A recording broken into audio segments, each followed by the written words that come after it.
All right. Well, hello there, and welcome to everyone on Twitch. We're just a bunch of Vikings spending our time playing D&D while we wait for Valhalla. So let's jump into this next episode of Abraxas DnD. So last time we left off as the crew. You started.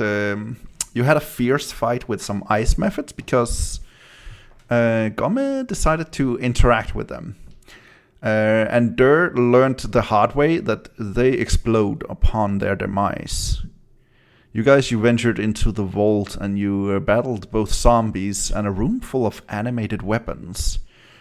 You were a bit hurt and decided to spend the night to regain your strength.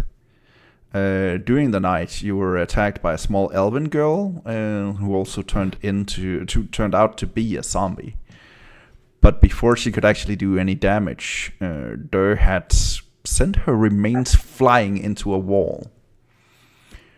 Durr and Bhorahim collaborated upon improving upon Durr's great club, assembling what is now the Club of Pointy Things. And you guys ventured into the main lab. There you found Feral Soul, this wicked, right scientist who were trying to experiment and create some sort of disease in order to infect the gods. He seemed kind of a little bit crazy, a little bit difficult to talk to, as he spoke an old elven dialect that only Gomme was able to understand. Unfortunately, Gomme did not convince him to give you any cures, but you did defeat him and found some few potions, some keys, and a black blade, which is now sheathed in its scabbard. And Durr has spent his time attuning to it while you guys took a short rest.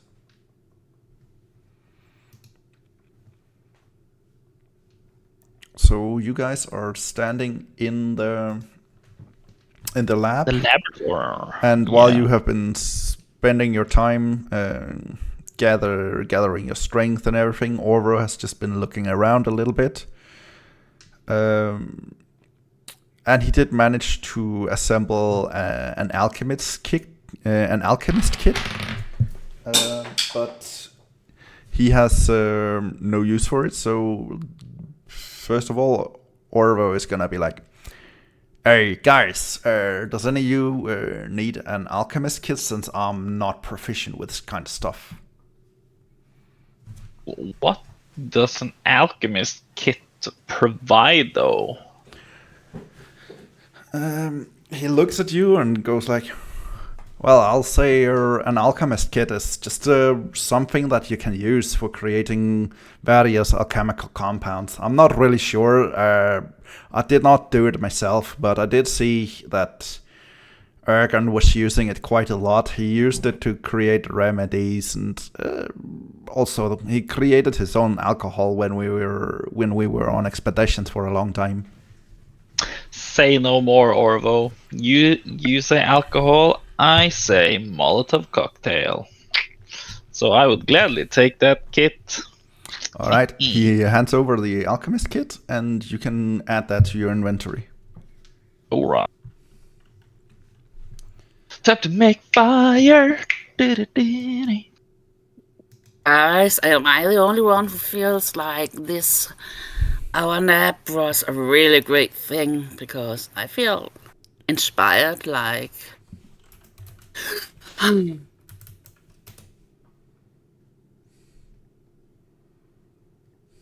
Is it alchemy supplies or is it kit? Because I tried to add it in the inventory. Your proficiency. Inventory. Add your proficiency. This would be an alchemist kit, since this is not tools for making alchemy. It is tools for making alchemy. It's not the reagents. It is the tools to create something with. Alright, then I will just custom made it. Oh, you shouldn't need to. There should be an alchemist kit to choose from. I can see it. the alchemist fire, alchemy supplies, or alchemy jug? Oh, then just write it down as alchemy supplies, I guess. If that's the name it has in there. Yeah, because if you have, it says utilization, identify subgens, or start a fire. Craft acid, alchemist fire, component patch, oil, paper, and perfume. Ooh, cool. And if I have a tool proficiency, I can add that with an ability check to whatever I need regarding this. But then I will.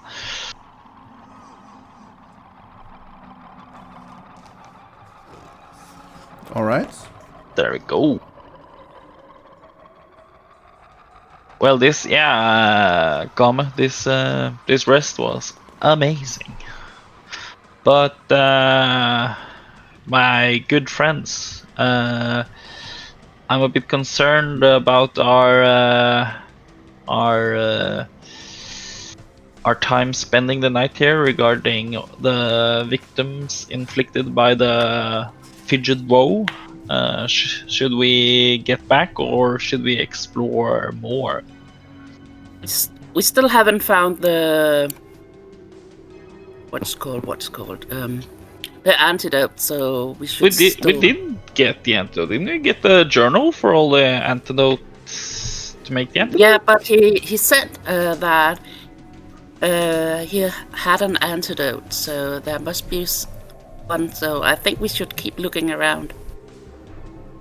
Okay, I thought we had it. Regarding the journal, what you found was a journal that none of you can read.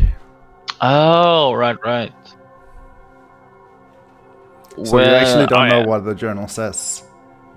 Ooh, so we have to gamble either if someone in town can read it, aka the Mr. Magical Trader guy, or we can look. But they might not have the right compounds to do it. Maybe they're in here. Oh, that is so true. Damn, Durr. Also, we have only spent one night here and an hour in here, so I think we're good. We were really fast at walking here, so as long as your tools, frigid rose disease, don't spire up, I think we should keep going. But didn't we use used an hour to walk? Wasn't it more than an hour to walk up to this laboratory though? Yeah. After 5 days. Yeah, 5 days. To the ruins. Yeah, but we had about 3 weeks, 7 weeks. I can't remember.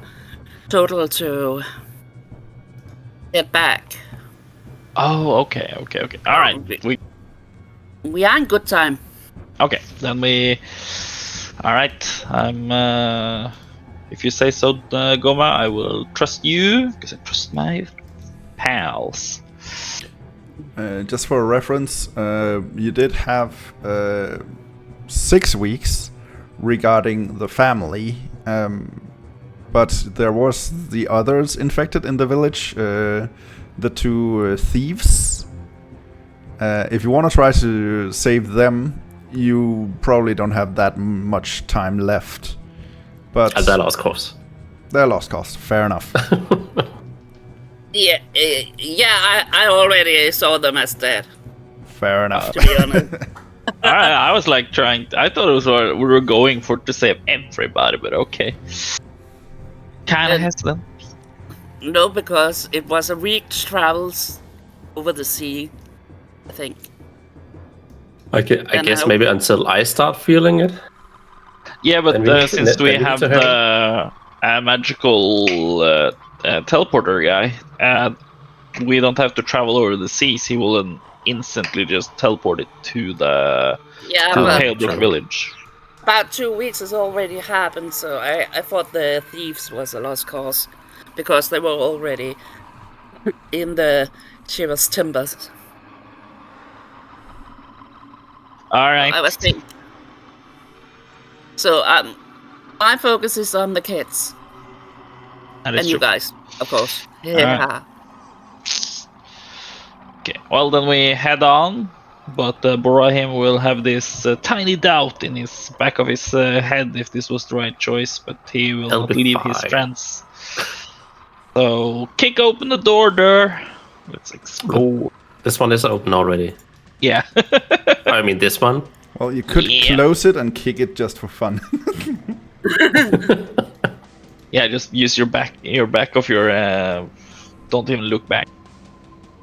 I guess I'll kick in this door because the other one up there, that was the one that was heavily locked. Although I'm coming. All right.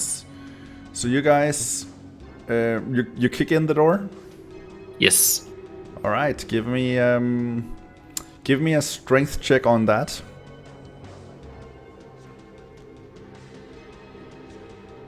7. 7. All right. You kick the door and it hurts your feet, but the door is still closed. It does have a handle though, but it is still closed. Oh shit. Alright. Do you want to try? Yeah, I can try and I just go to the handle just to see if it works. Maybe it's just a bit, rusty. Maybe you have to pull it down and then use your body weight. So I will do a combination of that. All right. Guys, wait, guys. Goes over and tries the handle. Yeah, I was about to do The that. door swings open. Hey, it worked. Inside, you feel the cold winds howl through the collapsed eastern wall of this huge chamber, whose far side is completely submerged under frigid seawater. A dense bed of kelp grows from the submerged floor, obscuring any sight of what lies below. Broken glass and remains of the shattered table covers the floor and the dry section of this room. Let me just remove the fog of war so you guys can see.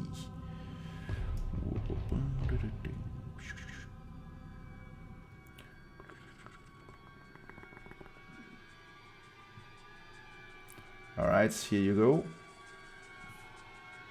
That's a big room. Ooh, that's a big room. Is It this is. where a dinosaur comes?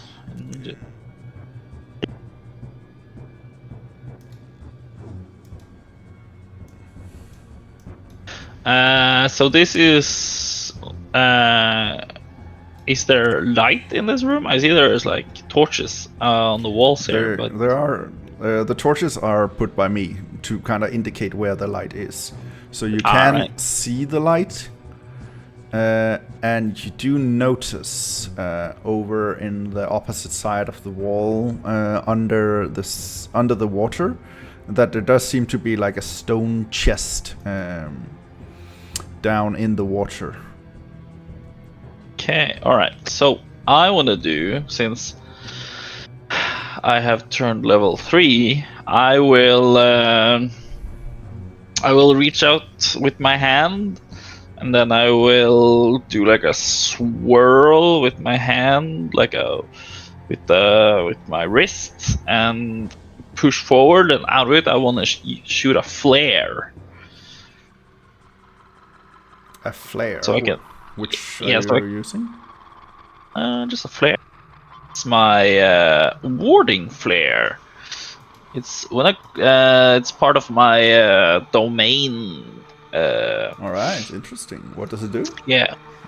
So I can use it 3 times, and after I need to have a long rest to get it back. But when a creature that you see within 30 feet of yourself make an attack roll, you can take a reaction to impose disadvantage on attack Okay, roll. so it has to be when someone is actually trying to attack that you can use this to cause disadvantage on the attack.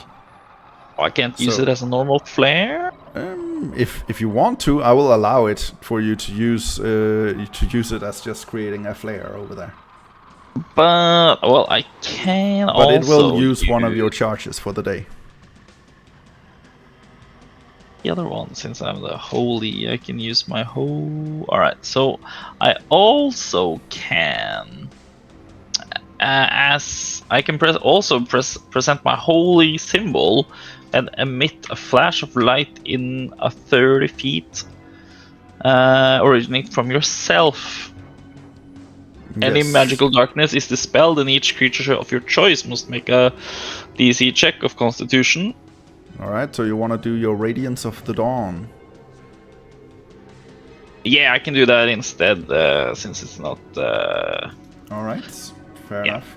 So Oh, I just you light guys, up that. you see Bhorahim go up and grab his holy symbol and wanting to shed some light, but his abilities are still new. So what you see is just a flash of light as it bursts from him. He doesn't designate to do any damage, but the flash of light in this dark enclosed area just kind of blinds you for a second, and then the flash of light is gone.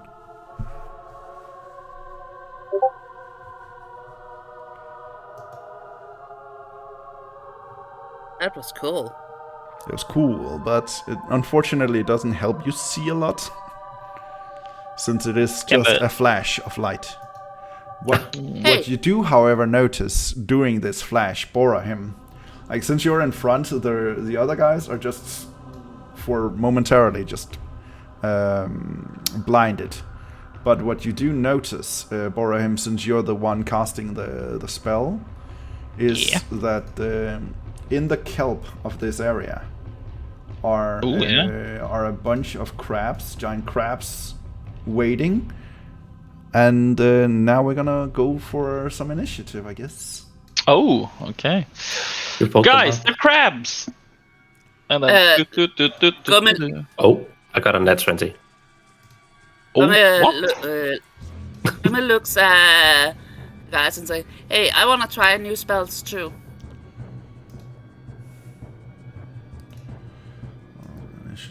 Can I do that before, René? You do get to cast one spell before the fight starts, yes.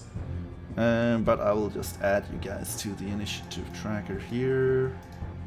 And what would you like to do with your new interesting ability? I want to cast Aid. Aid, alright. Oh. Aid, choose up to 3 creatures within range. Each target's hit points maximum and current hit points increase by 5 during this. And it lasts for 8 hours, so the entire day you have... Both of you have 5 temp. Does Orvo also get it? No, only 3. Only 3 characters, okay. So Just herself. Fuck him. Orvo, fuck yeah. Okay, 3 characters, okay. I can see components-wise, what you need is like a stripe of white cloth, but I imagine that you probably have that easily within a component pouch.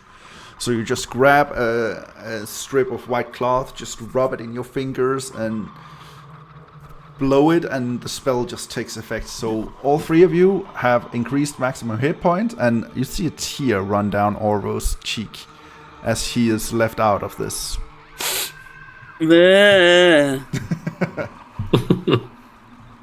Alright, let's start the combat.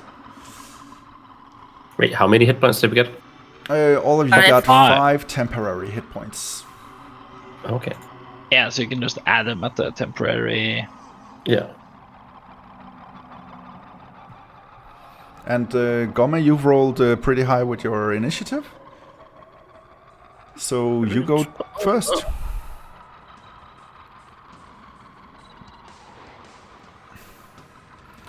Can I see the crabs now yet?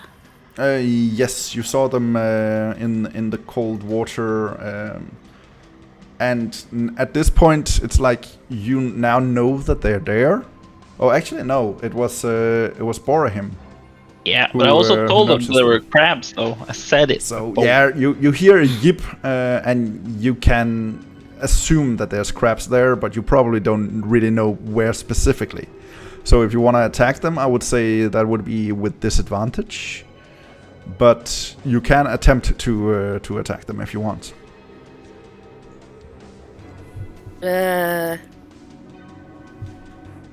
Looks at Bhorahim and says, "Where?" Looks and looks and looks, and that's my turn. That's your turn. All right. That just brings us to Durr, who is also just hear that Bhorahim sees something. He yelps like, "Ugh!" And that's kind of all as the fight is about to start. Do I have access to the vitality of the tree? Because I don't see it on my sheet. Yes, you do have access to... It's just weird it's not in my stuff.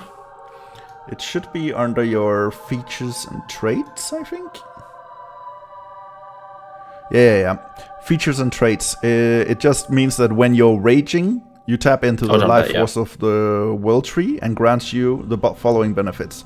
So you would gain temporary hit points, and at the start of each of your turns, you can choose a creature within 10 feet to gain temporary hit points also. Yeah, because I want to do that and give them to Bhorahim, because he's the one who can see it. Alright, so you're raging? I'm raging. Alright. And then Bhorahim has to roll it. No, I would say since it's your spell, you get to roll the 2d6 to determine how much extra temporary hit points he gets. Oh snap! Okay. Bhorahim is gonna be tanky. I'm gonna be a boss. 7. Alright, so add another 7 temporary hit points, Bhorahim. So that brings you to 12, I believe. Oh, and I have to add 3 to myself, right? Yeah, you also get 3, so you have a total of 8. So how long does the 7 extra last? They last until his rage ends, and then they vanish. Alright, so during the fight. So it's pretty much just for one fight, but, you know, he can choose to do this every turn as long as he's raging. That's pretty cool. So he can add a shit ton of hit points to one single fight. Yeah. Can I go close to the border still? Yeah, I can still move, right? You can go anywhere you want. You pretty much have a good amount of movement.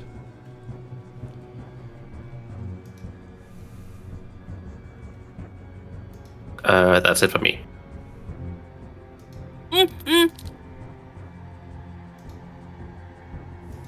You can prepare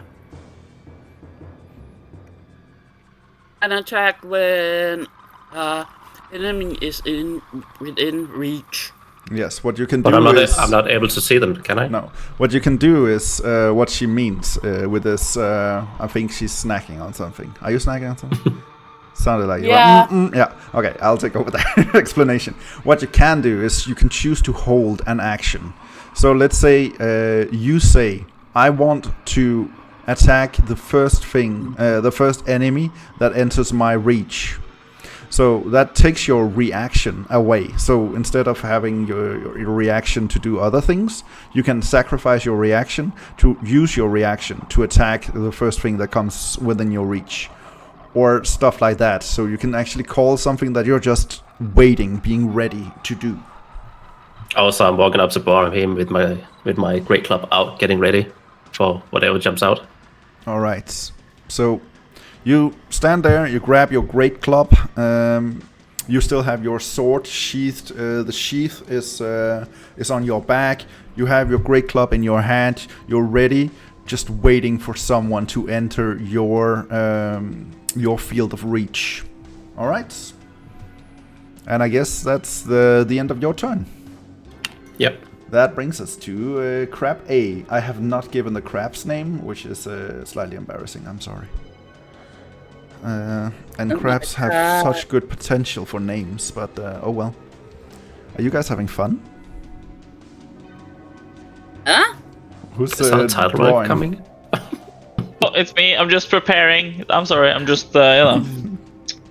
All right. Fair enough. I was like, what's going on here?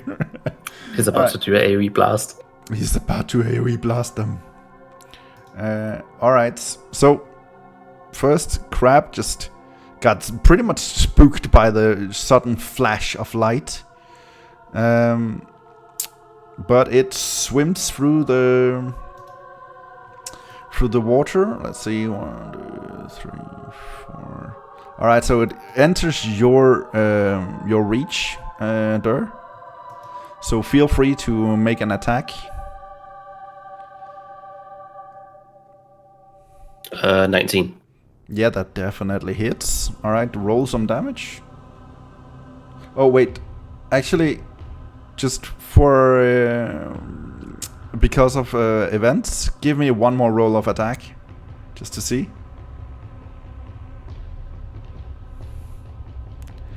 10.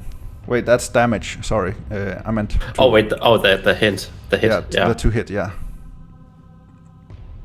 10. 10, still 10. Okay, fair enough. So the crab comes over, and you feel like there's something wrong as you swing your great club. And for some reason, even though you were sure you were gonna hit, you were actually missing your attack. And the crab comes over to you, and it is gonna try and attack you. So let's see. It rolled an 18 to hit. It hits. Alright, fair enough.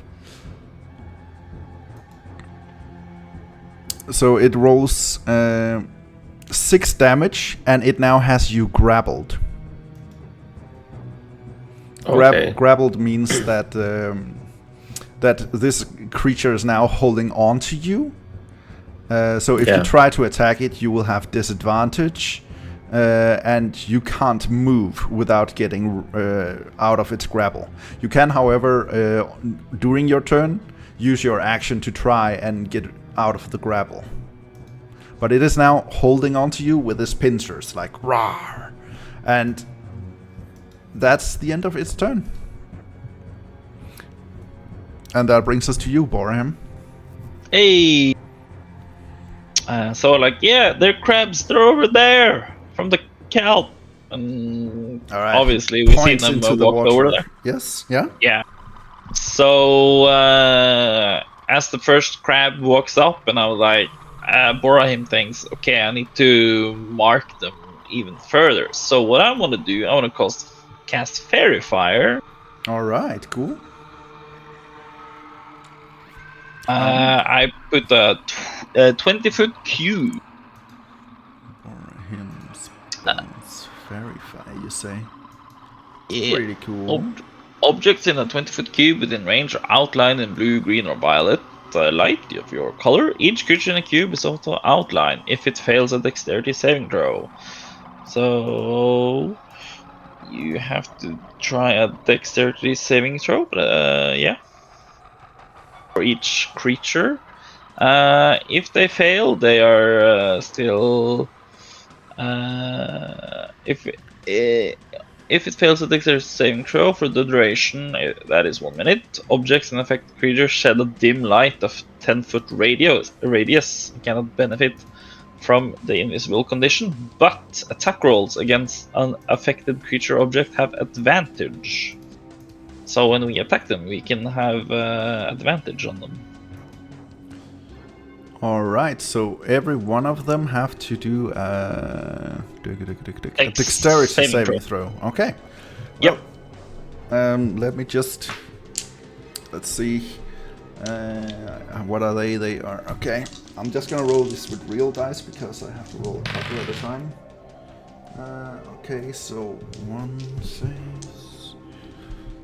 and what's your DC? It's 13. 13, okay. So... Crab B and Crab C are saves, and the others have disadvantage. I'm just gonna... can I add a border? Yes, I can. Here we go. I'll add the Fairy Fire border. Bloop, bloop. Alright, so they are lighting up, and now they are influenced by the Fairy Fire. Yeah. So, Sweet. if you attack them, you will now have advantage. And they cannot turn invisible. Not that crabs actually have that ability, but you don't know that. These are maybe magical crabs, who knows? Yeah, who knows? They're in a spooky lab. Okay, so that was...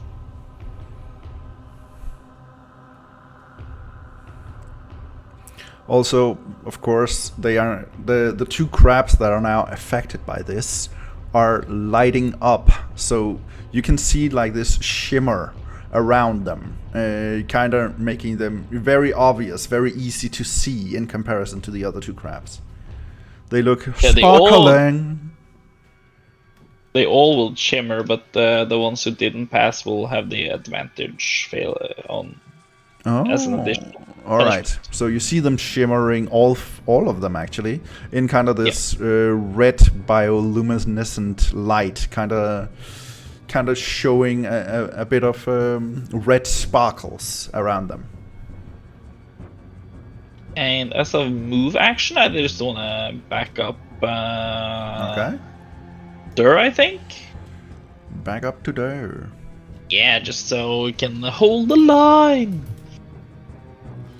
And that is that. Alright, so you guys are holding the line. Alright, that brings us to the next crab up in the order. Alright, so what you see under the water is just crab B shed in this red glimmering light. Just float under, just swim with kind of remarkable speed. All the way over to you, Bhorahim. Ooh.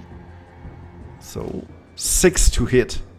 So that you have higher armor than that, right? So Pincer. it tries to grab you, but you're like away from it. And then crab number C. Yeah, you just move it, get a hold on you. He's gonna move down here. And Orvo is... Oh, that was not good, but... There we go. 24 to hit. That definitely hits. Oh, nice. Yeah, that... like, if you hadn't given him advantage, he would not have hit at all. Alright, so what you guys see is just this arrow just... And it just hits the crab right like over the one of the eyes, penetrating itself in the forehead of the crab. And that brings us to the last of the crabs. Crab also gonna just jostle, gonna try to go for you, Durr. It hits. And then, alright. Yeah. Great, so let's roll some damage. That's only 3 damage though. But now you are grappled by 2 of the crabs, making it quite difficult for you to even move. It's got its claws on you. And that brings us to you, Gomme. Wow. What should you do? Let's see.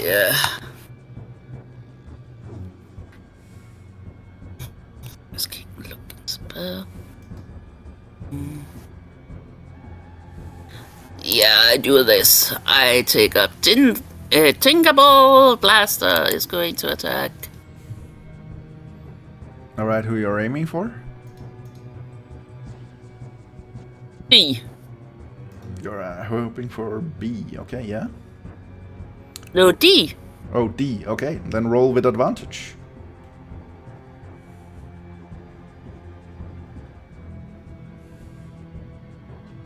Not 20.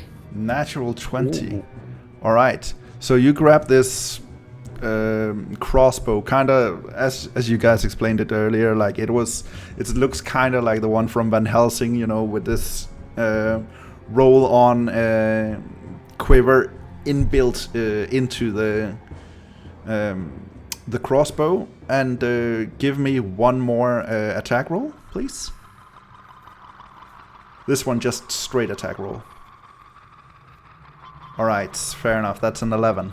So what you see is that as Gomme aims and fires, the crossbow automatically fires an extra shot. And you realize that when you are doing very well on your attack rolls, with this bolt blaster, it will automatically fire if you're doing well. Unfortunately, you didn't hit because you got surprised by the extra attack. So, but the first attack hits, so roll some damage for Crab D.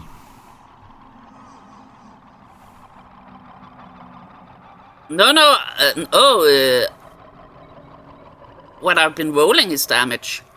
I said to roll an extra attack roll. Oh. All right. Well, fair enough. So we'll take the first damage, but do make an extra attack roll just to see. 90. Oh, 19. the other one also hits. So go ahead and roll extra damage. I will just take my damage I already rolled. All right, Can I fair do enough. that? Yeah. Well, let's just take the 11. That's fine, because it doesn't really matter. The first attack actually killed it, but still, you just hold on to the crossbow as it fires the second one, and well, you know, double tap to make sure it's dead.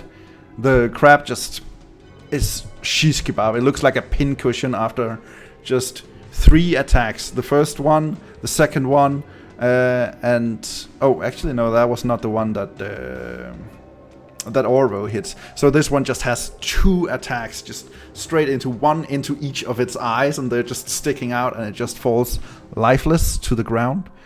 And it actually lets go of you, Durr. So now you're just held by one crab. Still hold on, sir. Still held on, kind of dancing with the crab. It just has its pincers on each of your hands, and it's kind of making it hard for you to move. You kind of have to struggle against it. But it is your turn.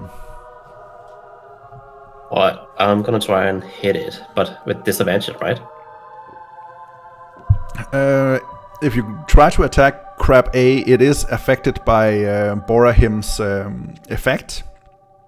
So I would say that's just a straight roll. Yeah, cancel out the disadvantage to be normal. Yes, so it's just gonna be just a normal roll. Okay. 19. 19 definitely hits. Go ahead and roll some damage. Still normal damage? Yeah, just normal damage. Already. 13. 13. Boom. And that definitely hits. And as you just wrestle with this crab, you just like somehow lodge yourself free, slam it, and the crab just goes flying as the effect of the great club. And you kind of just see it skitter over the water and land on its back, and it's just laying like on top of the water, just floating there, and its legs stop moving as it is also demised. So yeah, that brings us to you, Bhorahim. All right. Who is definitely living up to your name, Cloudwalker, as you just avoid all the crab's attacks against your feet. You just... What would you like to do? I am getting inspired by all this killing. Just checking if I can move my fairy fire, because in like in Baldur's Gate 3 you can move the fairy fire if I remember correctly. Here, maybe not. Is that another game? But yeah, no, this one doesn't say that you can actually move it during your turn, unfortunately. So this one just affects an area, yeah. Yeah, that's cool either way. So what I'm gonna do, I'm just gonna hit him with my mace, brother. It sounds amazing. All right. Yeah, I'm gonna mace Mr. B. Mr. B, go ahead and mace him. Ooh, 22 to hit. That definitely hits. Roll some damage. Yeah. So there's 5. 5 damage. Okay, it takes the hit, and you see the hard exterior is kind of cracking, but it is still standing. And I also have the sap properties. The sap properties, yeah. Yeah, what does that do again? What the sap properties do. I think you can actually just see that in your sap. When sap landing an attack on enemy can inflict disadvantage on their next attack roll. Yeah, so Crab B here now has, I'll just use another border, there we go. It now has disadvantage the next time it tries to attack. You still have your movement and your bonus action if you want to do anything further. Bonus action? I don't think we... Well, I can use the flare, but that's no point. Nah, I'm good. Okay. You get alright. And that actually brings us over to Crab B, who is now, like, it is still reeling from your attack. But it is angry at you, so it is gonna try and repay the favor. But it does have disadvantage, so let's see. 7 to hit. It misses. You're still just dancing around, and actually here it's also kind of still reeling from the attack, so some of its attempt is just going straight down and it's crabbling at the ground. And that brings us to the last crab C. Crabsy is also gonna try an attack. Again, like, you are just cloud dancing around, just somehow conjuring small clouds to kind of jump around on and avoiding all attacks, as the crabs simply just doesn't manage to hit. Orvo's turn. He nukes another arrow, and he sends off another attack. 16 to hit as he shoots at Crab B. Crab B takes 9 damage and falls lifeless to the floor. As you see, he just hits it right in the center, and it goes limp. And that brings us to you, Gomme. All you can hear for Gomme is crab farina, num num num num, crab farina. 16. 16 to hit. Yeah, that definitely hits. 10. 10 damage. Alright. You shoot the crab and it takes a shit ton of damage, but it is still reeling and it is looking like it kind of just wants to get out of there now. But that brings us to, or do you want to move? Or is that the end of your turn? That's end. Alright, that brings us to Durr. Oh, okay. I'm gonna move forward and see if I can finish it off. Alright. As you take a step out into to near the water, you kind of feel like, ooh, it is cold, but you are ready. Now go ahead and roll some attack. 17. 17 definitely hits. Roll some damage. 11. Alright, now tell me, how do you want to kill this crab? A overhead swing, like down. Overhead swing, and you hit it just from straight over your head, just down on the crab.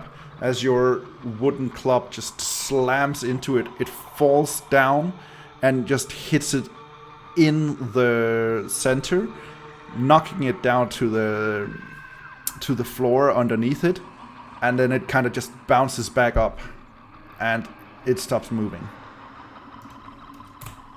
And that's the end of this combat, yeah?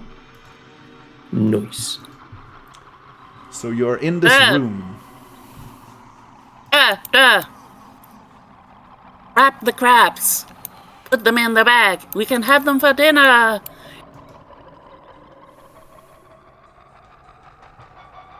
I forgot where the crabs are, except the one in front of me. Alright. So I guess I can put like one of them in. You can. Well, they are giant crabs, so they are pretty big.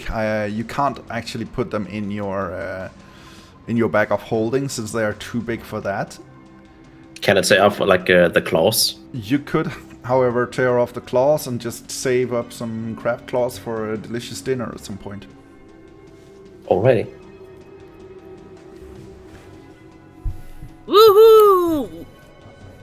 Alright, No so as ration, no Durr is ration. spending his time just ripping off crab claws, what are you other guys doing? Woohoo! Crab, you're not.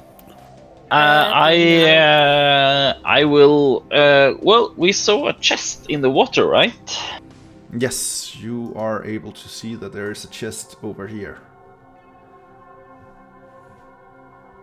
So I will go and walk to the chest.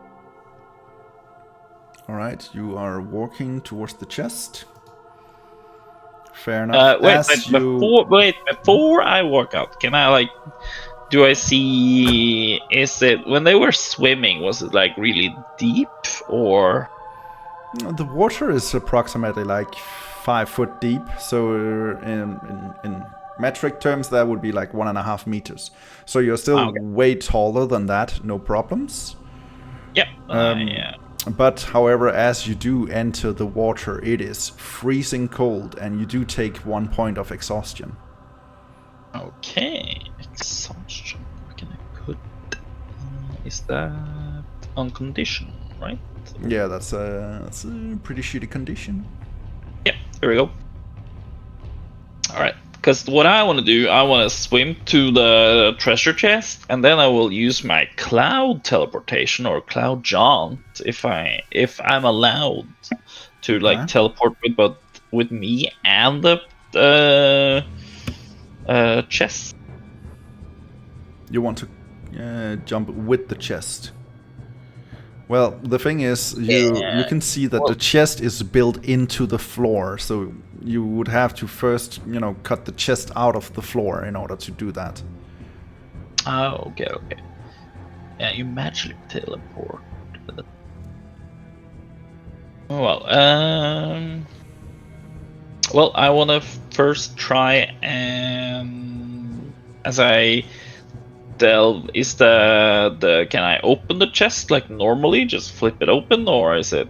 All right, you try to flip it open, but realize quickly that it is indeed locked. Okay, and I try to wiggle it, and I presume I need to get like a bit of get air once in a while. As I said, the water is only 1.5 meters tall, so you can easily try and wiggle with it and everything as you're standing there, kind of. Since you're so tall, no problem. You can actually just work on it. Don't need to worry about breathing. All right, then I will use all my strength to see if I can just rip it up like from the ground to make it easier to carry. You want to try and rip out the stone chest as it is. All right, fair enough. Yeah, I will say, give me a strength check. Because it's a stone chest, but is it a stone chest made out of stone from that it is area? It is made of the same material as the walls seem to be made of, like this dark blue stone. Okay. I thought it was like just stuck from materials from the water or something like that just like hold it to the ground. No. It is a built-in chest, like the other chest you saw earlier when you entered the vault. Built into the wall, into the ground. Same material, same kind of stone they're made of. But you can certainly try to see if you can rip it off. Just give me a strength check. Ooh, I don't know. Why not? Let's be crazy. You might get God roll.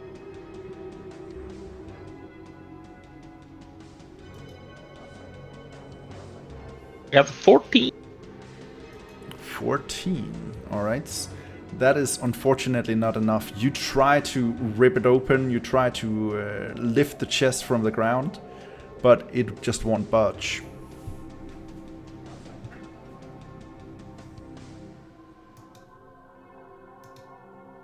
I turn around and ask if any of my compatriots are handy with locked chests. Alright, give me a second here. Just need to do this. I will roll. Alright. As you have now spent quite an amount of time in freezing water, you take 3 cold damage. And get the sense that you should probably get out of the water.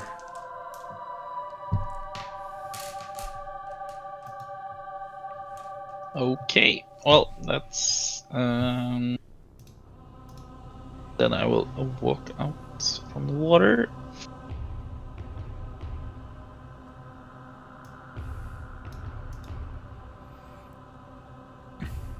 As you walk out of the water, you kind of see Orvo just standing back here, kind of scratching his own neck, like he's thinking about something. Okay, since Bhorahim asked that, Gomme is going to cast a resistance on himself. Resistance, alright. Go ahead.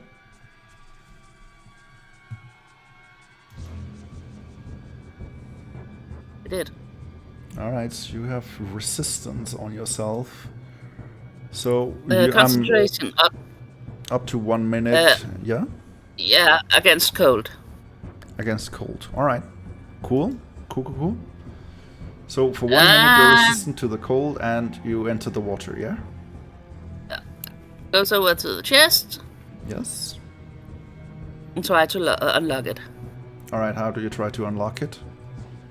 You have With my thieves tool. with your thieves tool. Alright, fair enough. Yeah, then go ahead and give me a sleight of hand check.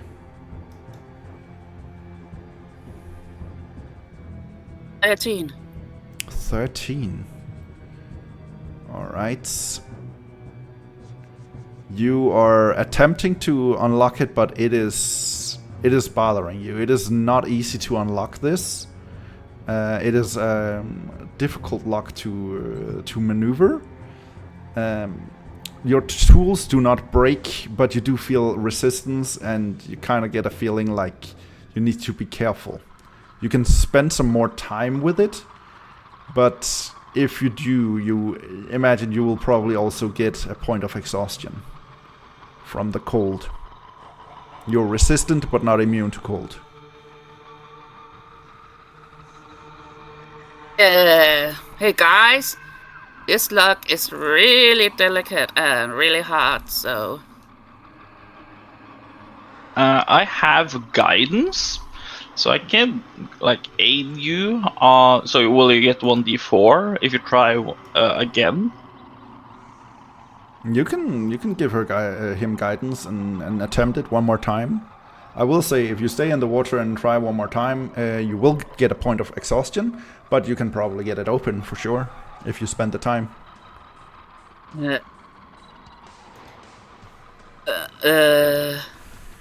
Okay.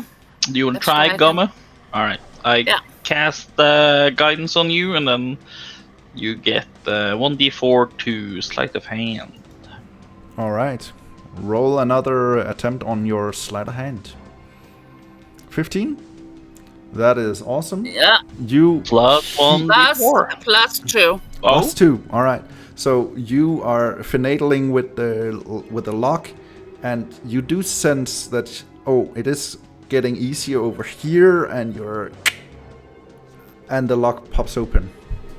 The chest opens, and inside it you see like what's it called? You see the chest is packed with this fine sand, and in it you see 20 doses of the Frigid Voe antidote. And also you see one ersatz eye, which is like this small artificial eye that you can that you will probably you do get a sense that it is something different.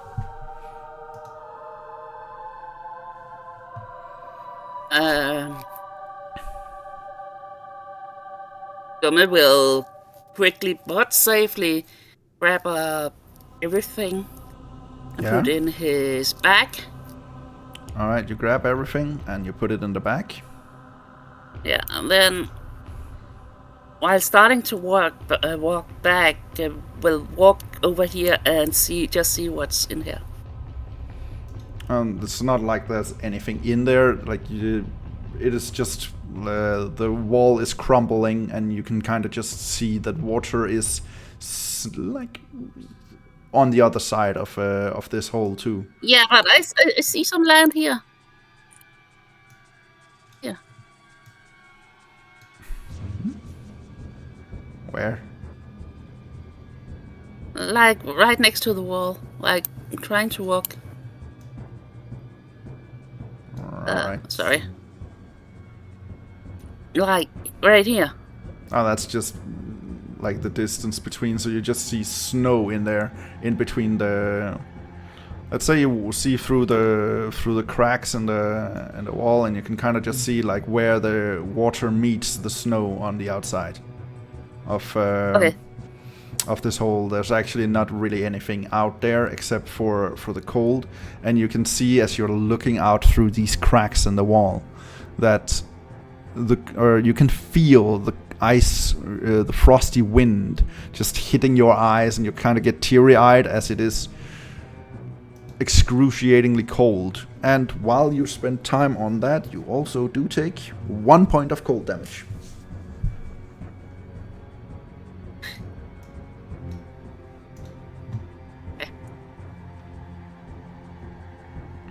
Alright, so you get up out of the water, and you also kind of see just Orvo kind of just scratching his neck, kind of looking slightly confused at you. Guys, this is great and all, but we did get a key from that white thingy. Why didn't you just use the key? It was more fun this way, Orvo. looks guys- at Orvo with open mouth. Why the hell didn't you say something before? Well, I thought you guys were just having a fun or something. I didn't know. I We looked were in a mine, bit busy sorry, I with the didn't have a crabs, key. Orvo. Wait, who had the key? I think it was actually you there, or... Yeah, I think I don't have it in the inventory. Oh, did you forget to pick it up? You were so excited about your sword, you forgot to pick up the key lying right next to Oh, it. maybe, yeah.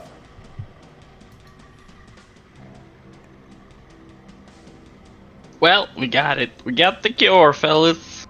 Wait, do Gomme still have like one eye? Gomme still only has one eye. Cause like that eye that you picked up. Can you guys like see if you can use that?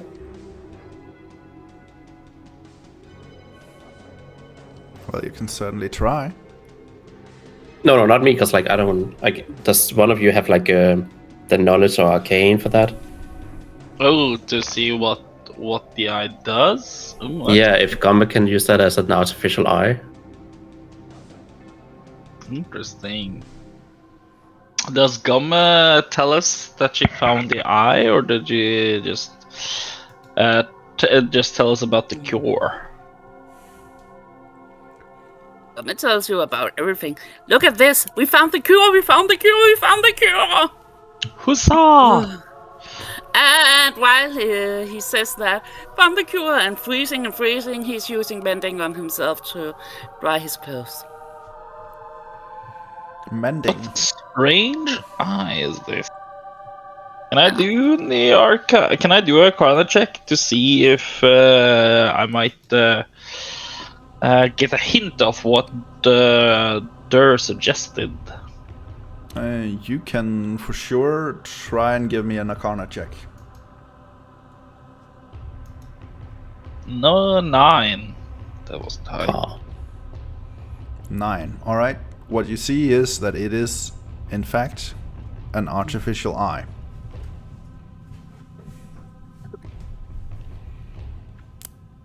So you don't notice really that much magical about it, except for it has some sort of a glimmer of magic.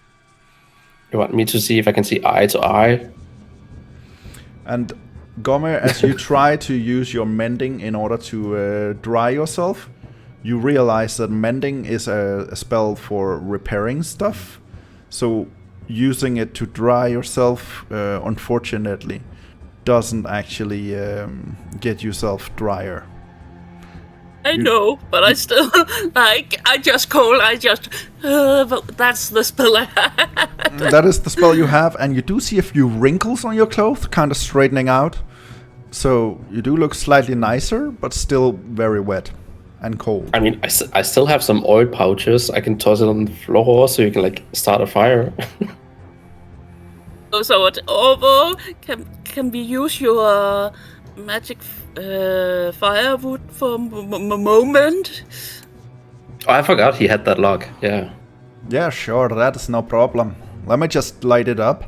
He puts it on the ground, lights the log of fire, and you do feel the heat from the fire for a while as you're standing there, just around the fire.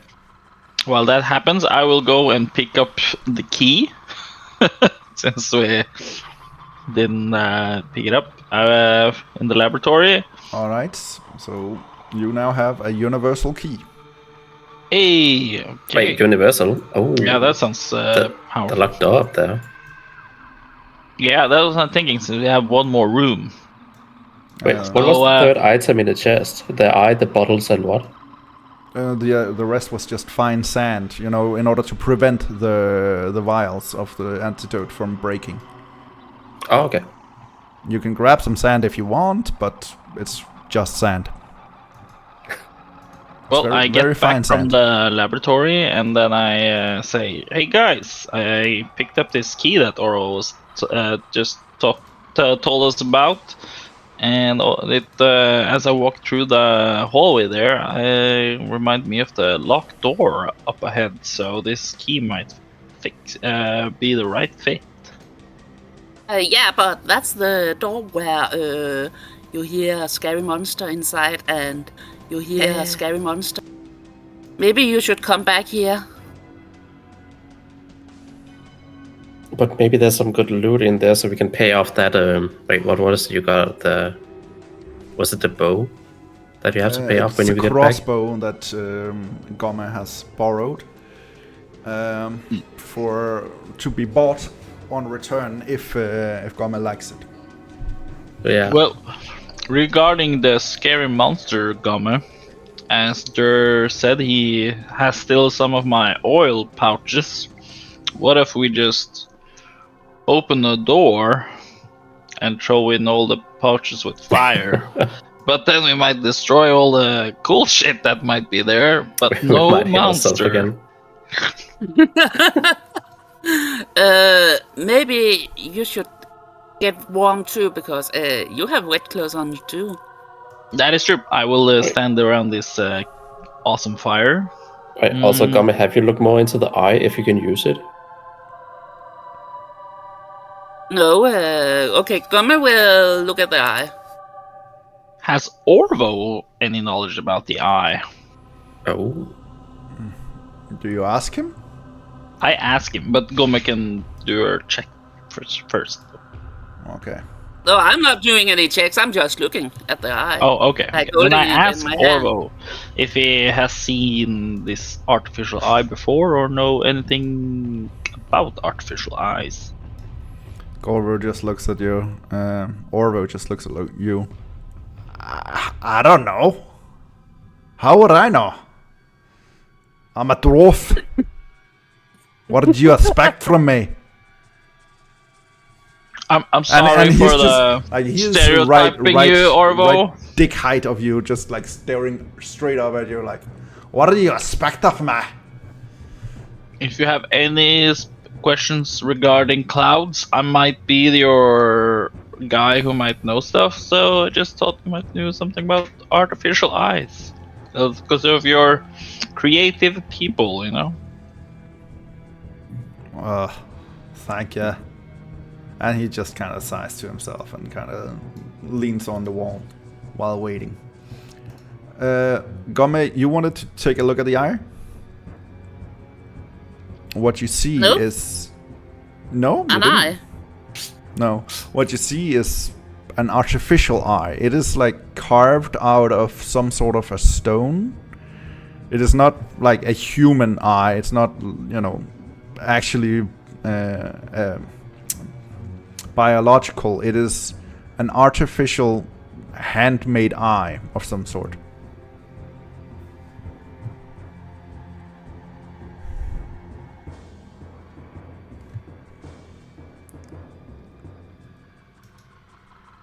Well, I guess we've been Hey, here. God, do you know anything about this? I can try to Arcana, right? Yeah, you can try You if can you want. certainly try.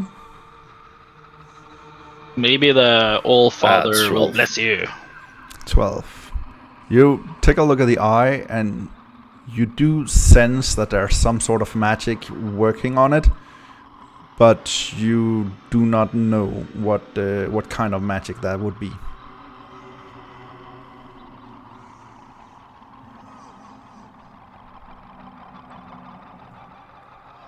Orvo, standing there, leaning up the wall, goes like, "Why don't you guys bring that eye back and ask the buyer what it is? He can identify that for you."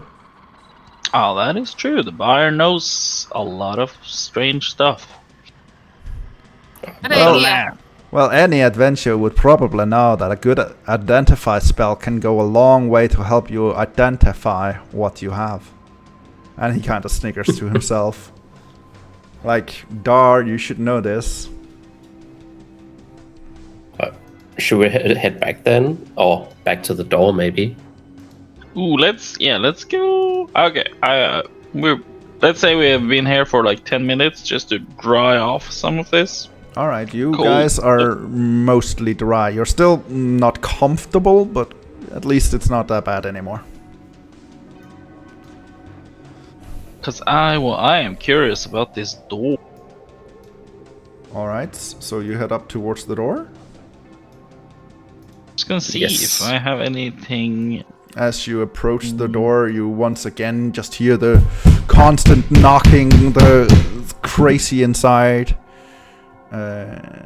You do get like a slight creeping fear as you approach the door.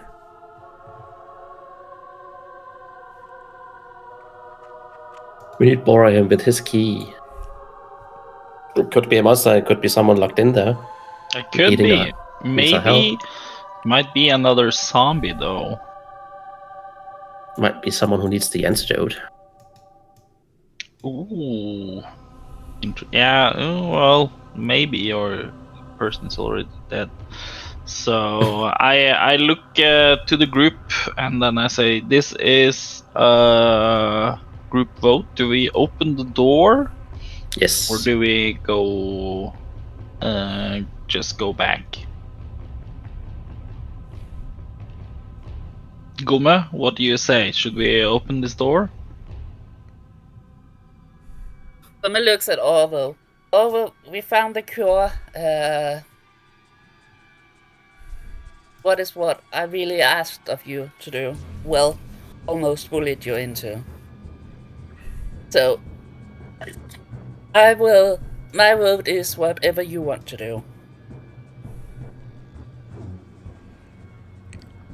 I don't know. You guys can do what you want.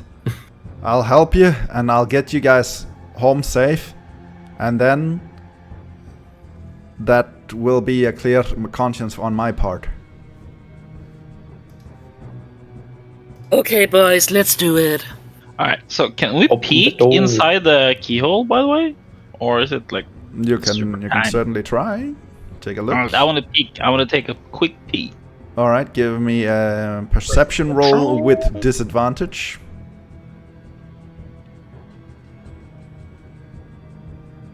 Alright, so 9 is the lowest. Alright, you look into the keyhole and all you see is just pure darkness. Alright, okay.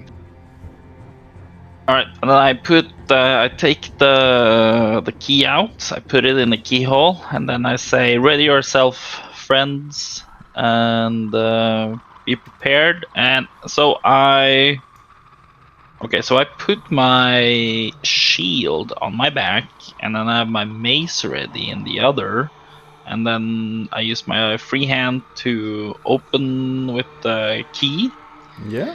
and then I just slowly push open the door. As you unlock the door just springs open, and out comes this hulking beast. You see a humanoid creature made like of pieced together, stitched together flesh that charges towards you. The monster's body is covered in wounds and the broken pieces of bone sticks out as it goes to attack you, Bhorahim. Can I use my reaction, the warding flare now? Well, when it does an attack roll, you can give a disadvantage, yes. The creature that you see within 30 feet makes an attack roll, you can Yes. take a reaction. Yeah, okay. So it goes to try and attack you. And you said disadvantage, fair enough. Impose a disadvantage on attack roll. Yeah. Alright, Use so flare, that blind is him. 12 to hit. That as he is swings no out for bueno. you. No bueno. Alright, so first attack doesn't actually hit you. He is, however, gonna try one more time. Does this warding flare works for an entire turn, or is it just for one attack? I think just for just a quick reaction. You can take a reaction to impose disadvantage on the attack roll. You can use this feature 3 times per long rest. So I think it's just like a quick reflex that I yes, might yes. like blind him for like for that instant. Yes, that is correct. Okay, so yeah, you just imposed disadvantage on that one attack. On the attack roll. Yeah. Okay, so that was your second use of the warding flare, but it did manage to save you from an attack here. He is, however, gonna attack one more time. This time, just a normal attack roll. Let me just see, however, though. Have you guys seen you created a whiskey? Bhorahim's name and that one's name, Johnny Walker. Johnny Walker. Nice.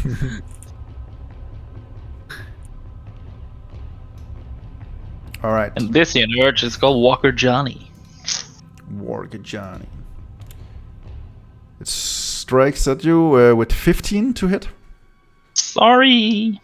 All right, so as it strikes towards you, you kind of just manage to deflect the attack with your mace. And all of you guys can now, let's add some,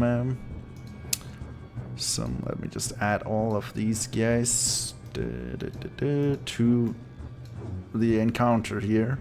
Oh. All right. From Gomme, you hear like a high pitch when Johnny is coming out. All right. So, Gomme, even though you're scared, it is your turn. What with my bad roll? Well, you roll. I have a shitty roll. You have 14. That is actually the highest. I got 13. Yeah. Orvo also got 13, and Bhorahim managed to just like he managed to deflect the creature's attack, but he is still like kind of in shock and apparently rolled 6 in initiative. So yeah, you get to go first. What would you like to do against this hulking beast with its flesh just hanging loosely and stitched together across its body? And his name is Johnny for some reason. Okay. Well, first. What the fuck is that? What is what? Grabs Tinkerbolt. Yeah, he's screaming, what the fuck is that, looking at Johnny. Ah, okay, like that. I was thinking you said that. Okay, fair enough. What the fuck is that? And then you you are gonna try and attack, yeah? Grab my Tinkerbolt, blaster 1000. Alright, roll to hit. 10. Alright, 10 does actually hit. It is a big hulking beast, not very tanky. Alright. 9. Alright, so you shoot at it, and it goes straight towards the throat of the creature. The bolt kind of just pierces its throat, and it just falls back and ceases to breathe. Easiest encounter ever, right? Oh man. Poor Johnny dies. What? I was preparing to like cloud jump and then use guided missile from behind and like, haha. I was like sitting here. Who should I use the vitality on then? I was like, oh shit, we're meeting the Hulk, man. We're gonna fucking. Okay, alright, huzzah! And you gave it a name, and I was like, should I attack? Should I not attack? Should I attack? Should I not attack? Well, enough. I want to inspect the body to see this hulking mess. This might, if I see something interesting that might be worthy of taking notes and report to somebody. All right, you take a look at the stitched together body. His limbs looks to be like he's stitched together from not just one creature but various creatures, kind of like Frankenstein's monster. Like he is just an amalgamation of body parts put together.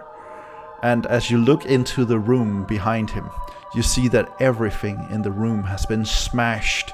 Everything seems to be broken. You have no idea how long this creature has been in here for, but from the dents in the walls, from the pure destruction and pulverization in there, you imagine that he's been berserking in there for years. So I guess there's nothing in there worth taking. The room is practically empty except for dust and shattered parts of what used to be tables and various containers. Should we check the last door before we head out? The one with the big warning on. The door. Yeah, there was like something written on it and it was locked. Oh, alright. Since you guys came in game time, it has been 1 day, so you still remember the warning sign just said, "Welcome to Soul's Vault, visitors. Please wait here for an escort and do not touch anything without permission." So this just might be a janitor closet. Let's try. We got the Wait, key. can we knock on the door? We tried. You can try knocking on. No, actually, all you did last time or the previous time was just you tried to see if the door was unlocked, and then you went the other way. So you haven't actually attempted anything other than the door is locked. I will try and knock on it. You knock on the door. A few moments passes.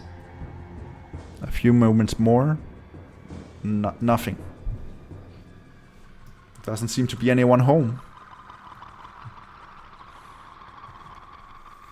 Bhorahim, do the key work here?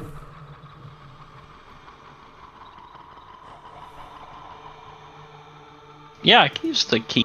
I will check if the key fits. Alright, so you go up, you put the key in the keyhole, and the door unlocks. And as you guys open the door... Oh, I have to erase. There we go. There we go. What you guys see is just this room here. Let me just quickly do my painting. Damn, this place is huge. This is a lab door. There we go. Alright. So...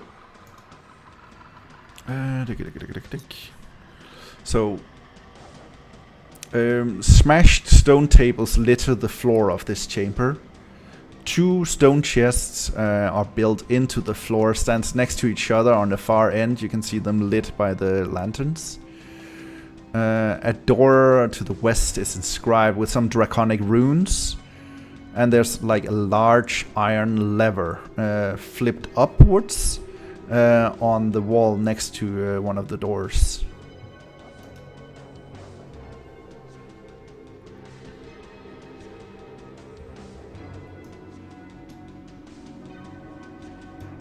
So that is right. You can also use the key and the chest, right?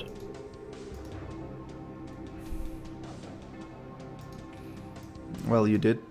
Yes, the key is a universal key. It functions on all locks in here so far you've seen. Okay. Then Bhorahim can go loot them, if he dare.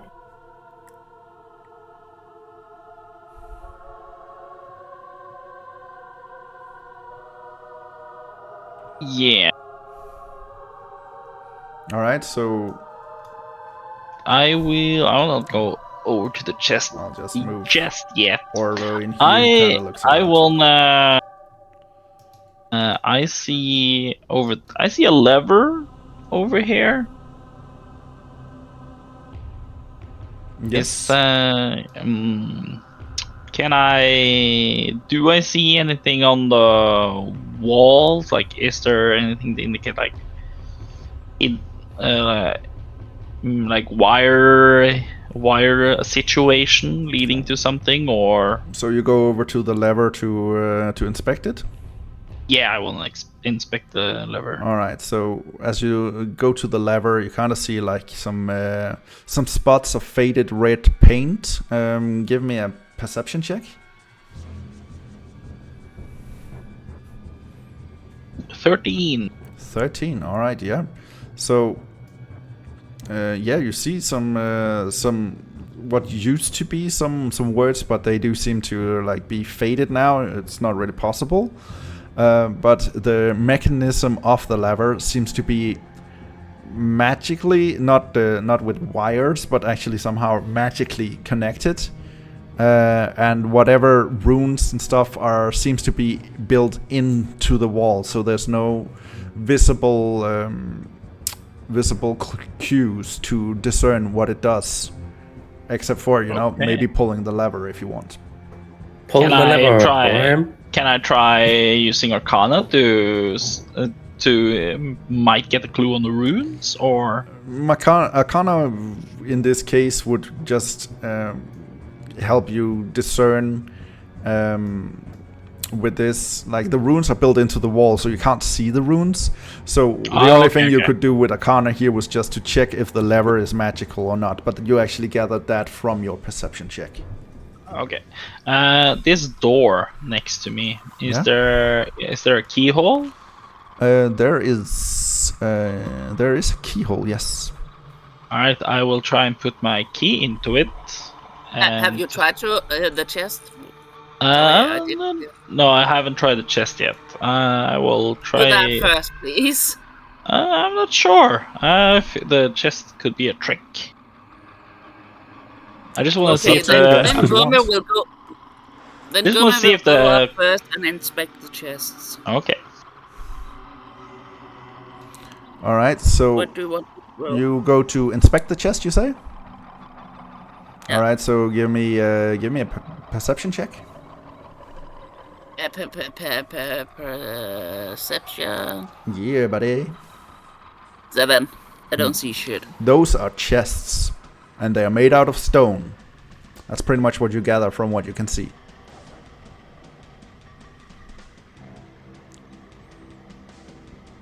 Looks at Bhorahim.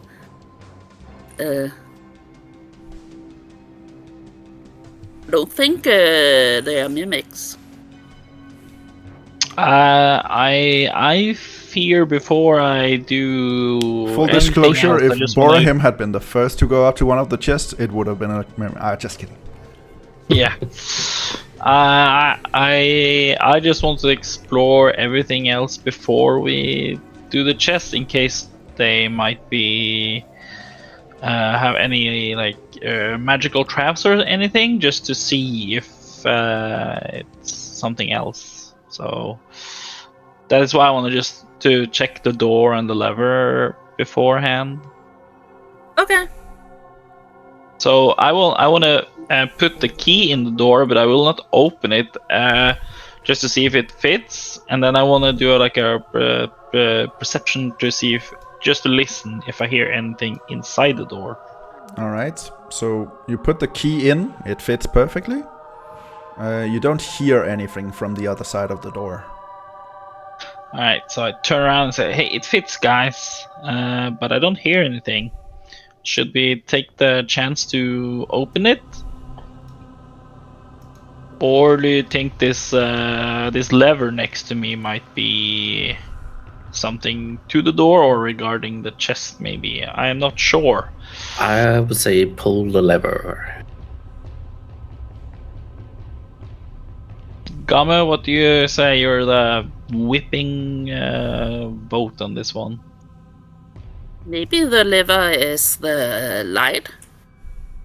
Oh, there's always already 4 lights, 4 sconces around the walls. So you do have like this softly glowing blue light in here. Yeah, that's what I'm expecting. Maybe it turns on the blue light. You can certainly try. All right. Wait, what is the thing at the door? Like the icon? Oh, that's just for me, kind of to show that the door was locked. Oh, okay. So I'll just remove that.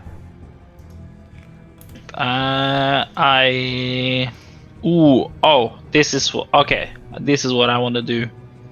Kind of crazy, but kind of cool. So what I want to do, I want to kick the lever. Cause does the lever like can I push it from me, or does it need to pull? It is like, you know, like a crank. So either the lever is going up, or you can pull it so it goes down. So just up and down, kind of, you know, function.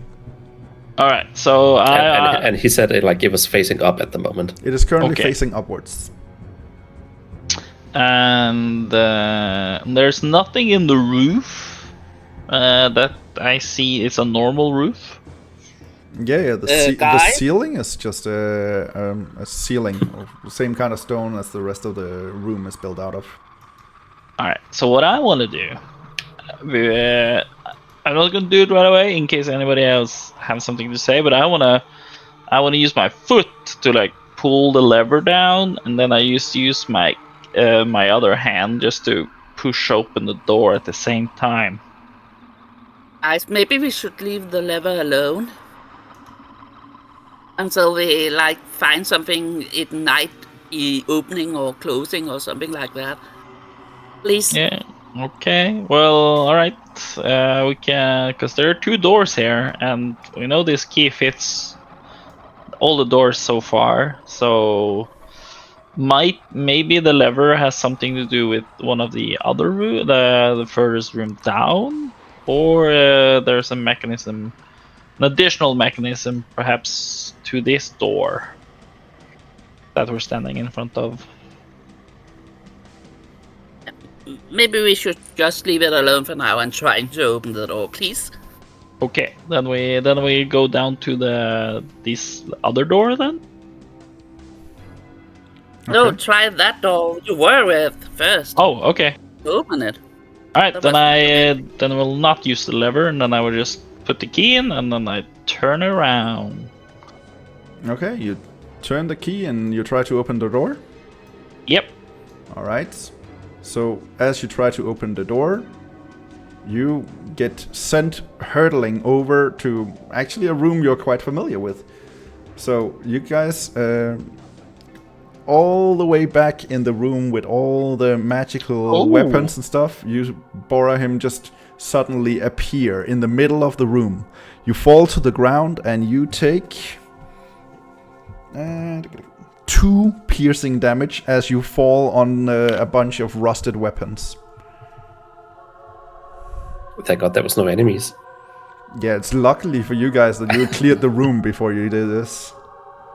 All right. What happened? What's going on? Yeah, the rest of you guys have no idea what's going on here. You just see him plop out of existence. I was like, and I'm thinking to myself, finally, I'm in this room of awesome loot that we can't use. Well, I brush myself off, and then I walk to my companions. All right, maybe they do something. Bhorahim! You guys have like 30 seconds before he reappears. What are you doing? Bhorahim! I'm gonna get like impatient and walk up and pull the lever. All right, so you pull the lever, and as the door is now open, You see that inside of this this room here, a wave of heat hits you from the walls as a roiling flame is filling the area when you start when you pull the lever down.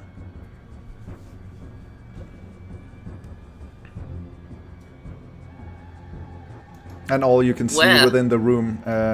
Let me just remove the fog of war of this room here. This room currently is just filled with fire. The fire only started as you pulled the lever. Can I flick it again to turn off the fire? Yeah, if you flick it again, the fire turns off. Bhorahim, you're back in the with the arrest. I'll flick it again. All right. Before I go into, I walk stealthily, and then I try to scare them with my loudest boo.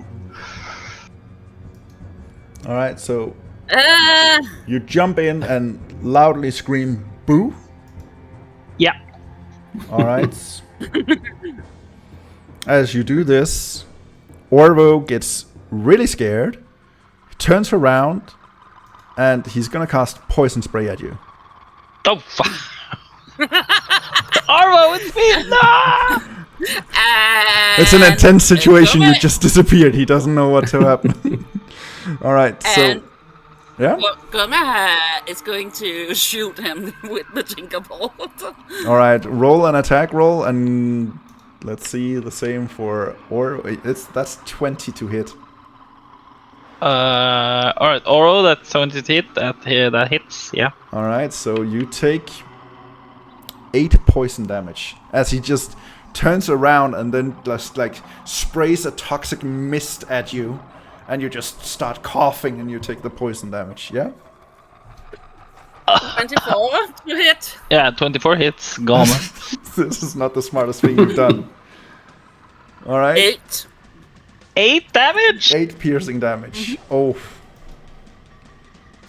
That's not cool. And I was like, I guess I take the. I guess she hits my shoulder, or. Yeah, let's ask you, Gomme, where do you hit him? Where were you aiming? Because I didn't know the size of the person scaring, I'm hitting you in the leg. Oh, okay. The upper leg. The upper leg, so right in your thigh. You just have kind of Ace Ventura, kind of like.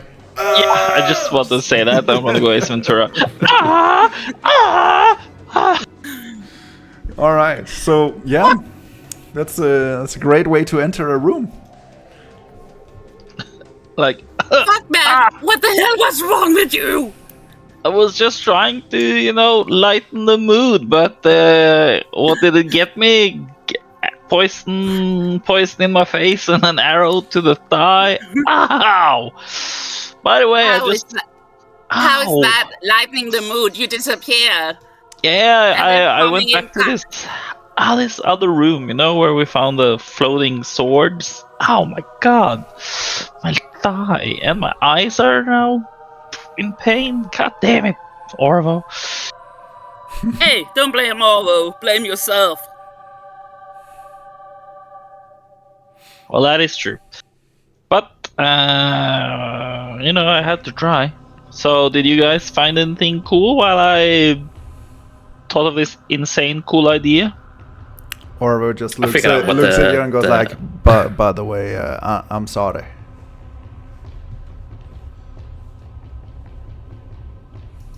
It's okay, Orvo. Apparently this is nothing normal to do in a spooky place, so I've learned my lesson. Gomme looks at him and says, I'm not sorry. Well, that is true. Don't fucking scare me like that. Fair enough. Alright, so Durr, as you turned off the fire with the lever again, you see that the room inside here is just like a corridor with 8 chests built into the floor along the wall. And and you can see like there are these runes on both ceilings and the walls where it looked like the flames were coming out from. Okay.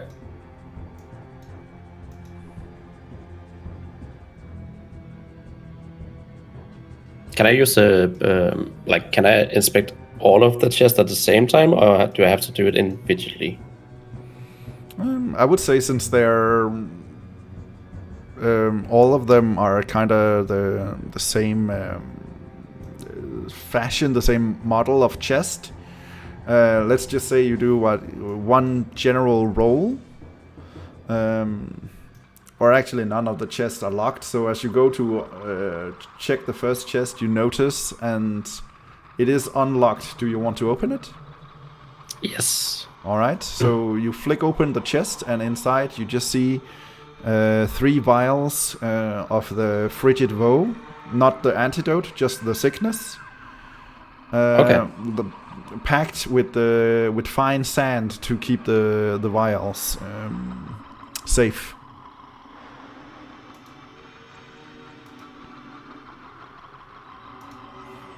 Do you go to the next chest and do the same? Hang on. Can I grab the stuff before I do that? Yeah, you can grab the 3 vials of frigid woe if you want. I will do that. You can also grab a bunch of fine sand if you're interested in that. You never know when you need fine grade of sand. Wait, how many was there? There was 3, right? Yes, there was 3 vials of the frigid vow. Okay. I'll leave the sand and move to the next one. Alright, you open it and it's completely identical. 3 vials of frigid vow, nicely tucked in with some fine sand. I walk behind the Durr and I say, "Ooh, exciting! What you got there, Durr?" I got more of the sickness. Ooh, there's fidget wow. How many did you get? In just one chest, or? For now, it looks like there's 3 in each chest.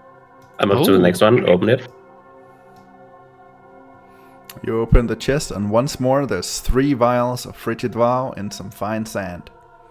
Alright, I will help him open the rest of the chests if I just start at the other end.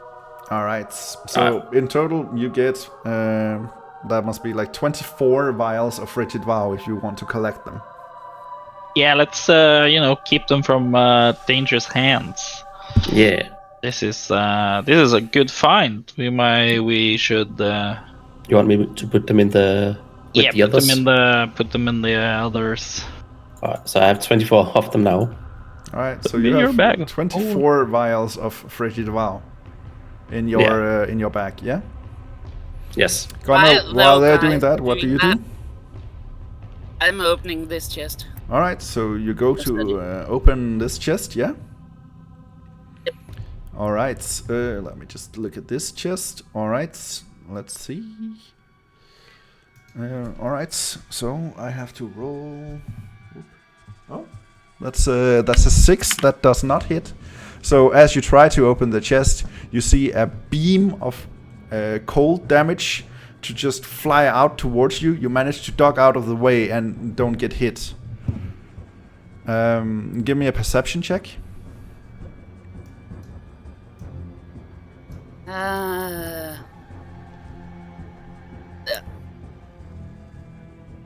I don't see shit with my tree.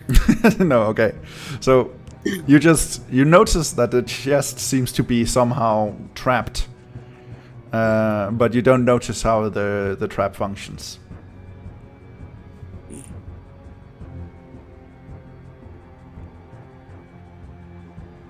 Do you want to try and see if you can disarm it without knowing how to Yeah. Okay.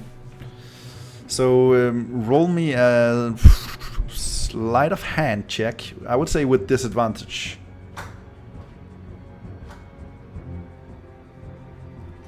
21 or 21? Oh, All right. So, as you're kind of carefully finagling with this chest, you kind of notice that there seems to be a rune, a draconic word inscribed into it. And you take your dagger and you kind of scratch it out, and you get the sense that you can feel the humming of the chest, the small arcane presence it has, fades, and you feel that it's pretty sure to be safe to open the chest now. Oh, All right, so you Opens open the the chest, and inside it you see them packed with fine sand and 2 vials of frigid vow. goes over to the next chest. All right. Looks for traps. All right, and you notice the same trap as before. The same kind. So Removes the trap. you scratch it out, and you open the chest and find another 2 vials of the frigid vow. You guys have enough. Like, if you keep taking all of these vials, you have enough to start an epidemic. Yeah, but better we have them so we can destroy them all together than... Yeah, that's What? true. Destroy them? I was He planning on wants to selling them. use them. He was planning to infect people and then sell the cure at a steep price. Oh, that's a good scheme. oh yeah. How to get Uh, 1,000 gold. I found 4 more. Oh, you want me to add them? I'm not taking them. I don't have a magic bag. You do. Well, I added them. And then he goes over and hands you a vial and says, drink it. Wait, what? The frigid vow? No, he hands you a vial and just says, drink it. What is it? It's the cure. Infected. So do you... Wait, how many bottles did we have of the cure? 20.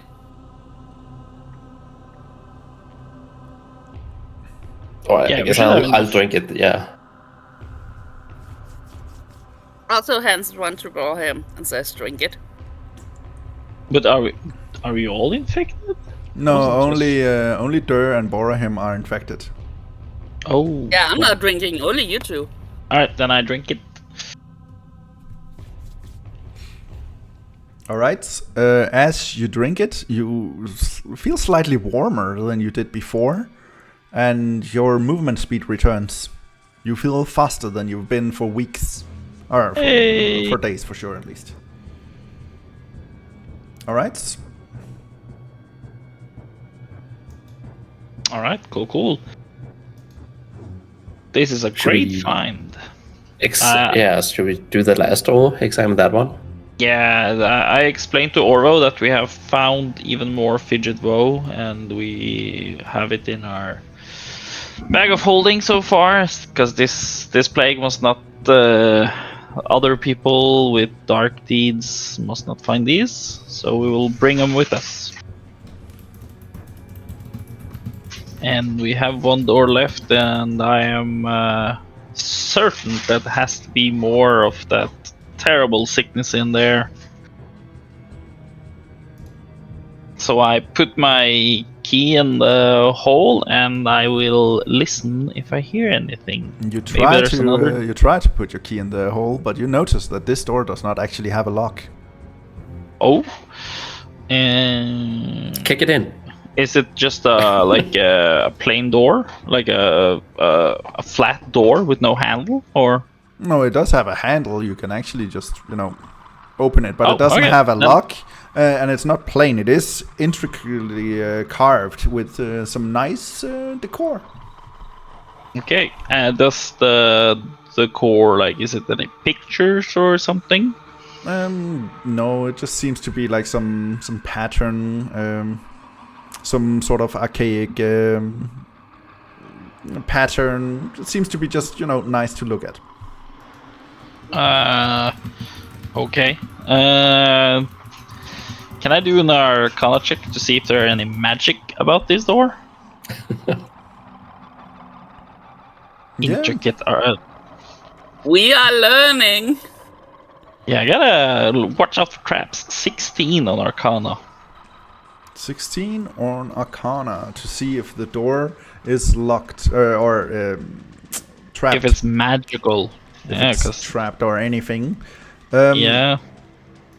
Well, on this one, you don't see anything on this door. It seems to just be a nice door.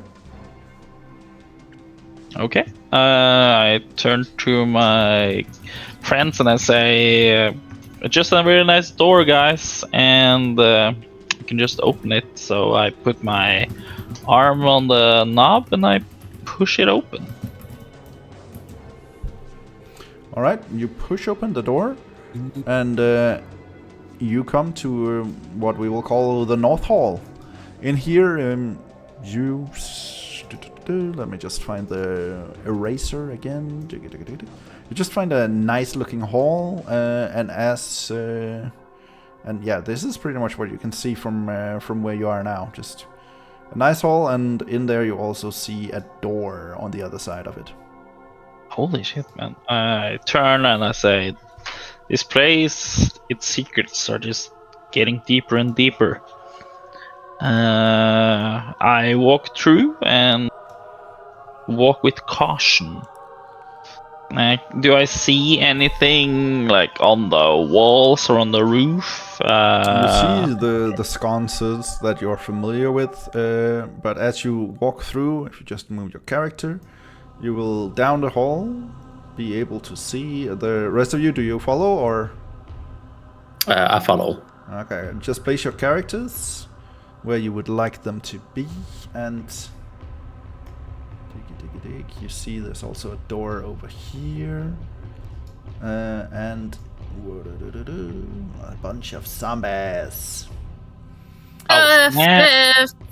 Forgive. Yes, I was very Wait, creative have with the zombies seen us yet?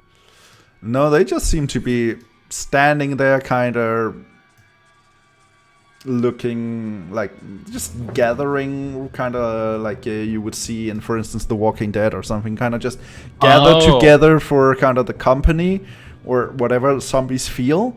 But currently, they're just standing like clumped together. I'll whisper to Bhorahim, like, can I try something? Something new? Yeah, you can try. Also, we have oil and fire. Before I'm we just do saying. So, but if you want to do something new, you have my test blessing. out my primal knowledge. Okay. I'm I'm gonna like try and like rage as quiet as can. Because it says I read like with the primal knowledge, I can use a strength check on different abilities. So I'm gonna try and like sneak up on them, but stealth. So Nice. Yeah. Cool. Strength stealth, rage stealthing. Yeah. Yeah, that's cool. so I need to roll strength, right? Let me just check here. While raging, whenever you make an ability check using one of the following skills, you can make it as a strength check. Yeah, okay. So yeah, you are rolling. So the strength way this works is like on your toe, on your big toe, you have so much strength and you're able to just move only using one toe to move yourself. Sneaky. All right, so yeah, give me a stealth roll with strength. 16. 16, yeah, okay. So yeah, you get to sneak up on Seth, Pef, Def, and Gef. Yeah. All right. So if you want to attack Seth, you can. I would say you can roll with advantage. Okay. But if what weapon are you using? It's my great club. All right. So that would just be a straight roll because you have disadvantage with your great club. So that's just a straight roll. Okay. He does have disadvantages with it. Alright, so 13 to hit. That, let me just Wait. check it. Yeah, why do I have a disadvantage with? Well, you actually don't know. But 13 to hit is... it's still fine. You do manage to hit Seth. So roll some Yeah, damage. but his great club ain't magical. I know that. A 9. Oh, wait. Maybe it's because of your sword. And you rolled 9 damage, you say? Yes. Alright, so 9 damage. Boom.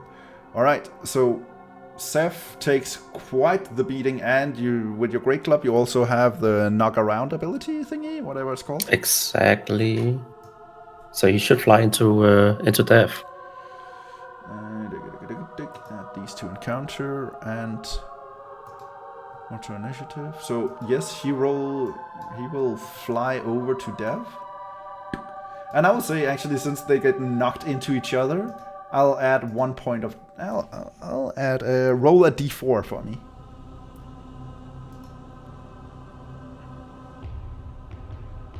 Ooh, 2. Oh, I'll add 2 bludgeoning damage to Dev.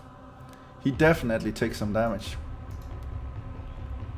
Alright, and yeah, you guys can roll some initiatives.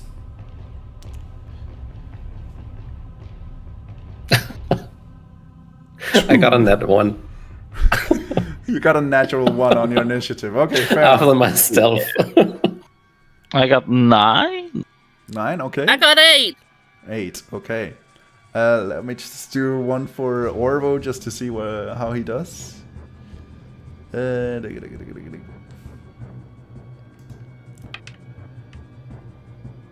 Well, he got a 10.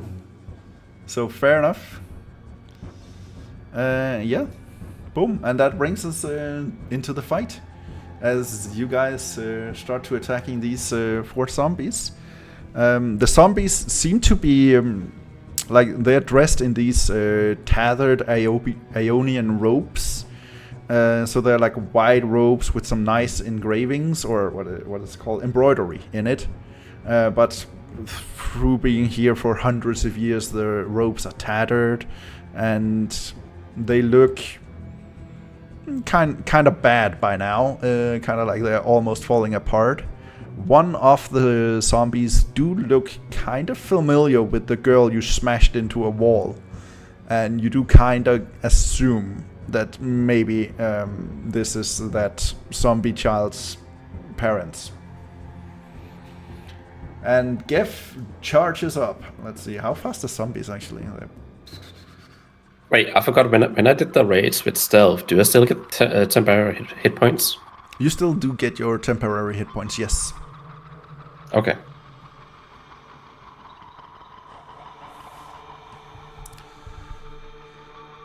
Yeah, and how fast are zombies? 20 feet, okay. 1, 2, 3, 4. Okay, yeah, so Geff goes all the way over here. And Geff is gonna try and attack you. So Geff rolls an attack. 18 to hit. Oh, it hits. Alright, so that's 8 bludgeoning damage. That is, you are raging currently, so that is halved to 4 damage. Okay. Oh wait, since I ranged next to Bhorahim like earlier, because that's within 10 feet, does he get the extra health then? You do get to do it every turn on your turn. So you will have to actually say that I do this to someone. So Okay, you can do it okay. next turn if he's close enough. But since you didn't declare it, I will say no. Yeah. For now, he is not. You're just focusing on being stealthy tiptoe. Okay. Alright. And then it's definitely Dev's turn. Dev is gonna sneak past Seth and Pef.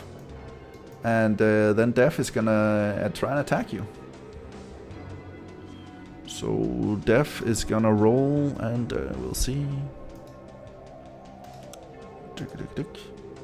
Dev rolls 8 to hit. Misses. All right, so he misses, and yeah, that's the end of his turn. He's got nothing more to do. Orvo kind of just sneaks over to the corner, takes a look at them, and goes, "Oh, oy vey." And then he is gonna try. Let's see, what does he have actually? He doesn't have that much interesting. So he's just gonna shoot at Def with his short bow. 21 to hit, so that definitely hits. And he I would deals say 9 damage 9. to Def. Alright, Def is definitely reeling from that one. He's taken some damage. The arrow kind of lodges into his shoulder, kind of locking his arm in place. So he's kind of just like moving slightly weird now. And that brings us to you, Bhorahim. All right. Well, Can I just say, like, have you guys noticed it has like this bar on the top of your D&D screen of the map, where you can see the initiative counter, so you can see when it's your turn and stuff. And what's really funny about this is Durr rolled 2 in initiative, and he is not the last one to go. bam. The zombie rolled a natural 1 and has -1 to initiative, so his initiative... No, he has -2, sorry, -2. So he actually has -1 in initiative now. He is by far the slowest. I will use my short bow and hit Jeff. Jeff? My name is Jeff. Okay. Go for it, roll an attack. 9 to hit. That actually still hits, alright. So roll some damage for Jeff. 6. Alright, so 6 damage to Jeff. He is still standing. But he does take some damage. He does look slightly roughed up. Oh no. Can I? No, a cantrip is an action, right? Well, unless the cantrip actually declares that it's for a bonus action, but I think all cantrips are actually an action. Yeah, casting time 1 action. Alright. Yeah, okay. Well, that's me, folks. That's all, folks. That brings us to you, Gomme.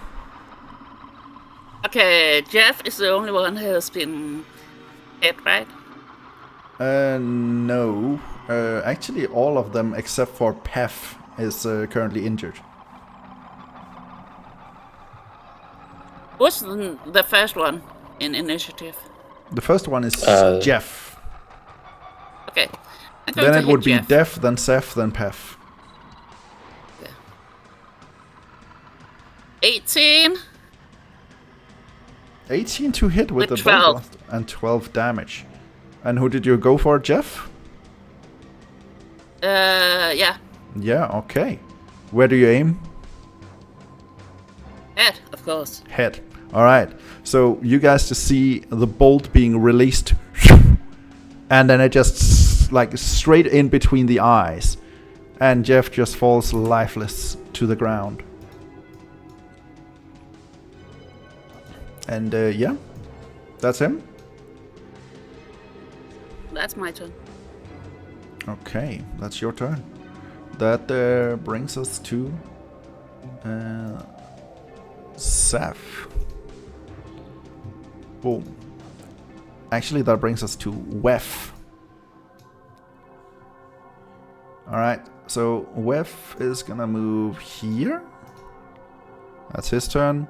Then there's Ref. Ref is gonna go over here. And then there's Tef. Tef is gonna be the first one to come out from this room. And then there's Yef. I was really creative with names, okay. Fuck off. He goes over here. and So many. And there you're just like, what the fuck is going on here? It's a clan of Mormons, you know. Charging towards you. I'll actually remove a little bit. The door opens and you can kind of see into the room like this from where you're standing.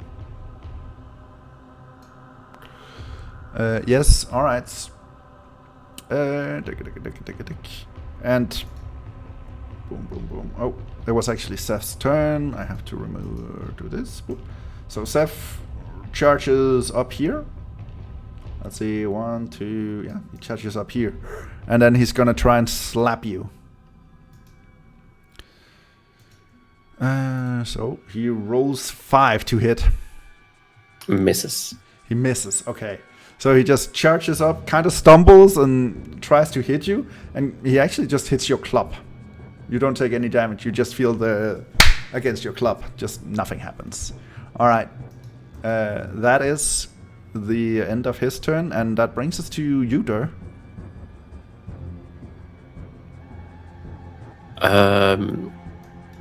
Wait, who did I hit first? That was Seth, wasn't it? Yeah, let me just... There's so many now.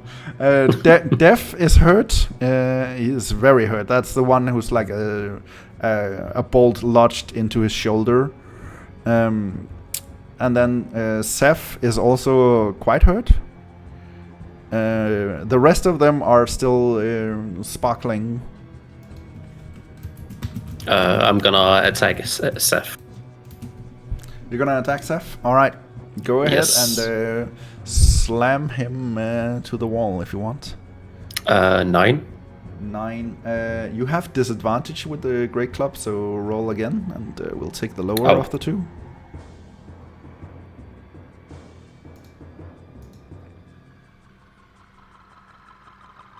Alright, so the lower one was the 9? Yeah. Yeah, alright. Oh yeah, 14 and 9, yeah. 14 and 9, alright, fair enough. So 9 plus 5. So you have a plus 5 to it. Okay, fair enough. Well, that actually still hits. Zombies are not very defensive, so go ahead and roll some damage. 10. 10, alright. Kind of like you did to his daughter. Again, you just slam the poor zombie up against the wall, making him part of the decoration, and Seth is gone. Another wall painting. Another wall painting with the great club of pointy things. Yeah, alright, fair enough. And that brings us to Pef. The only zombie slower than Durr. And Pef just charges up. Let's see, 1, 2, 3, 4. He charges up here. And for some reason, Pef seems more interested in going towards Bhorahim. So he actually chooses to dash and goes 2 more. If you want, you can do you can use your reaction to do an attack of opportunity as Pef tries to charge past you. I would like to do that. All right, roll me another 2 attacks, and let's take the lower of those.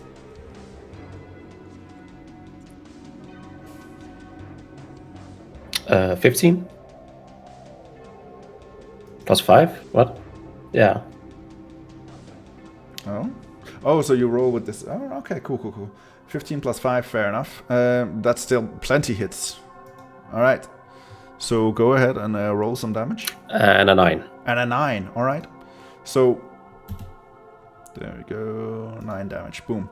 The thing is, though, with a great club, you push him. So you push him into the wall, and he kind of bounces back and kind of just like tumbles over to right in front of you, Bhorahim. He looks quite hurt. But yeah, that's the end of his turn. He is close to you now.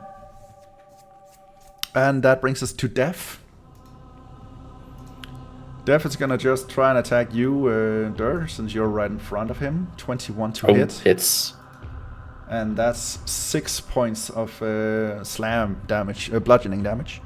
And that's reduced to 3 on you. Because you're still raging. I'm still tiptoeing. You're still tiptoeing, you're still raging. Stealth raging, yes. Yeah, and that brings us to Orvo. He sees Pef come charging at you, and he does not like zombies. So he's gonna try and just finish the job.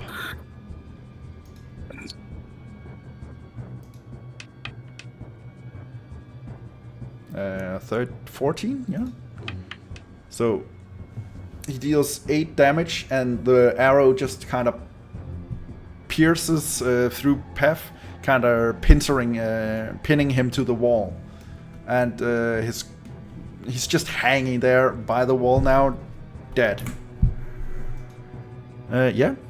So that brings us to you, Bhorahim.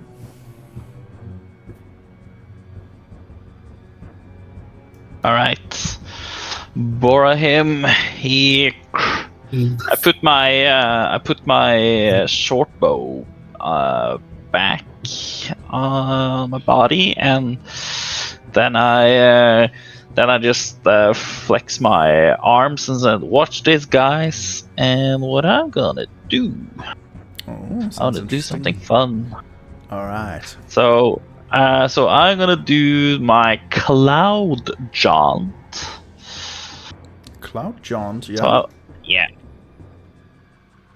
Teleport in here. Boom. All right. So you teleport in between all the zombies, and you can now see the rest of the room here. Let me just all right. You can toss some oil on yourself. All right. Himself just shower, baby.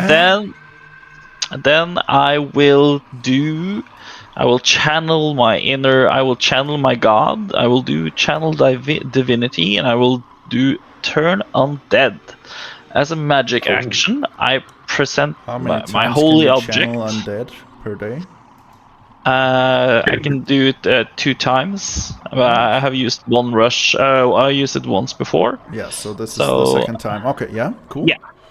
And so each undead of your choice within 30 feet must make a wisdom saving throw. If the creature fails its save, it has frightened and incapacitated condition for 1 minute. Oh, so for you're that casting, duration. So you're channeling divinity to cast Turn Undead? Yeah. Yeah, okay. Yeah, turn undead. Yeah, so they will then be frightened and incapacitated. So as long as nobody attacks them, they can't move. But this is an easier way for us to just focus on one, and nobody's like running around. Alright, and you said wisdom save of 13. Do zombies a wisdom saving throw? Yeah, is it 13? Where is it? I'm not sure. Didn't you read it before? Oh yeah. There we are. Spell DC 13. Okay, I'm just gonna roll with real dice because that's easier when I'm rolling for 5 people at a time. Yeah, none of those save. Okay, and the last 2. Yeah, none of them save from this. All the zombies are afraid of you. Some would say they are dead afraid. Ha ha ha. Okay, no mind.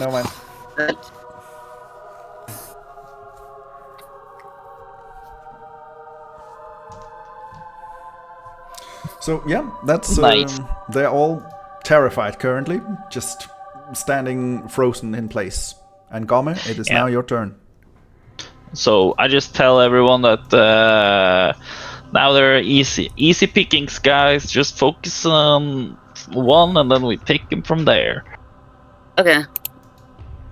So shoot Steph is what I hear. You want to shoot Death? Yeah. What? Okay. Well. Not but Death. Not Durr, but Deaf. Okay. Not Durr, but Deaf. Okay. Who's Deaf? You shoot a Durr, but not Deaf, and then you and then you do some damage. Oh, you want damage too? Okay. 6. 6 damage on Deaf. Okay, yeah.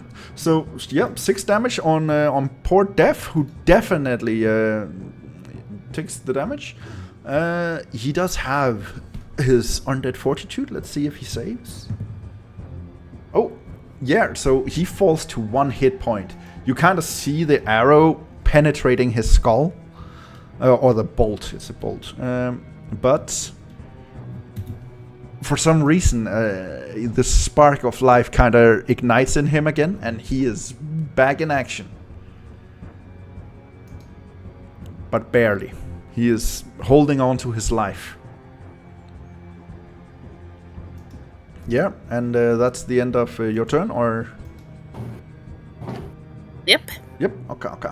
So that brings us to Wef, Ref, Tef, and Yef. But they are frightened and incapacitated, meaning they can't do shit.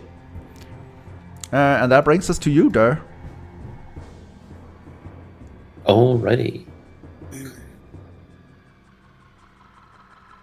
I guess I will finish him off with a little club. All right. Oh. That's a Roll. 6. Oh, you rolled a natural 1 with your great club of pointy things. I wrote down Yes. last time, and I'm not kidding you. Since you did this to the great club of pointy things, it did make the great club interesting and all. But at the same time, I wrote down that the next time you roll a natural 1, the club shatters. So as you hit the death, you do get to roll damage, but your great club also shatters and falls apart as it just pierces into death, sending him hurtling down the hallway. He dies, and your great club is no more. No. So I need to delete it? Yeah, unfortunately, you rolled some real bad tinkering, and you were kind of experimenting with your weapon. True. So, I'm sorry. It's gone. It's gone. But you had fun. But you had fun with the great club of pointy things. True. True. All right, you still have your movement and a bonus action if you want.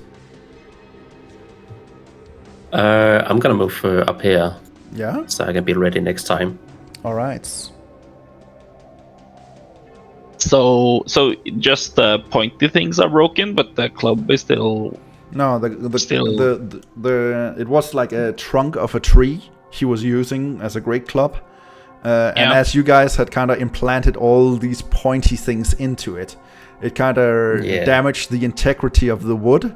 So as he hit the zombie, it just shattered, and like pointy things was just raining all over the place. And the great club is just like at this point it's more like, you know, a small stick. Okay. Right. Bhorahim, how much health do you have? Because I'm good, son. I'm good. All right. Well, I have 11, but I think it's okay. you have 11, because then I can use my vitality on you before I end my turn, right? Well, to be fair, to be factual, it is, is that an action? at the start of your turn. Okay. You can choose a character. It is not an Gotcha. action, but for now, I will say you were still within 10 feet of him at your start of your turn. So we will just say you did it. So yeah, roll 2d6 to give Bhorahim some temporary hit points. 3. 3 temporary hit points. Okay, That's not Well, bad. that could be life or death, man. Yeah, no, nothing wrong with that. Yeah, 3 points saved me many times when I was level 1. All right, and that was the end of Durr's turn. Yep. Orvo's turn. Orvo is all the way down here in the corner. He's just gonna like waddle up, like a dwarven waddle, just up here. And then he's gonna aim his bow at Tef. And do a quick 1-2. And that deals 5 damage to Tef. That then breaks its frightened condition. And it is feeling ready to fight again.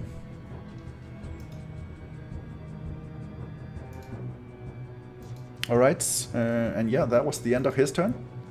Which brings us to you again, Bhorahim.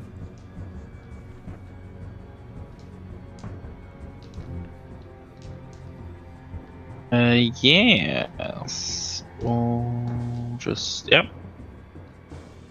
Well, it is. You know what? I will. I will hit. Yef. Yef, yeah. But yeah, I'm just gonna hit him. You know, no. Oh, 8. What? 8 to hit on Magic? Yef. That still hits. Roll some damage. Hey. 4. 4 damage to Yef. He takes the damage, doesn't seem too badly hurt, but yeah. He is. It definitely has an impact, that's for sure. Alright, so now he is not incapacitated anymore, though. No, So that is true. he has the ability to do stuff if he wants to. No, that's fine, that is fine. But Wef and Ref are still just standing there, incapacitated and scared of you. Alright, and that brings us to Gomme. Yeah. First, I'll say 1, 2, 3, 4, 5. I can see Teff. It says, to my Tinkerbolt. Oh, come on. You're good this time. 23. Yeah, that definitely hits. It hits. For sure, for sure. These guys don't have a very high 13. AC. 13, okay. So yeah, you hit Teff and he just falls to his knees and the head just smashes straight into the concrete, the stone floor, and kind of splatters all over the floor, kind of messing up your boots, Durr. And yeah, that brings us to, well, Wef and Ref are still scared, so it's just Yef's turn. And Yef are gonna try and attack you, Bhorahim.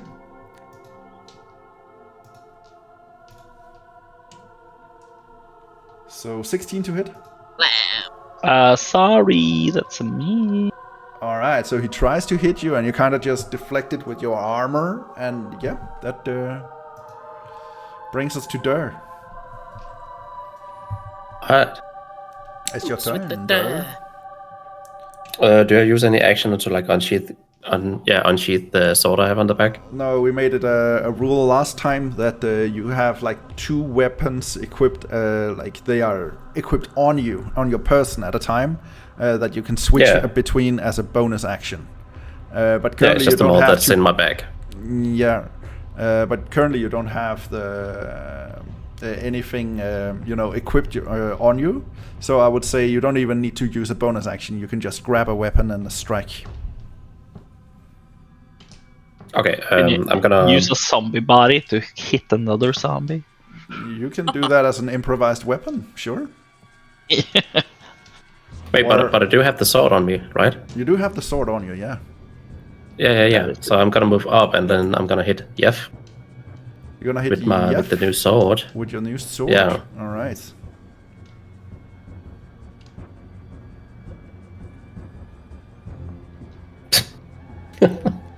Okay, 13. Why did you roll twice? No, you didn't. Okay, you only rolled once. Okay, that's fine. 13 still hits, for sure. Okay. But this sword, it says like I have 2 different slashing. What?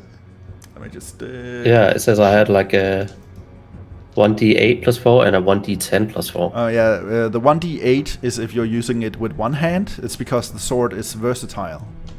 But since you're not wielding a shield in the other hand or anything, just roll the d10.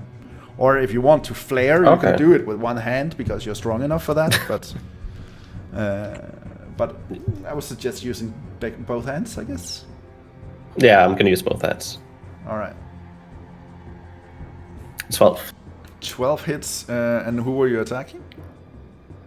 Yef. Yef. Well, you slice through Yef, and like it's clean cut straight through the shoulder all the way down to his hips, and the 2 body parts just like fall apart. And you see the sword kind of having like a green glow to it as it cuts through him. And Yef is no more. Yeah.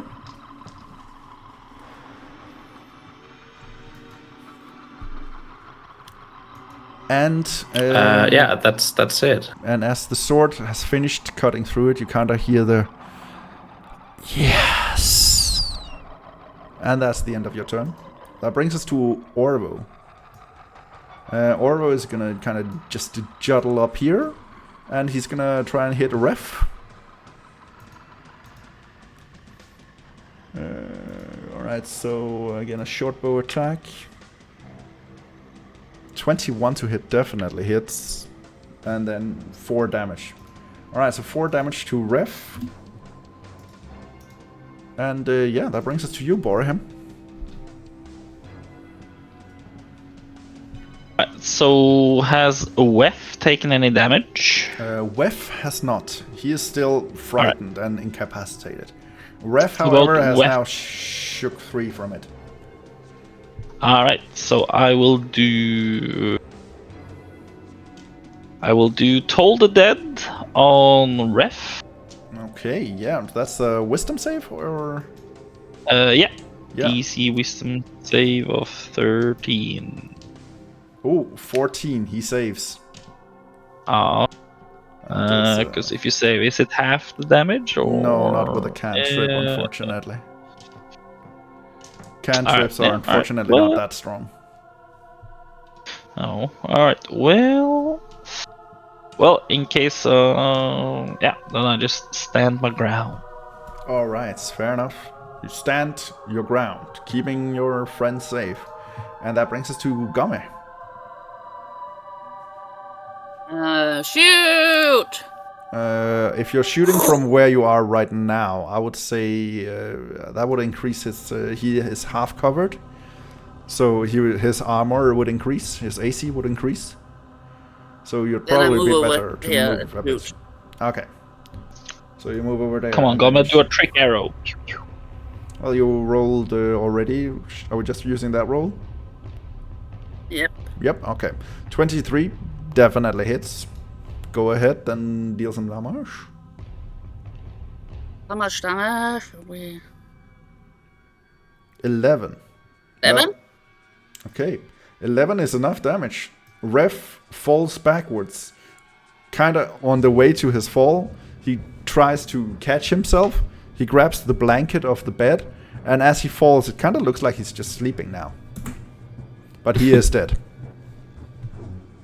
Alright, so the only one left is Wef, and he loses his turn. No, he's incapacitated. He's afraid of you, Bhorahim, but he still gets to attack someone else. And Durr is within melee range, so he is gonna try and attack you, Durr. Let's see, he is gonna go for an attack. 4. Oh, misses. Yeah, okay.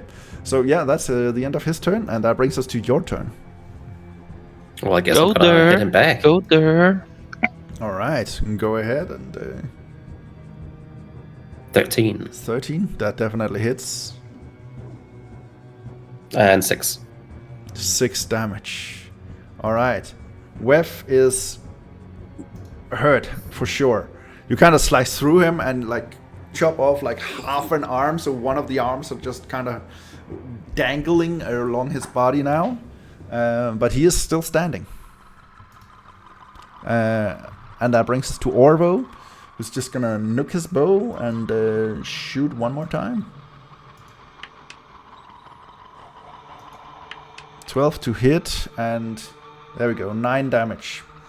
As he hit, Wef falls to the ground, lifeless. And that brings us out of combat. Woo!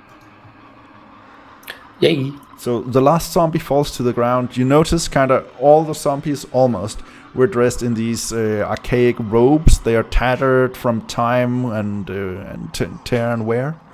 One of the zombies was dressed in a pajamas, seemed to have been sleeping when the incident occurred.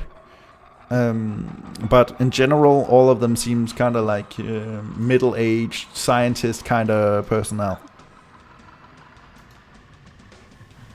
Okay, rummage through the things, the belongings. Do they have anything on them? Well, they have various utensils for the science, for the job. Nothing that seems to be of any sort of value, though. Is this a box up here? Let's see. What are we talking about? Oh, that is just The little square. The little square. Well, the little square is just it's a bedroom, and you see like the foot lockers are tucked beneath the 4 beds, and in the middle of the room there's just like a clear room.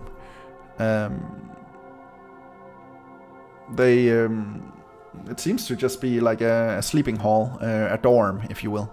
Damn.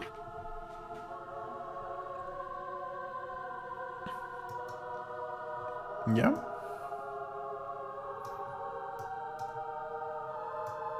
There's nothing in here, guys. Okay, let's look at this one. This one. This one. Do we think that these doors might just lead to other rooms, other dorms with other zombies, perhaps? I don't know. I think that's something we have to look. Goes Right, over further along is a hallway still, right? The hallway is still there until the end, you can see, and if you go, go down there. I want to go over here. Yeah, let me see. Let us catch everything. Stop! Nope. Bhorahim, come back. Come back. Never! Bhorahim. Come But back. While standing there, you do see like all of this. Kind of see the softly lit hallway with the blue light just showing the way all the way down. Let me just dig. It's pretty far. Oh, eraser, not a painter. There we go. Kind of all the way down here, you can see.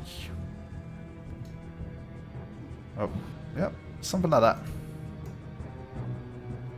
Okay, I see another hallway, guys, and it seems to end further down.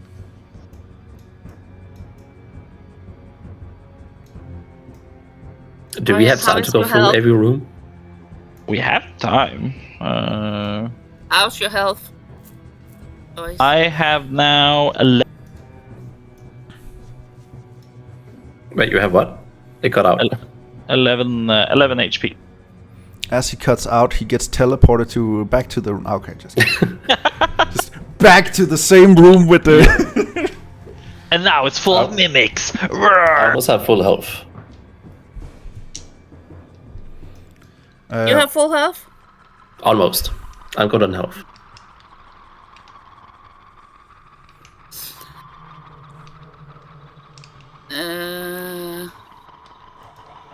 How's Orvo's health, by the way? Orvo has not taken any damage. He's not been hit. He's just, standing behind. Damn. Not doing too much. I'm keeping him kind of low key to, he's not the. All these doors, Grim, are they like fully connected to the floor, or is there an opening? They are all the way down, scraping on the floor, almost like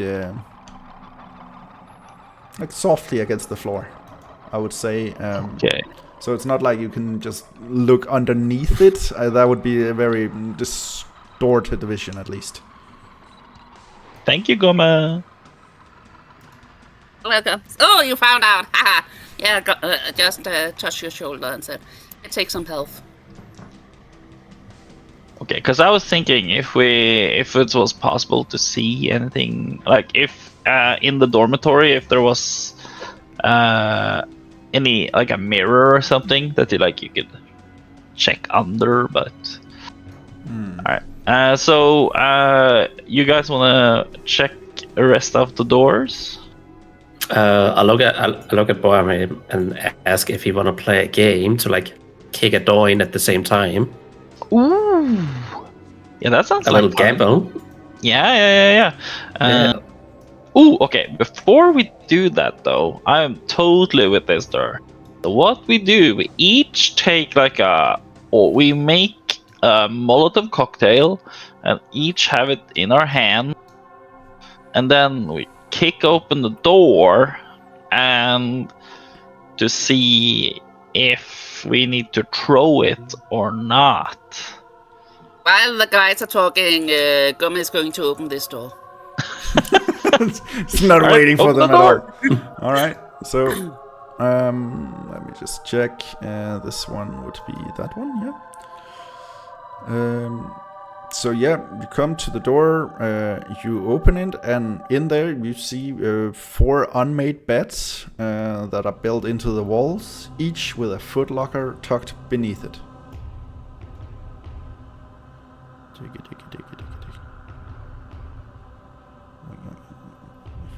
Obviously, she just opens the door and like, okay, fuck it, Durr, and then I just ram the door.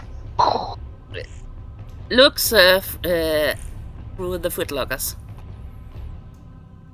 All right. The 3 out of the 4 footlockers are just empty. In the last footlocker you look through, you do find one of the Aeorian robes that you've seen all the zombies wear. However, this one is in pristine condition. Like it's a new robe. It has not been worn by anyone, it seems. Perhaps put in the bag. Okay. Put it in the bag.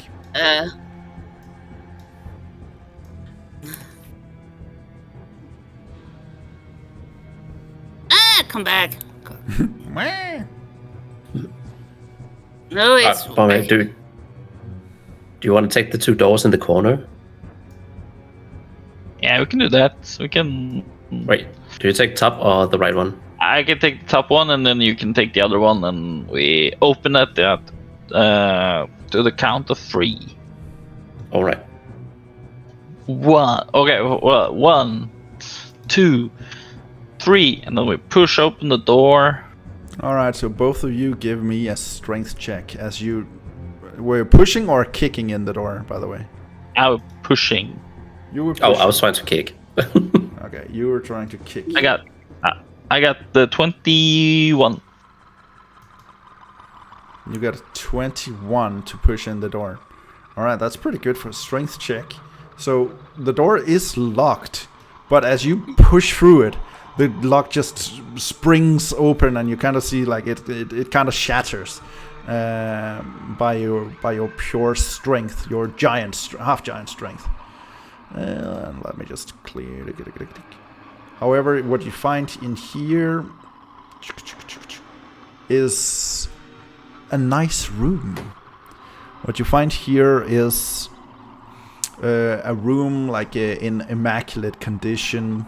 It's been cleaned up after the destruction. Like everywhere else in this complex has kind of been, like scattered things and destroyed things and stuff. Here seems immaculate. It's clean. It is crisply made bed in the center. A small table to each side, and the room also contains a stone desk with a chair. And into the floor there's a chest. All right. I see there's a note. Let's also do Durr's room because he also kicked. Oh yeah. Right. So Let's do that first. you guys get to react afterwards. But let's just you guys are putting me on overtime here. So this door, however, even though you rolled really sucky, this door is not locked. So it just springs open, kind of flies up, and in here is a kitchen. And as you kick open the door, 4 knives kind of hovering above ground kind of shifts towards you. And yeah, we are gonna have ourselves another little combat. Well, only Durr, right? Because he's the one getting attacked. I don't know he's getting attacked. Dig. I'll do this first. Can I ungroup these? Yes, I can. There we go. Roll an initiative, Durr. Oh, damn it. I fall. 4. Okay. I'm so lucky. I'll actually. It was about to hit 19 and then it tipped over. Ah, that sucks. Okay, I'll actually add the rest of you guys to the...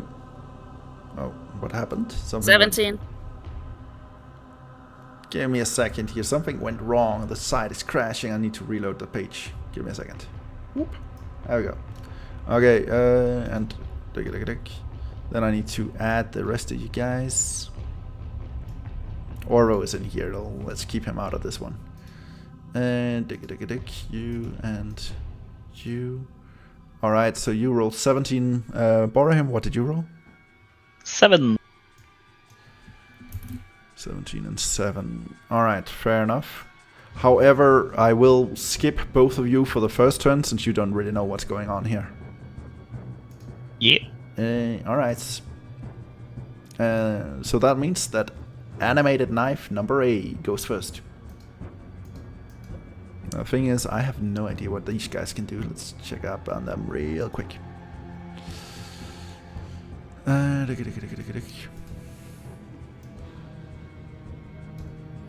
Alright, so these are... Oh, they're super fast. Alright, so animated knife flies over here. Let's see, actually all of the knives get to move before you, Durr. So I'm just gonna move all of the knives over around you. They're super fast, by the way. And then I'm just gonna attack you 4 times, I guess. Yay. Yay! Alright, 15 to hit. Hits. 9. Yes, 20. Hit. Alright, so 1 miss, 2 hits so far. Let's see the last one. 22. And hits. Alright, so 3 times damage. Okay. 4, 5, and 2. So that's the total. And currently you're not raging. So totally that's just the flat out 11 damage. Alrighty. And that brings us to your turn. I guess I have to rage, because that hurts. Yeah, I imagine so. How many rages do you have left for the day? That was my last one. That's your last one. Oh, okay. Yeah. I'm gonna hit back at A. Alright, go ahead and try to hit A. 22. 22 definitely hits. Roll some damage. 13. 13. Alright, so you strike at A and cut cleanly through the knife. And the 2 parts of the knife just fall lifeless to the ground. Which one is A? That's A. Whee! Gone. Alright. And that brings us back to knife number B. Or letter B. Or blah, blah, blah. There we go. It rolls and kind of flies, shivers, and stabs into you. And let's see if it does. It do. 15 to hit. Okay, it does. Okay, so another 5 damage. That's then reduced to 2 damage since you're raging. Also remember that you then, as soon as you rage, you now gain those 3 temporary hit points. So that means that you still have 1 temporary hit point. Oh, true. Also, I do notice that you have not used your reckless attack at any time today. You do have the option to actually do a reckless attack where you gain advantage on your attacks. But as the drawback of that is that everybody also gets advantage against you for that turn. Wait, I don't see that one. Don't you? I don't see adrenaline rush and rage. Reckless attack is right above your primal knowledge.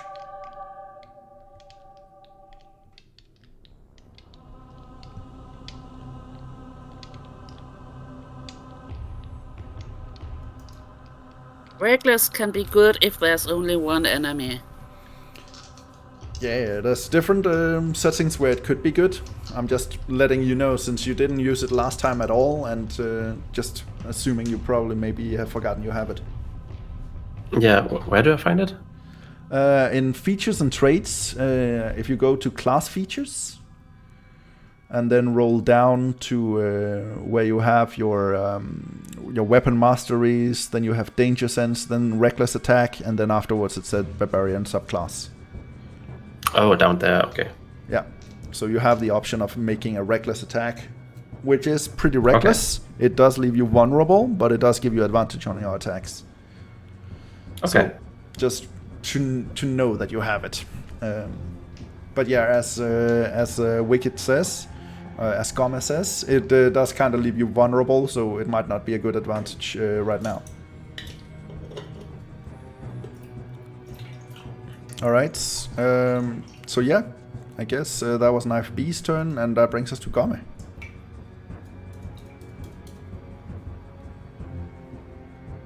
Do you want to participate in this fight? Okay. You don't have to. I was just thinking if I want to use Tinkerbolt, or I want to use Dagger, or I want to use Magic. Tinkerbolt! 19! 25. 25 to hit. That definitely hits. Okay. 7. 7 damage. And which one are you aiming at? I'm C. The knife. Yeah, sorry, I didn't get the knives any names. Maybe I should just, Google brands of knife producers and just... This one is from Tefal. This one is from, yeah. I'm hitting the Fiskars. Yes, the Fiskars. I can actually just... How do you spell that? Fiskars? There we go. Alright, so Fiskars is definitely hurt, but it is still floating. That's my turn. That's your turn? Okay, so that actually gives Fiskars his turn. Fiskars is just gonna float over here, and then he's gonna try and attack you again, Durr.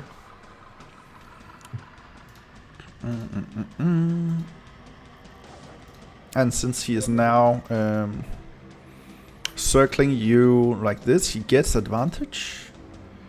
But he still only rolled 11 to hit. Yeah, misses. That misses. Okay, so you manage, like you sense that he's it's a knife. That Fiskars is floating behind you, and you manage to just like move out of the way as it tries to stab at you. And that brings us to Bhorahim.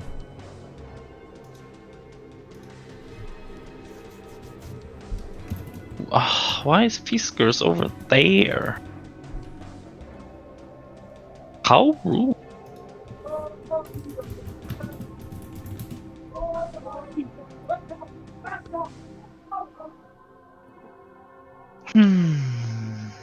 Well,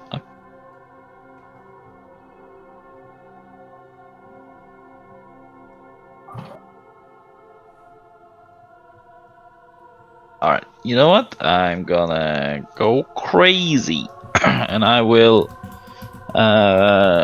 use... I put my hands together and I do a circle motion and I hurl 3 rays of fire to each of the different blades. 3 rays of fire to each? Or you mean in total? One in total. So okay. I do scorching ray. Fair enough, fair enough. It makes a difference. It makes a difference if it's 9 or 3. Okay, so a scorching ray, 1 at each of them. Roll me 3 attack rolls.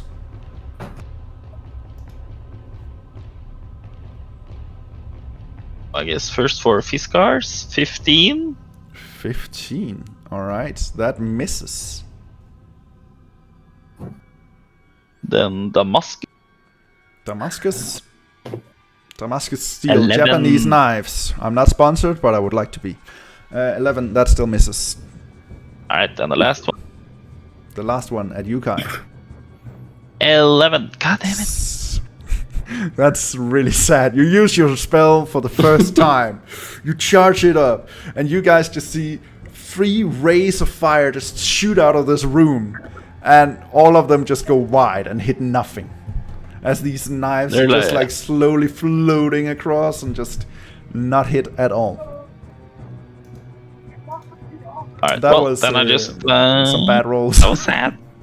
So sad. Yep, So sad. then I just stand my ground. Okay, fair enough.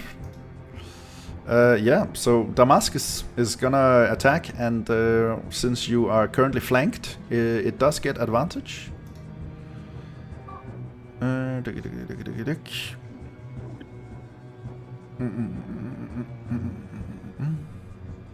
So it will roll twice, and 16 to hit. It hits. Alright, 5 damage, piercing damage. That is, however, reduced to 2. So, well, you take 2 damage. How much HP do you have left there? I'm halfway down From... 39. Okay. So you He's, still have some life left. He's a tanky boy.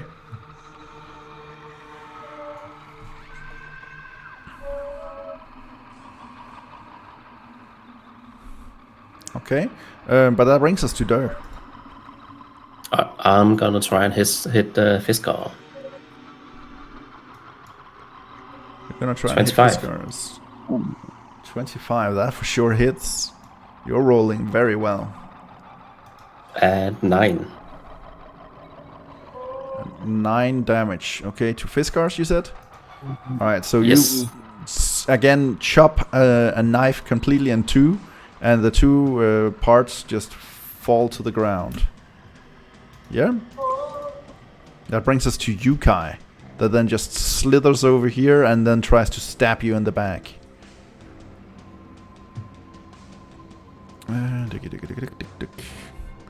Alright. Hey, wouldn't that be my front since I was facing Fiskar? Oh, well, true. Fair enough. It tries to stab you in the eye. You feel better now? Yeah.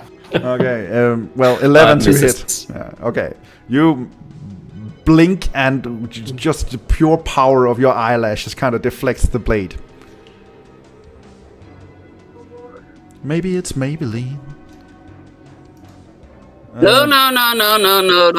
Don't change things. We are doing knives right now, not Maybelline.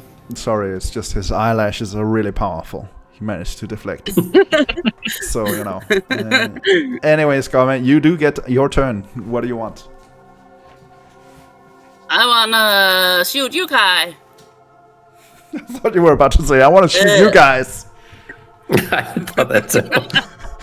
It's just gonna shoot you guys. What the fuck? Twist. 9. 9. I think I miss. Yeah, that misses. So you shoot the bolt and it just goes wide. And you just kind of from in the kitchen just hear that ding ding ding ding as you kind of just hit some pots and pans in there. And yeah, you're making a mess. And that brings us to Bhorahim, unless you want to do anything else. Nope. Okay, Bhorahim, your turn. Alright, I will use Toll the Dead on Yukai.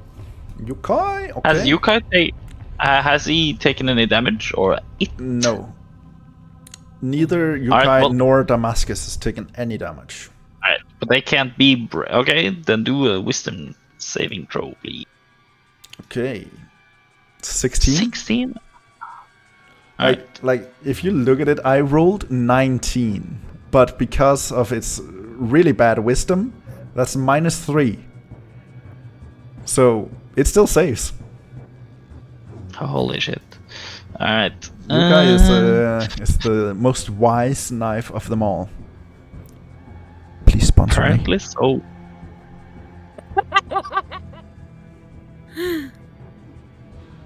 Don't have any cool bonus acts. Well, nope. Well, I guess I just stand here then. Alright, well, then it's Damascus Steel. Alright, Damascus is behind you and it's gonna try and do another stabby.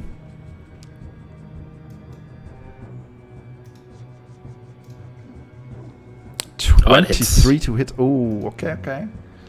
1 damage to you, since you're still raging. I barely felt that. What? A mosquito? Okay. Fair enough. Well, it is what it is. And that brings us to you, Durr. I turn. Huh? What are you saying? Nothing. It's just the boots with the fur. That's all I have in my head each time. Each time. I'm gonna turn to Damascus and try and hit that. Okay. Well, you've been doing well with your slap. 23. See, that is really good. That sword is powerful. True. A 7. A 7. Okay, so yeah, you hit Damascus. It bends a bit. Like you can see this Damascus steel blade bends, unlike it would do in real life. Please sponsor me. So yeah, it is still floating, but it is wounded. Right. All right, and yeah, then it's Yukai's turn. Yukai is again gonna try and stab at you.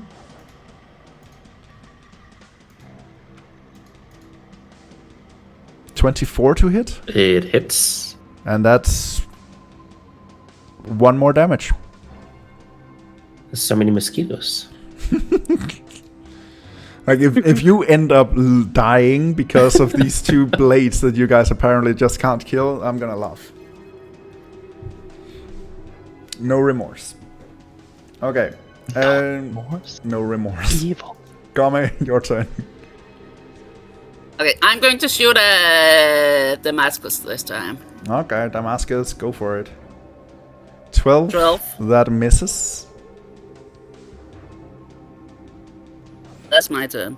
Alright, so you try to shoot at the bent blade of Damascus, and because it's bent, it's kind of just like floating out. Like if it had been straight there, you would have hit, but unfortunately it's currently bent. Yeah, so that brings us to Bhorahim. You want to try another ray of fire? No, I will then go and hit it with my mace. Oh, he died. Deleted myself. He is currently in that room with the... Again! Well, I hit Mr. Yokai. 9! Come on! But where are you, actually? I don't know, I Oh, you actually did delete disappeared. yourself. You did delete yourself. Let me just yeah, put you back in there. I'm gonna add. Oh, yeah, Oh, okay. there's 2 of them now. No, that's 2. Okay. One gone. There we go. Okay, just need 1. He's too powerful. And let you add you to the encounter again. There we go. Okay. And you try to hit Well, the the yokai? way we are hitting, maybe 2 wasn't a bad idea. Yeah, I got the 9, so I didn't hit a shit. Alright, fair enough. At least you tried. Yeah, so that brings us to Damascus. And Damascus is just gonna attempt another strike at you.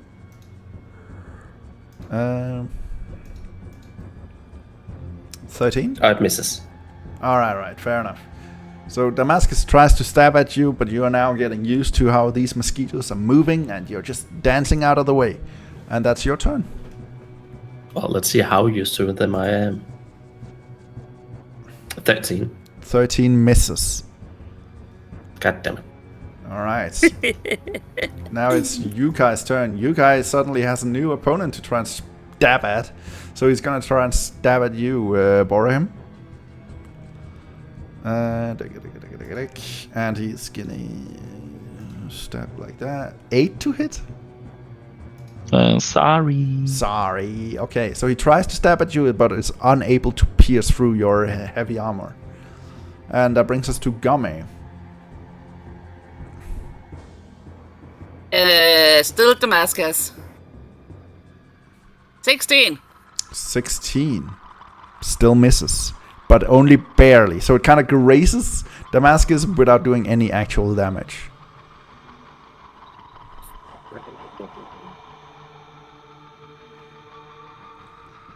And that brings us to Bhorahim. Alright, I will try once more to hit Mr. Yokai. Go for it. punch. By the power of Grayskull, 20! Nice, that does hit. Oh. Yokai is getting hurt. Roll some damage. Woohoo! 4, baby! 4, okay. So you do slam into Yokai. It kind of floats back in the air a bit, but it is still going. It's still floating around. So yeah, that brings us to Damascus. Damascus gonna stab at you, Durr. Damascus feels like Damascus is winning. That's for sure.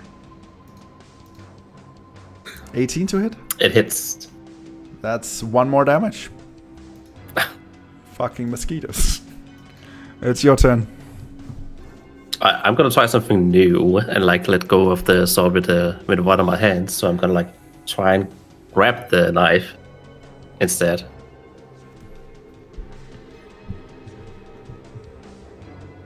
All right, so It's like it's a grapple, right? it's a grapple. Yeah. Okay. So you're now Yeah. holding the knife as it kind of floats around in your hand, kind of trying to like stab at you, and it's like, yeah, okay. But it is Do grappled. I still hit like a? Do you still hit bludgeoning, like the unarmed? No, when you're grappling something, you don't actually deal any damage to it. So Okay, so you're I'm just like standing there holding it. so you're just holding it, but that does give it a disadvantage when it tries to attack you. Okay. And which one were you doing that to? Damascus? Yeah, Damascus. Okay. I'll just do like a quick border around Damascus to show. Yeah. Okay. That brings us to Yukai. Yukai is gonna stab at you, Bhorahim. And Yukai is gonna 8 again. Sorry. All right. And Yukai kind of just stops moving and just falls to the ground as that happens. And that brings us to Gomme. Huge Damascus. Okay, you shoot at No, Damascus. he's 12, I miss. Yeah, 12 misses. All right, and that brings us to As you, long as you Bhorahim. didn't hit my. Yeah, as long as you don't hit the Durr, that's Would good. that have been like a natural 1 to hit me? A natural 1, it would have pierced your hand. Yeah. All right, Bhorahim, your turn. Alright, so Yukai just fall to the ground, or? Yeah, Yukai just fell to the ground. So it's, is it... So I can... Alright, then I move to Damascus, I guess. Okay, fair enough. I think it's still there. It's just laying on the floor. I go and hit Damascus. All right. I will say since Damascus is currently grappled, I will give you advantage to hit it. So Yeah, I just like hold 19. it out in a straight hand for you. Yeah, Trying to hold it still. Yeah, come on. I have a 19. No, you have advantage. Roll one more time. We'll take. You can still get the critical. I got 23. It's not critical, but still roll some damage. You hit 5. 5 damage to Damascus, and Damascus is like and Durr is just holding the blade, and you're just slapping it with the mace, and like it hurts you a little bit, Durr, as kind of the metal against the metal. It's like A shock. it's annoying, right? But the blade is bent, and it stops resisting. It stops moving around. And yeah, Damascus is lifeless in your hand.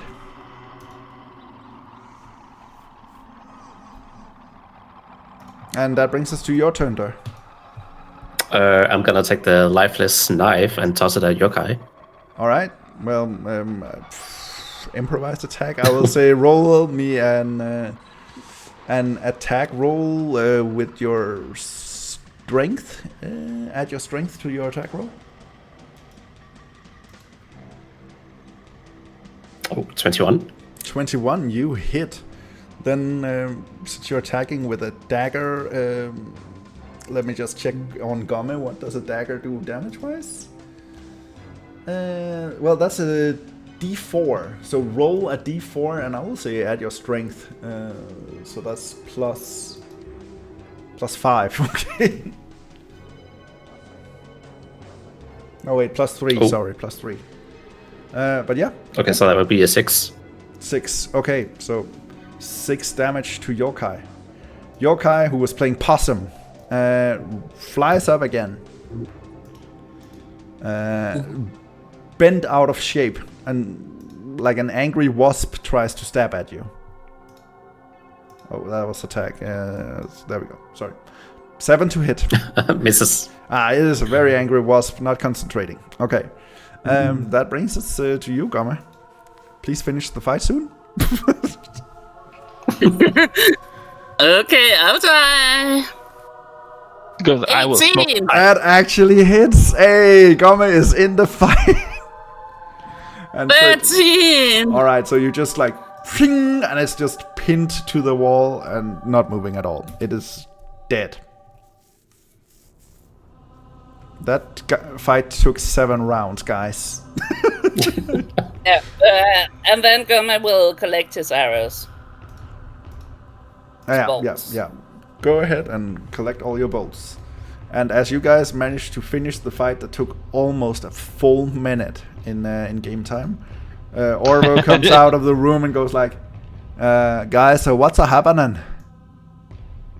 We met some flying kitchen knives, and but we dealt with them, and I just brush off my shoulders like it was no problem. You know. Yeah. I'm just standing there in cut wounds. Full of cut wounds. Full of cuts, just like, yeah, it's all great. So I peer into the kitchen, and I'm like, ooh, I see much more like spiky stuff there, so we maybe can find some new toys for you. But first, I will go into this room that I was in. All right. This note. Is the note anything specific or just flavor? The note is just some recent scribbles. They are written in an old archaic language that you don't understand. So, yeah. I will take the letter. Yeah. I will take it. Maybe somebody else know this archaic language. Okay. Yeah. Sure. Because I presume it's the same one as in the notebook. So if we find a guy who can decipher that, he can also decipher the letter. And then I will go to the chest and just open the chest up. All right. So you go to the chest and you open it. And yes, sir. As you open it, out springs a swarm of poisonous snakes. What? You guys need Fireball. to learn to check for traps. Really, guys. No. That didn't do it. Touch it all. Touch it all. All right. Let me just do like this. Whoop. Add everybody to the encounter, and you guys can roll another type of initiative. A 20, baby. 16. 11. All right, and Orvo got 13. So, yeah, the snakes, the swarm of snakes had advantage because of, surprise attack. So they're gonna just jump out and, like this swarm of, like, you notice that these snakes are just not just ordinary snakes. They're not normal snakes that you would see in the wild. These are undead animated snakes, and they go towards you, Bhorahim, and are gonna try and bite you. Okay. 26 to hit. Ooh. And I hit. Dang. Oh shit, that was a critical. I am sorry, bro. Well, Gomme gave me some love. You know, it's probably fine. But that means I'll have to... Let's see. That would then be... That's critical, so that's... So that's 10 piercing damage. And I need you to make a Constitution saving throw. Okay. Oh, are you gonna get poisoned? 20, man. 20! 20, alright. So that means you only take 4 poison damage. To addition to those, to the 10? Yeah. Jesus. All right. And yeah, that brings us to your turn, Bhorahim. Hey.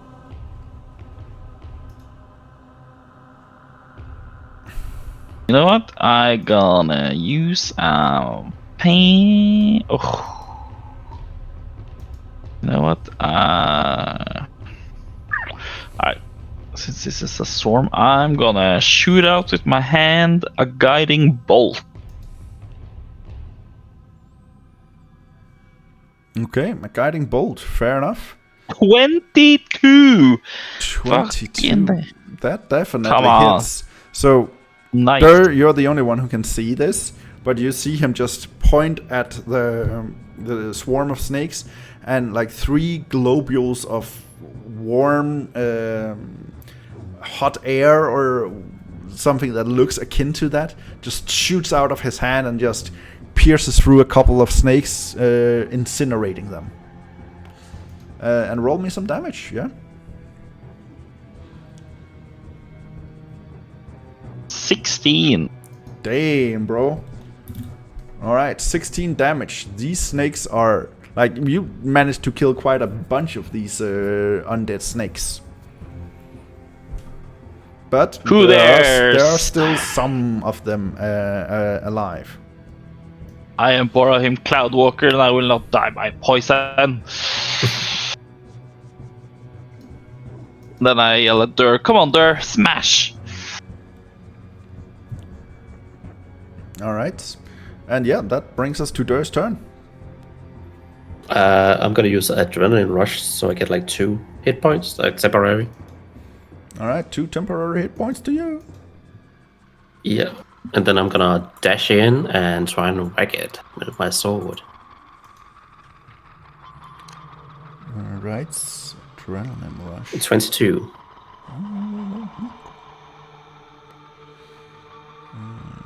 Okay, 22, that definitely hits. Roll some damage.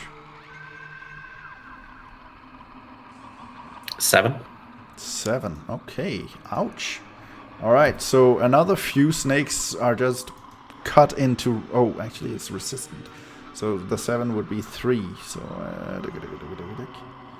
so that means... There we go. Okay, so you do manage to cut a few of the snakes up, but as their undead form kind of binds them together, you feel that they are... you're dealing less damage than you're used to. Alright, anything else? No, that's it. Alright, so that brings us to Orvo. He runs over, he does a barrel roll, lands over here, and then kind of for the flair of it, tries to shoot. He's trying to be cooler than he actually is.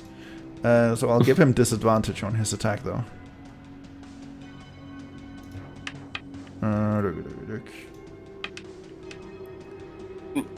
9 to hit, so he actually misses by trying to be cool. And yeah, that brings us to you, Gomme.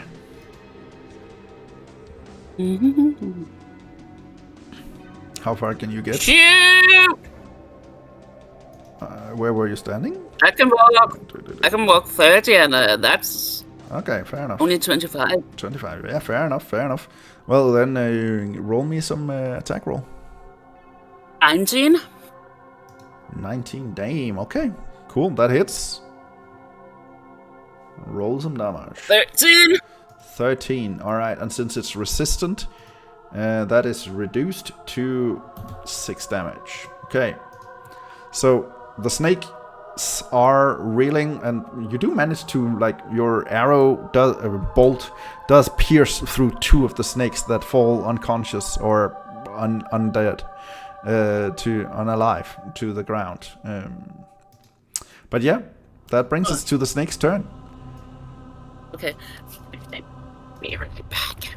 Alright. The snakes are gonna go one more bite. They're actually gonna envelop you, surround you from all sides. And then they're gonna bite at you, Bhorahim. How? Yeah, I know. 26 again. So, yeah, that damages you. The thing is, though, there are fewer snakes this time. So I'll only roll 1d. So that's 4. So 4 piercing damage, but you still have to do a Constitution saving throw.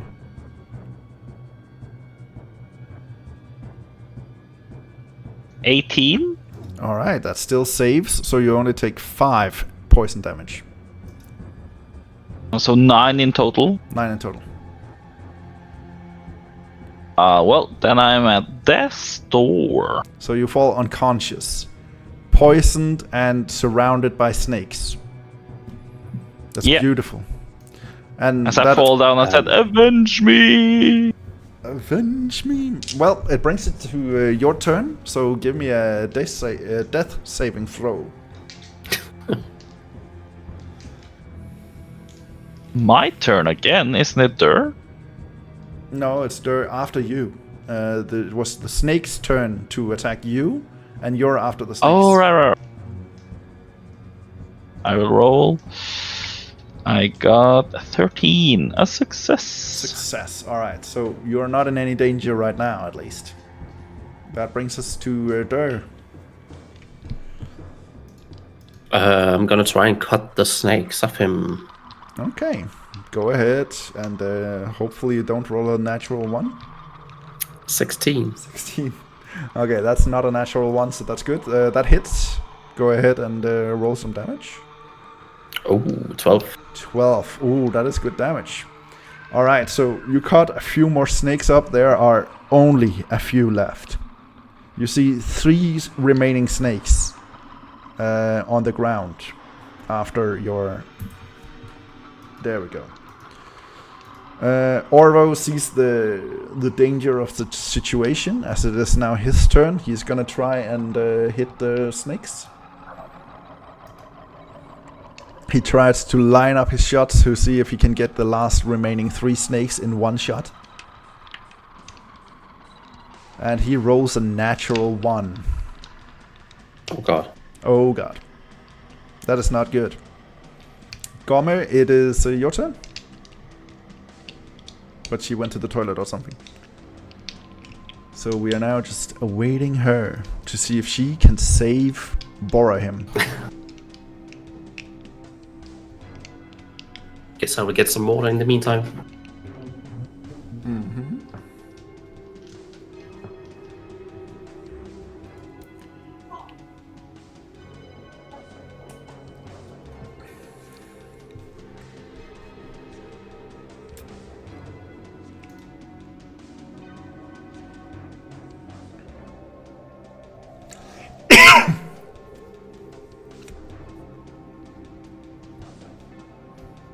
Those stupid snake. Well, then I go and make a pee-pee then. Pee-pee. Okay, okay.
I'm back.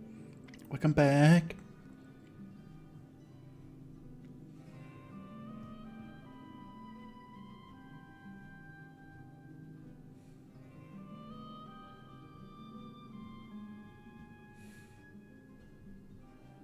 Wouldn't have thought it would be knives and snakes that would have taken, like, almost killed us. Yeah, I did not expect that either.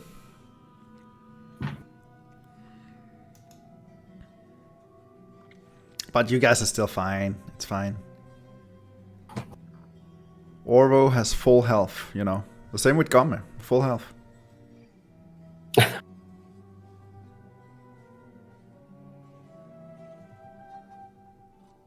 But if they can't hit, then yeah.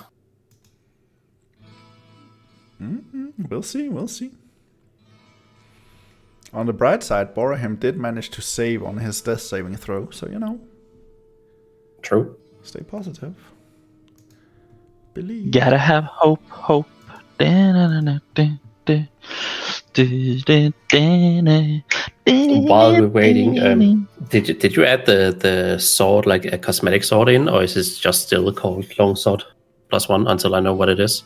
You still need to find someone who can identify the sword for you until you understand what the sword does. Alright. So for Guess now, we have to do that when we get back. you just know that it has, you know, it has that. And then you will know that you get an eerie feeling when you're not using the sword. Huh. The sword is cursed. Hey. Hello, welcome. Welcome back. It is your turn. Okay. We need you to kill it Still- or Bhorahim dies. Maybe. Why does Bhorahim die? He is currently at 0 hit points, but he did manage to save on his first death saving throw.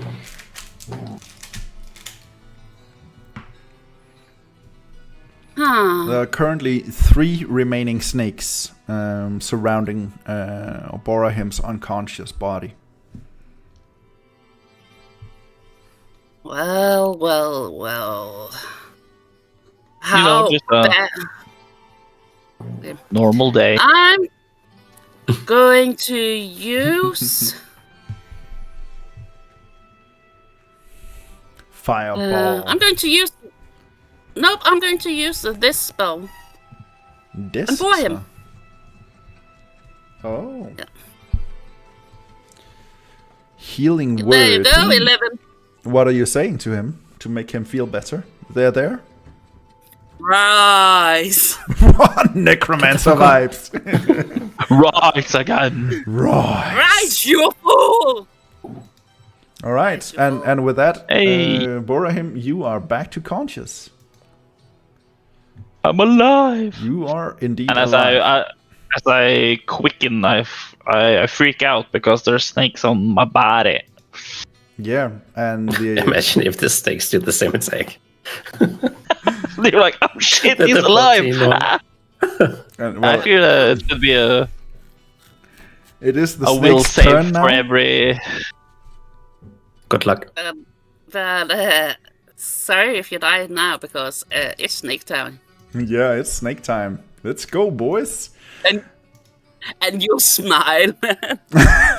Nat one. Come on, Come Nat. on, let's see. Roll. Oh, 7 to hit. That was a natural 1. All right. So with that, the healing word of "get the fuck up" manages to strengthen you enough that you actually dodge out. You roll around a little bit, wiggle, and manage to not get bitten. And then it's your turn. Death has saved me because I'm gonna kill you. And as I say that, the bells of the dead ring in their ears. So I do toll the dead on them. All right. Toll the dead. 12. So that 12 fails, on right? wisdom. 12 Oh, wisdom yeah. save. Yeah. Okay. Roll some damage then. All right, where's my D12, baby?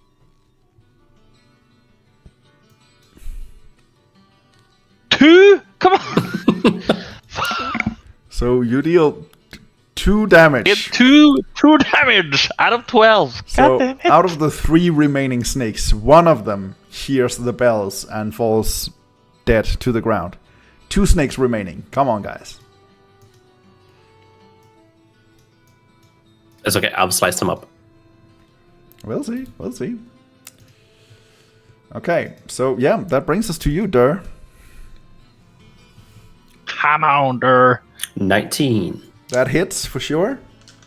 and 13. All right. I so believe in the power with of that, romance. you swing your new sword and slash both the snakes, decapitating both of them, and they fall lifeless to the ground. You guys managed to defeat the undead poisonous snakes. Finally. What did I tell you, Durr? So- Don't go on checking on chest unintended. Good. And yeah, You're the one who opened it up. so what do you I guys go do? and peek in Wait, are you I gonna go open it peek again? in the chest again. Now it's open. There's nothing there. It's open now. It didn't close. It's open. I peek. And- Okay. I peek. And boom! A new snake jumps out. Now it's a mimic. Yeah. It's a mimic.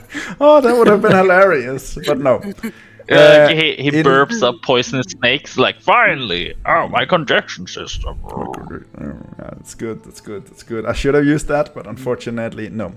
The chest contains 1,006 silver coins. Oh.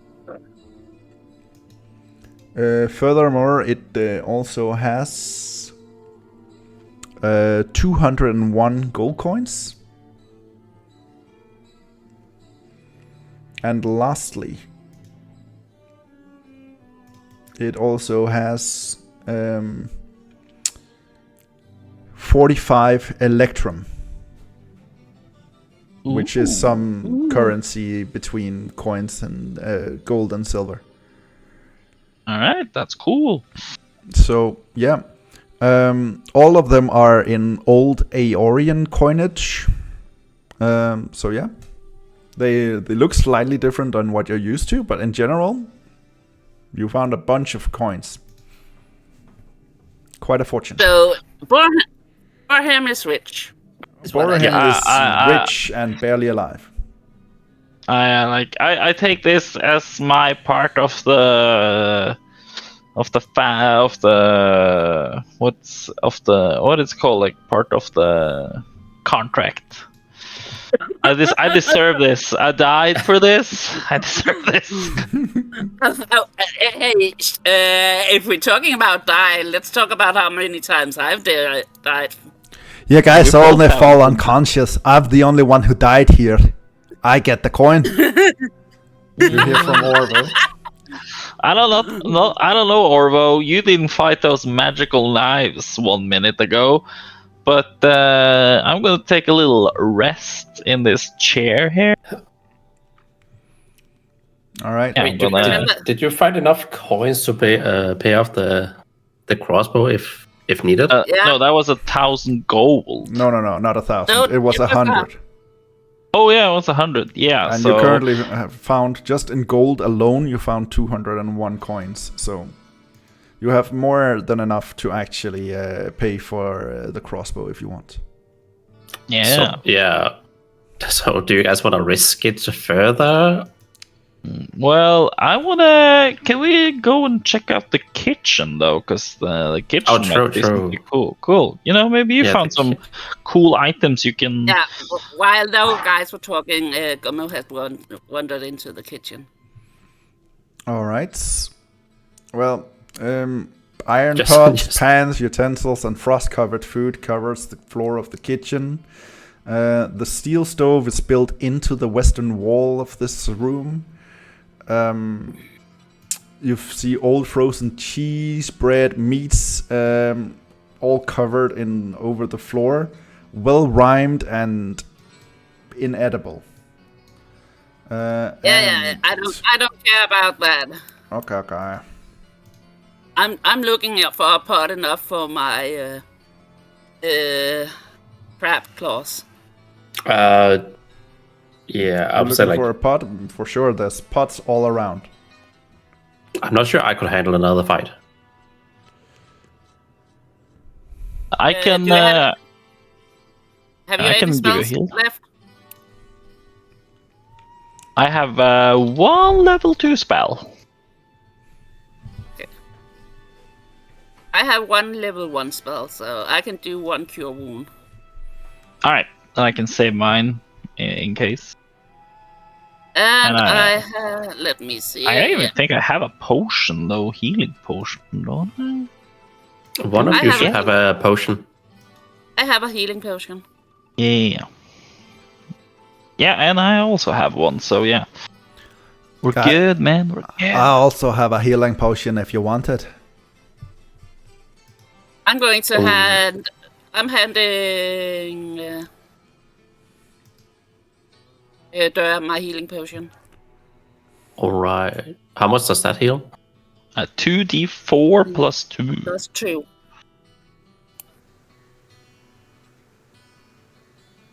So like that plus 2? Yeah. Oh, Yep. 7 hit points. So Do you- 7. Do you need more, Durr, or do you feel fulfilled? Because you can have mine also. I got paid half health. Half. Alright. Okay.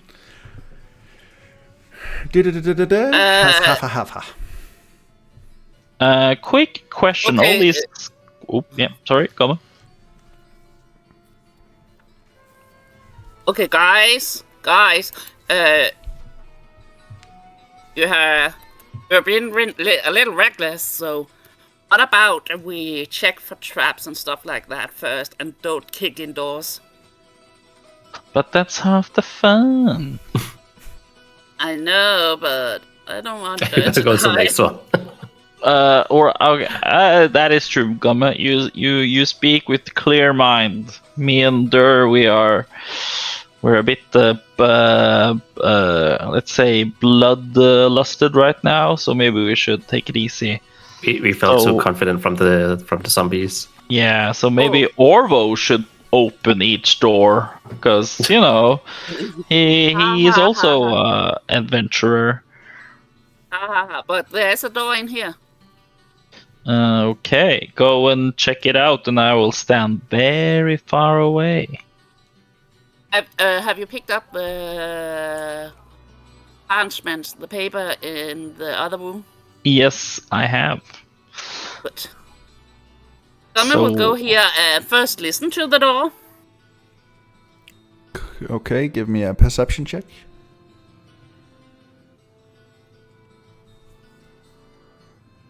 Seven. It's super silent. There's completely quiet in there. Can I listen from the other side? You can for sure Ooh. try.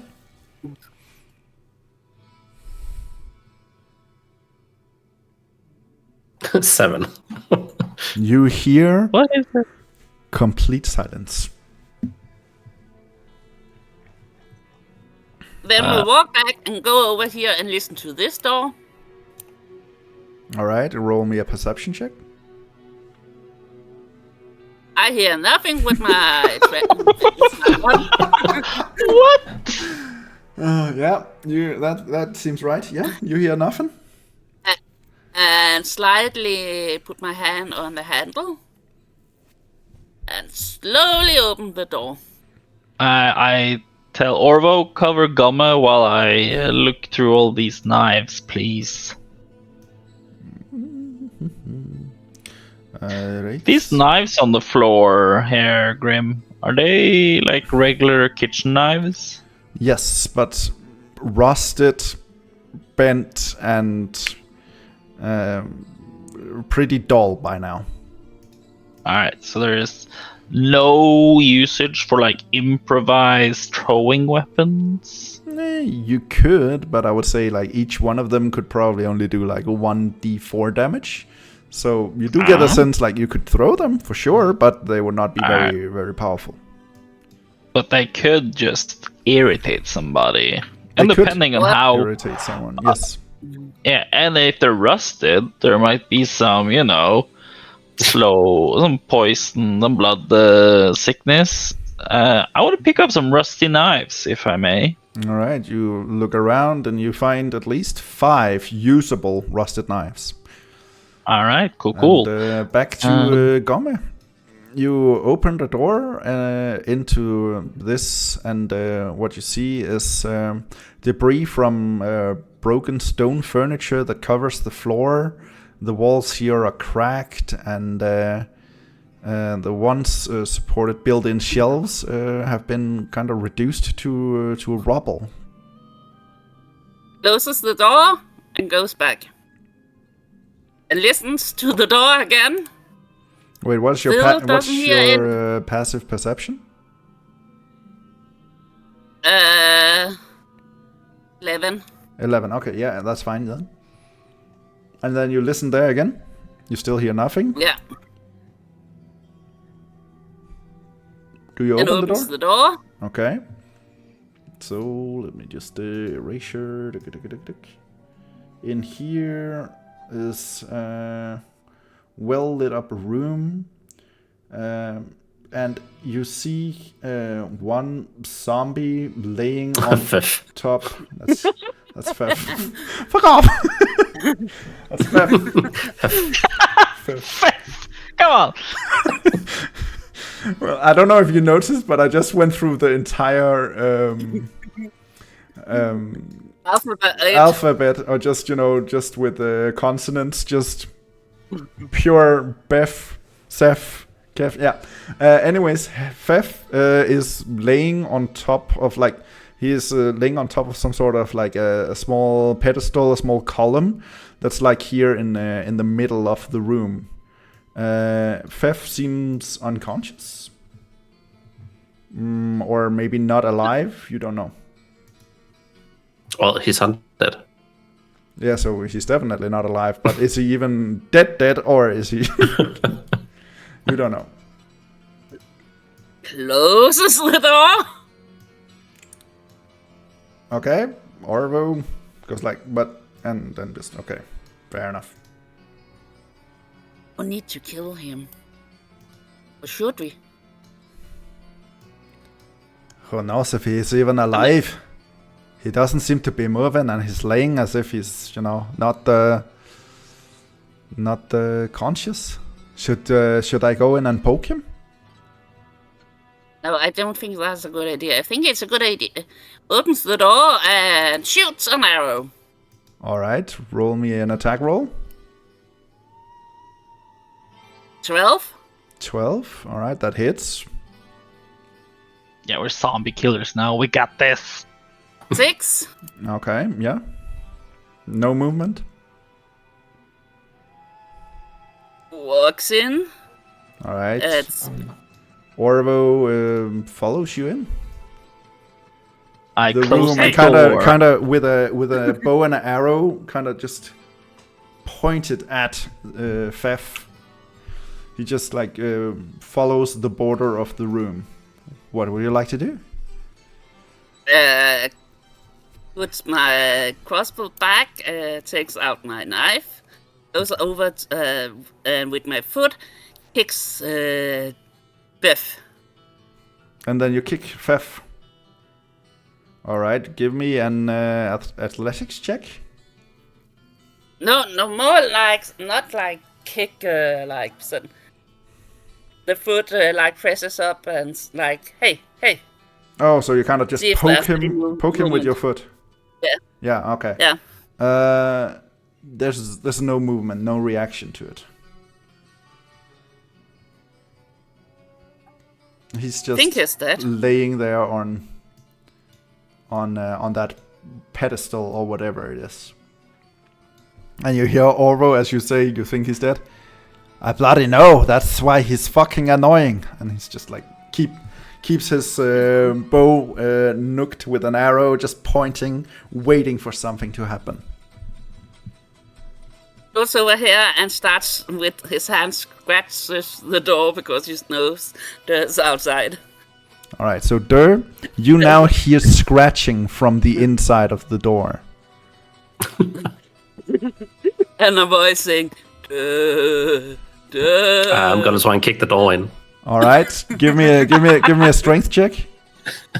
And Gomme, you're still standing here. Gomme. Oh, 21. 21. Okay, so as you do that, Gomme kind of gets knocked back a little. I'll say you take 1 damage from that, and the door is open.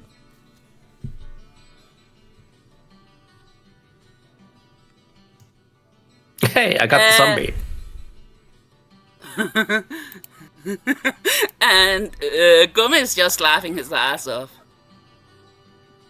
And you out of the corner of your eye, you just see Orvo kind of just roll his eyes at you while still keeping his bow and arrow completely pointed at Fef. There's nothing in here, guys. Can I walk up and loot Fef? See if there's something on it. Yeah, for sure. You can go and check him out. Give me, I would say, investigation check.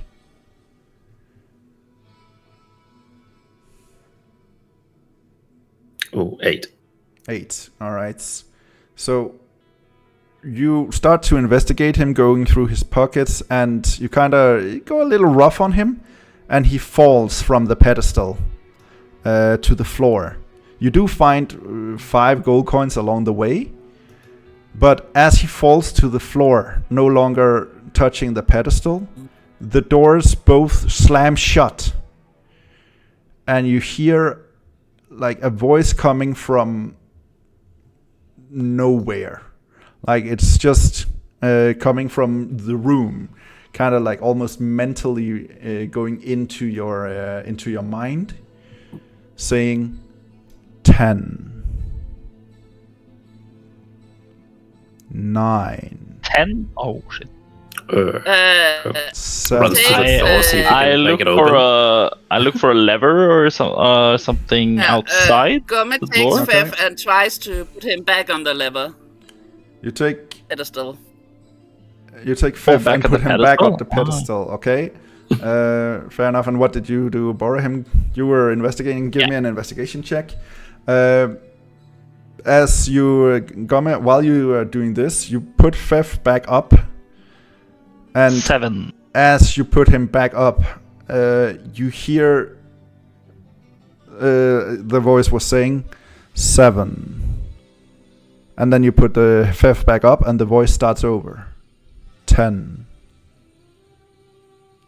9, 8. What would you guys like to do? So I got a I'm trying 7. to see if I can break down the door. And Okay, roll me a strength check. Oh. 5. net 1. Net Oh, 1. can I- You slam against the door and it does not move. It doesn't do anything. I hit the door and I said, and I yelled to Durr that if he pushes, and I will pull. So we do one final, see if we can just rip it open. Okay, give me a strength check with advantage.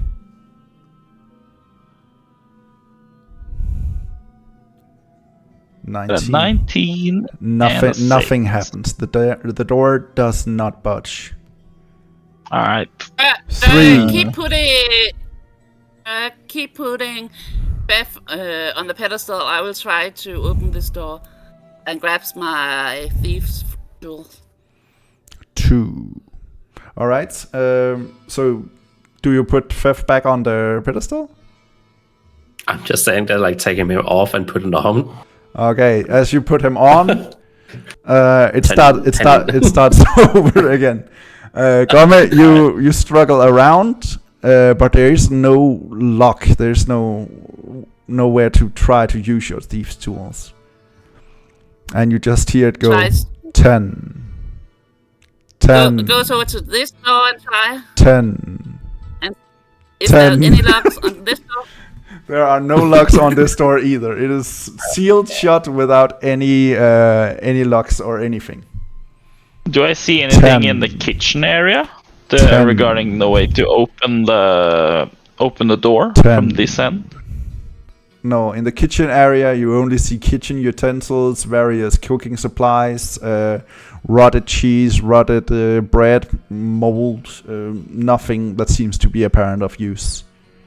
All right. 10. And I can't open the. And I try to open the door.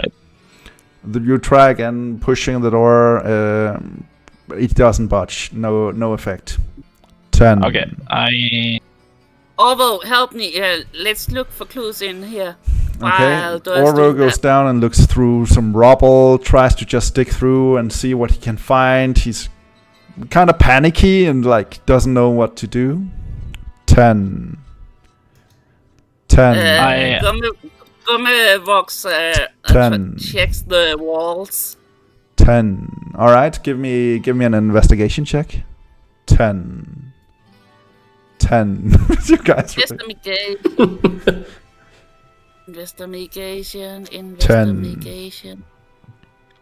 10. 14. 14. 10. You find nothing that seems to be of any kind of like the walls are just walls. You see the sconces hanging on them, but other than that, the walls seem like flawless. There are no cracks, no breaches, no apparent anything. Orvo is just rummaging through here fervently, just like panicking and checking through everything he can. 10. I run back to the office. Do I see anything in the office now that might indicate like a security system? 10. Are you checking the chest again? No, just generally in that in the office, like the whole 10. checking the under the chair, the desk, if there's any kind of buttons or. You don't find anything that seems to be in any way like pushable or a lever or anything like that. The room is, however, immaculate, very clean, and it seems like you're assuming that this was probably where Farrell, that Wraith you killed last time, where he was residing.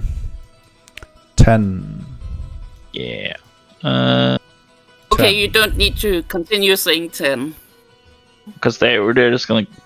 All right, then I go down to this door where I am now and 10. Put my ear to it. Do I hear anything beyond the door? 10. Give me a perception check. 21. 21. You hear water. You hear the ocean, like waves rushing into the room.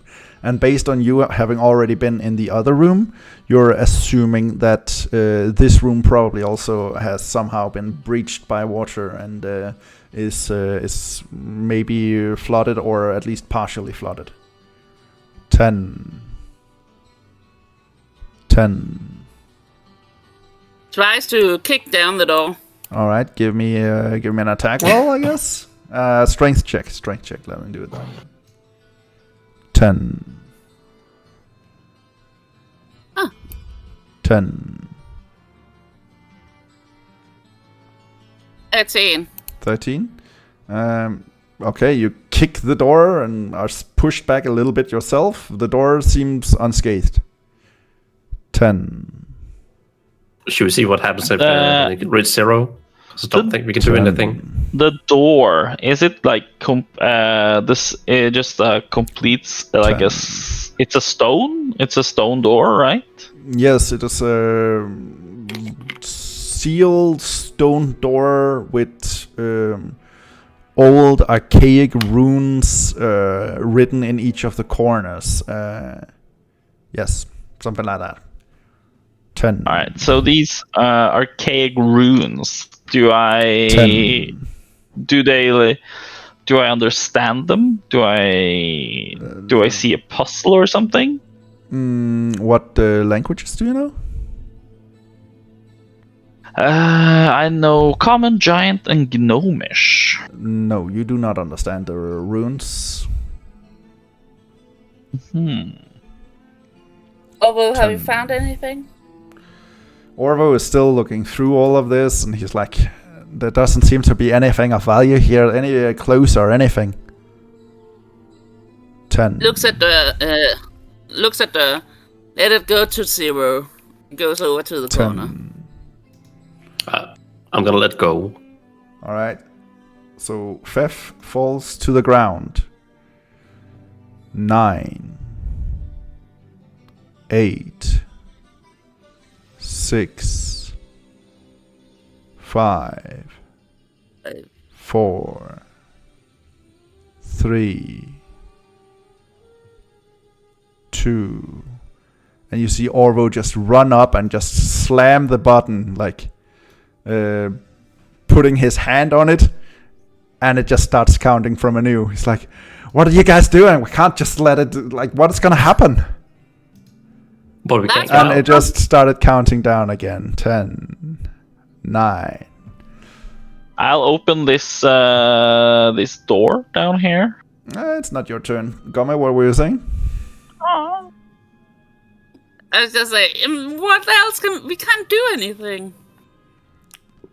And he just like falls down, like sitting on the floor, and like, is this the end? And he kind of looks a bit hopeless, a bit in despair. So it is counting down, and you guys are just waiting, or what? Gomme goes over, and when it goes to 3, he's going to, as long as Bhorahim is still outside and trying to find out, he will keep letting. Is there a keyhole on the doors? There were no keyholes in the doors, no. Huh. They are they're sealed like shut, doors, and you get a sense like the room is pretty much like sealed airtight. Because I was thinking if I could use like guided bolt or scorching ray to like blast open, but if there's steel and stone, I don't think I can do enough damage to penetrate it.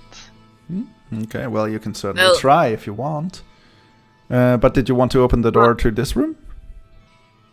Yeah, down where the ocean was. Alright, down there by the ocean. I want to open it slowly to see if there's anything that might help us. Alright, so you want to open it slowly.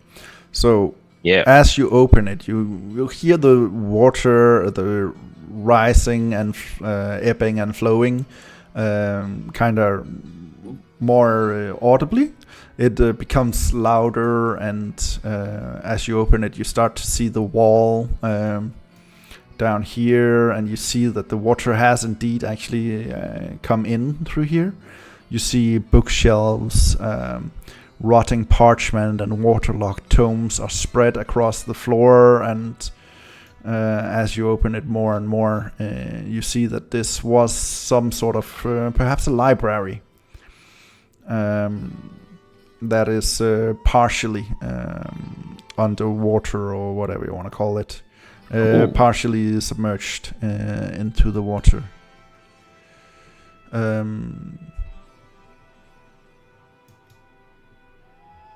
all right.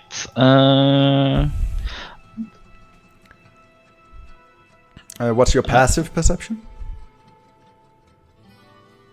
My passive is 13. 13, alright. So you also do notice a watertight scroll case floating in the water. That seems to be holding some spell scrolls. Oh, okay. Right. First off, this room where there are just rocks in the middle of the room. Was there anything special, or just debris? Which room are we talking about now? What? Well, I just opened the door, looked, and saw there was no enemy, and I really didn't check it. No, she didn't check it or anything, so you don't really know what is in there. All right, I will go and check that room. All right, and you guys will just still keep pushing the pedestal. Yeah, Gomme. when it comes to 3, because I don't want to hear 10. 10. Wait, did you guys check the top door? This one up here? Yes. Yeah, I went to the kitchen side. It's nothing. Oh.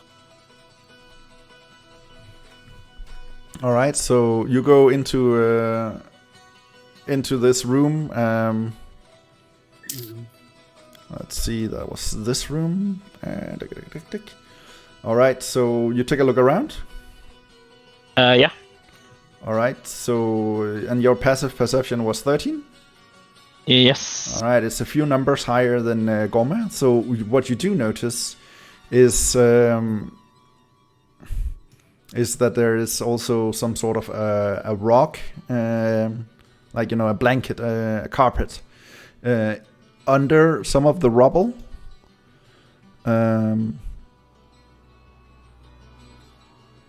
And yeah, that's kind of all you see. You see a bunch of rubble in a room, and this room, like the kitchen, doesn't have its own sconces of light. So this room is quite dark in comparison to the rest of the vault. Okay. So it's just a normal carpet. From what you can see where you are now, it just looks like a carpet, kind of red and green. Looks at it. You go over to look at it? Yeah. All right. And as you do that, boom, the carpet becomes animate. Rocks are smothering. God fucking. We are gonna die. Well, maybe. Well, we'll see. Are you guys still just clicking the button every once in a while? Well, I guess you don't know that he is. So yeah. Okay. Let's just. Takes turn to lift him. Boom, boom, boom. So we are gonna take you into the counter and. Yeah. So, boom. I got 17. 17. Okay. Give me a second here. Just need to, because now I need to not add the rest of you guys. And the carpet got 19. All right. So.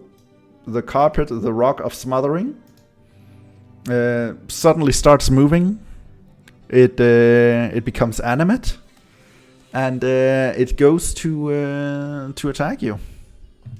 But as it goes animate, does it then lift up from the rubble? It kind of just slides through it, yeah. Okay. Yes, and it is gonna try and attack you with 18 to hit. That's affirmative, sir. That's affirmative. All right. So it hits you, meaning that it tries to grapple you. Wait. Can I do, as a reaction? Can I do the flare thing? Yes. Well, do you have any more? Yeah, I still have. All of them? I only used one. No. You used it twice. Do you have 3? No. Yeah, I have 3. Okay. The first one was in case of where the crabs were, but since it wouldn't be, since it was only regarding I allowed use you. it, so I switched I to the allowed you. eminent. No.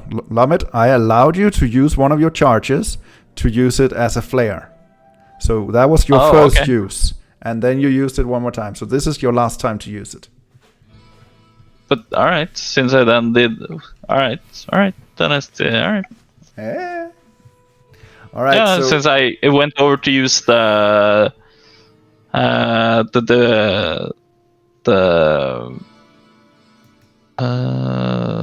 no, that's right. Never mind. Okay. But you do use it now, so it does get disadvantage, or what is it? It does, yeah? Yeah, disadvantage. Okay, so let's try one more time. Roll. 14 to hit. Hey. Okay, so it misses. And that actually gives you your chance to do whatever you want. It's your turn. All right. Can I disengage? Yes, I will allow you to disengage, yeah. All right. Cool. Because disengage then allows me to go 5 feet, or can I just run away? Disengage uses your action, and then you can use your full movement to move as far as you want. Okay. All right. Cool. So what I'm gonna do is a full action. Yes, so you still have your bonus action and your movement. Yeah. All right. So okay. What I want to do.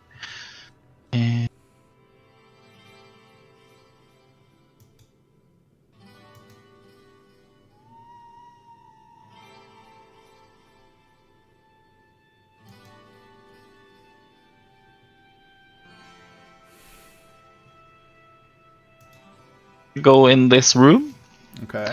as my move action, Okay. and as a bonus action, you say. Mm. Well, I don't want to do. Can't do anything else. But let us see. You okay? Can I interact with the bed? Yeah, what are you thinking? I want to set up like a small to barricade myself in with to set it in front of the doorway. To actually move the bed in front of the doorway, I would say that would be Yeah. a full action, probably involving a strength check. Okay. Because it's not, the beds are not that light that you can just like fling them over and then they're locking. Okay. Well then, that's fine. Then that's my turn. That's your turn. You run over there. Yep. Did you close the door? I will allow you to close from the the door rug. as a bonus action. Oh yeah, from where the rug is. Oh yeah, that is true. I could just close the door. Yeah, that is true. I wanna do that before I go in the other room. Okay, so the door is closed, and you lose vision of the rock, and that's the end of your turn. All right. Yeah. All right. Well, Does then- the rug do anything else? Well, you don't know. All right. Cool. Oh, sorry. That. All right, and yeah, it's your turn. Ooh, okay. Well, I didn't close the door I am in now. Can I now you go and barricade pick up the bed? Yeah, sure. All right. Okay. So what I want to do, can I pick it up and then pull it like sideways? So I can pull it out to the hallway. To the hallway. So you want to put it in the hallway or what? Yeah. So I want to.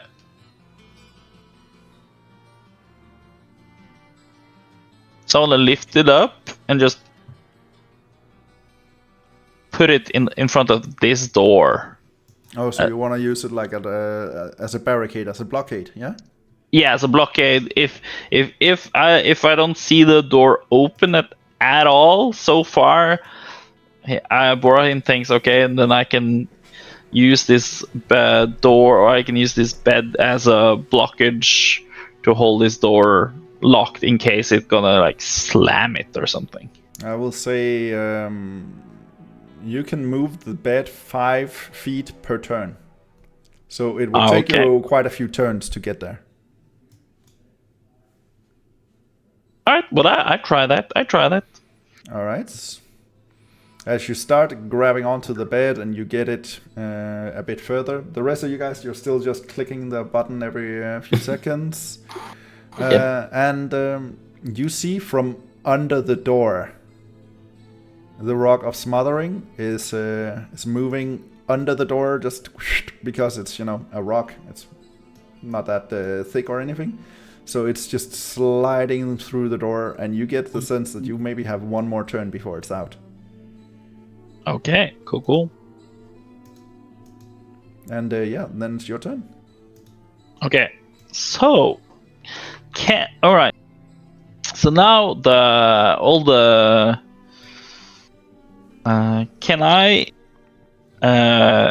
light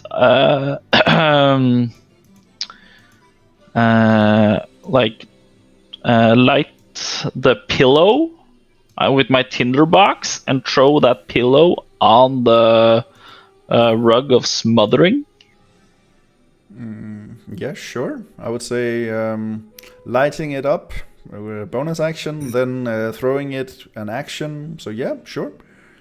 Make an improv pillow grenade.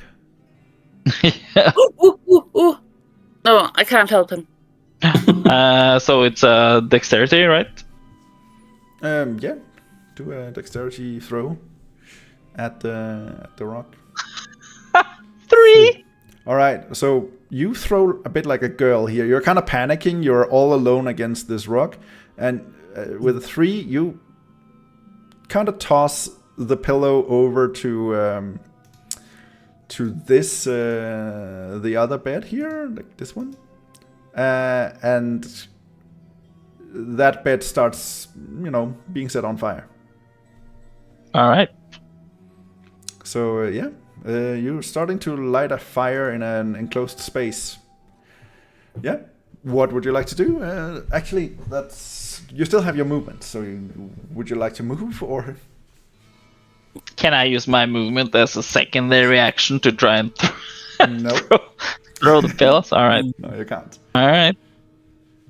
That's lame. Well, if I still have my movement, and I know there's more empty rooms over here, then I walk over here then. Okay. Fair enough. So I walk into this room. You walk into that room. Okay. This was just an empty dorm, and I will try again next turn. Fair enough. And that brings us to the Rock of Smothering. It slides the rest of the way under the door, and what's its movements? And does it even know where I am? Well, it just saw you move. So yes. Did it though? Maybe it was a ghost. But that's the end of its movement. Okay.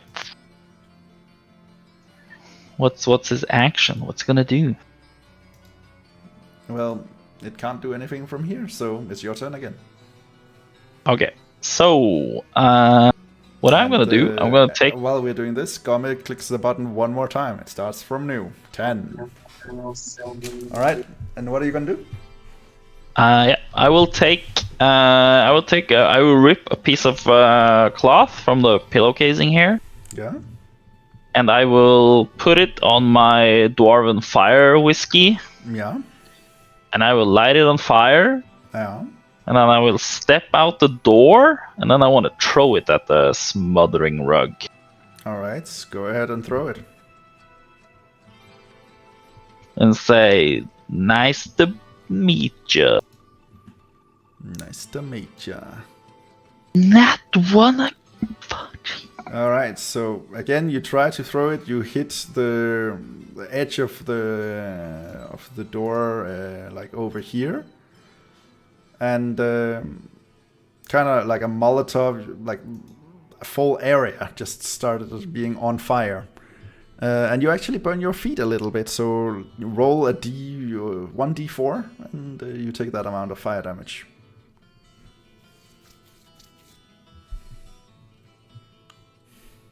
Of course, why shouldn't it be? 4 fire damage to yourself. You have so far done more damage to yourself in this fight than the Rock of Smothering have done. Apparently so. Yeah. Alright, that's the end of your turn. And the Rock of Smothering is gonna slither a little bit closer to you. And that's the end of its turn. Okay. Well, I'm gonna use my move action. Okay. Go up here, and then I'm gonna pop my potion of healing. Fair enough. Roll some healing.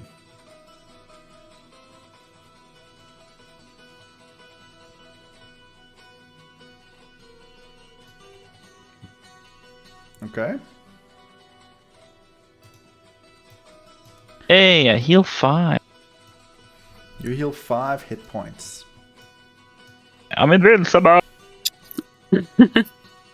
Fair enough. This is so weird. What are you doing, Lommit? Alright. What I'm doing, I'm scared from a lot. Well, fair enough. The thing is, though, from where you are now, you kind of can't see what the rock is doing. Nope, and it can't see me. Actually, it can. Can it though? Yes, the rock has blind sight. It sees everything. So yeah, that's the end of its turn. Your turn. Alright, I take my short bow. Okay. And I walk as close as I can till I see it. If I stand here, do I see it in the, like... Okay, so you stand there, you say? So what you see is like this kind of line. Okay. Well, alright. Well, I just stay there till I see the rug. Okay. So yeah, that's my... That's your turn for now? Yes, sir. Alright, fair enough. Yeah, and with that, how long are you gonna stay there, you say? Until you see it? Oh, until I see it. Yeah. No question. Those guys, they can just sit on that pedestal, because, brother, I ain't going through that death room there without some precautions. All right. Bhorahim just gonna. And you guys decided that you wanted to just stay there and wait until Lommit comes to save. Bhorahim comes to save you. So. Well, after some time. How much time are we talking? Are we talking a day, 2 days? What are we talking here? I would say 30 minutes. 30 minutes. All right. Fair enough. So 30 minutes pass by where you just constantly hear the countdown to 3, and then it starts over. What happens now? Yeah, and Gomme gets tired of it, so he just stops and goes over and knocks and starts. Should we just let the inevitable thing happen? God damn it! Okay, so you're letting it happen? What is going on? Yeah. All right. Yeah, let's let it happen. So it counts down. 5, 4, 3, 2, 1. You hear a click. And as you're trying to pull in the door, Gomme, it opens effortlessly. It just opens. Well, let's just rush out, everybody. Gomme just or stands just there and runs out. God damn it! And then walks down here because he thinks Durham, it must be this way. I'm gonna yell out for Bhorahim. Ask if he can hear us. We out. Bhorahim is like, I'm a bit confused now. I think it's, I'm starting to get like terrified. So I think it's just a mind trick from the rug. So I'm just staying still with my bow. I am. But did you take the scrolls that was in this? I room? haven't No, done they're anything still in that floating room. around in the water, in like a sealed case. Because in everything in this place, everything is a trap. So I was like, True. yeah, I'm not gonna go in that chest. Let's see this empty room. Of course, there's a smothering carpet. You I guys wouldn't made touch the scrolls. You guys made your character with the worst perception go in and check a room. What are you guys doing? Well, Gomme is like cast what's called again that resistance spell. Okay, you're gonna cast resistance on yourself. Yeah, Yeah. All right. goes in and grabs the bag of.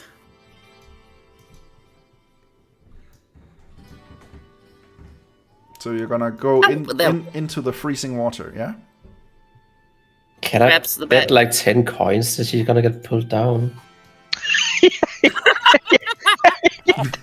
Are you gonna bet that Orvo takes the bet? Orvo takes the bet. All right. Nah, no way Okay. that's gonna happen. And Goes to. You go into the water and it's over there, the black case.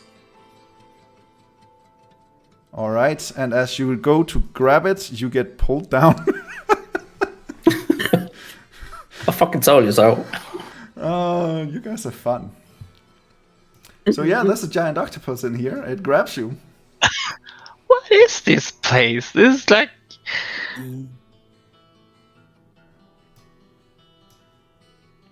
Okay. Like, Roll I for had a part initiative. of using a rope and like lasso it, but okay, that's. All right, so roll some initiative.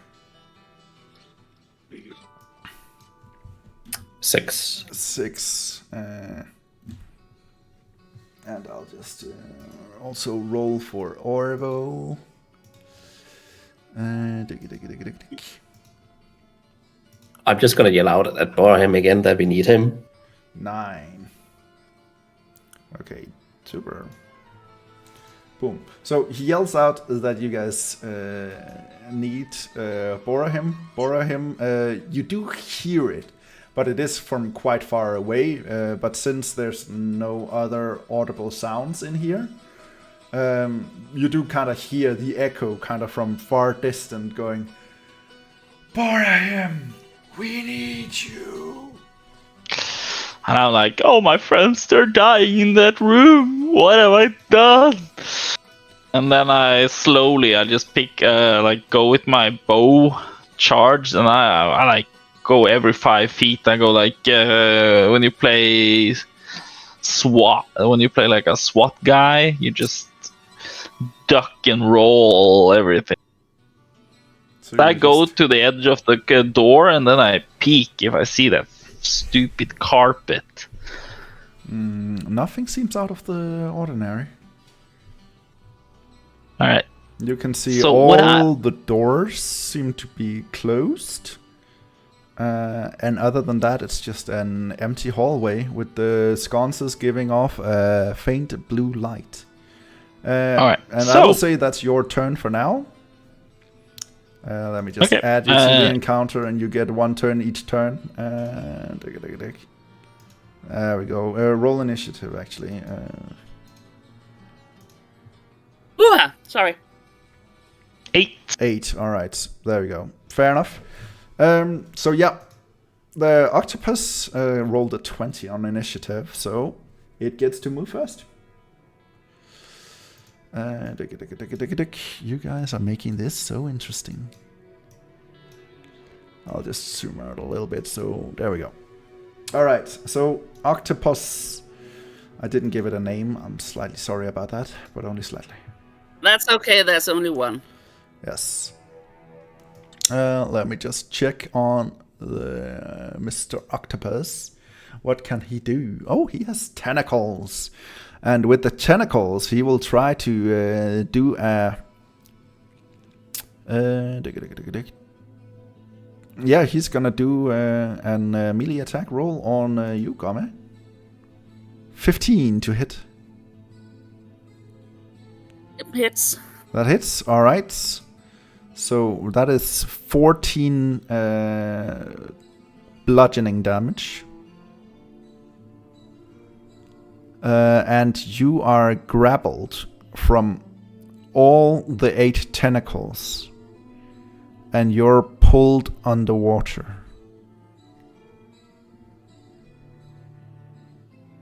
Okay.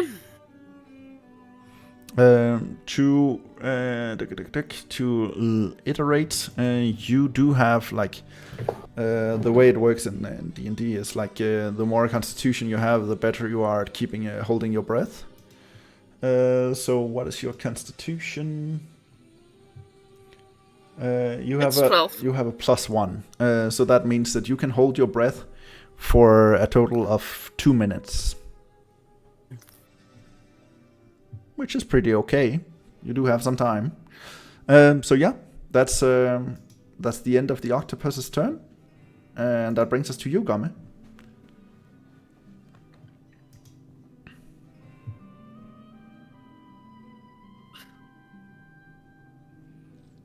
Okay, I have a question. Yeah, sure. Since it's an octopus, and if I've been holding it's in its arm, does it mean I'm close enough for melee combat to hit its head? If you can hit its head.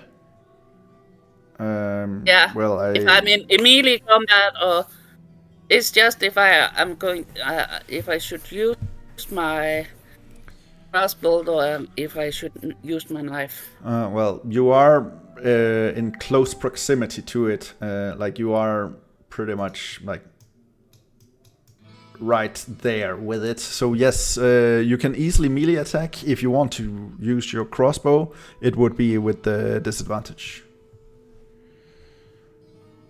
Dagger 1.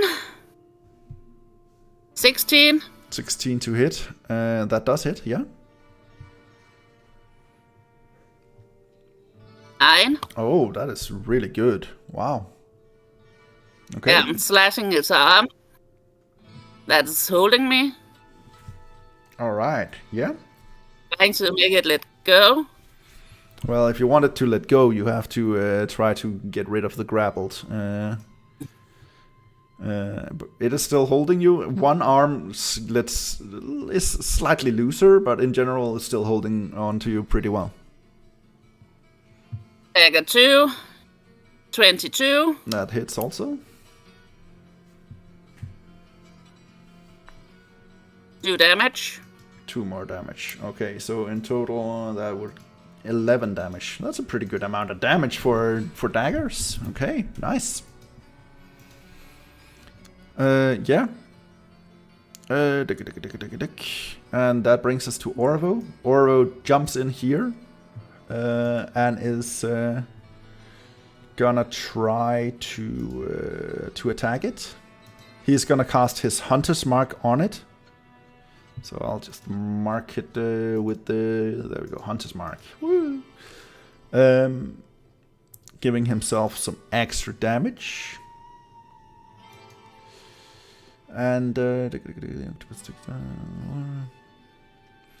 oh, I forgot about this, actually. As the octopus took damage from your daggers, it releases an ink cloud around itself and in a 10-foot cube centered on itself.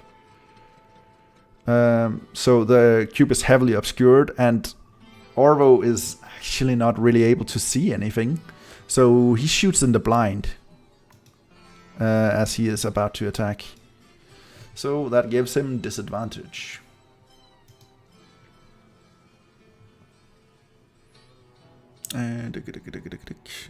Let's see. There we go.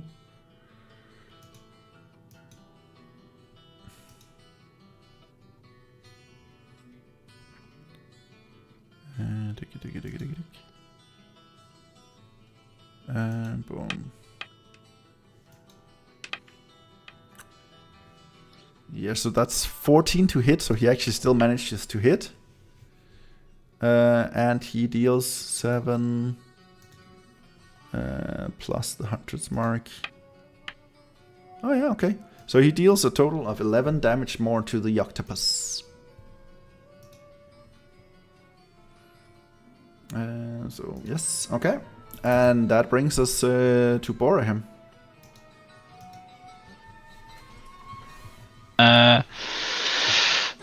So all the way up there, what would Bhorahim like to do?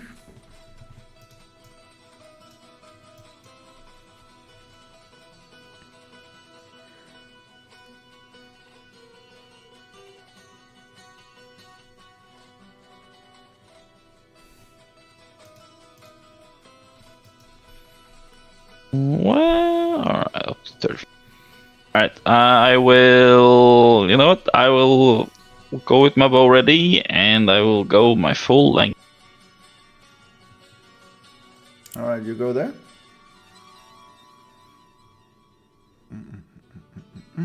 Okay, fair enough. Nothing seems to happen. There. I can't push. Can I run? Like. Yeah, you can choose to use your action for a dash, which would double your movement speed. Alright, then I want to do that. Alright.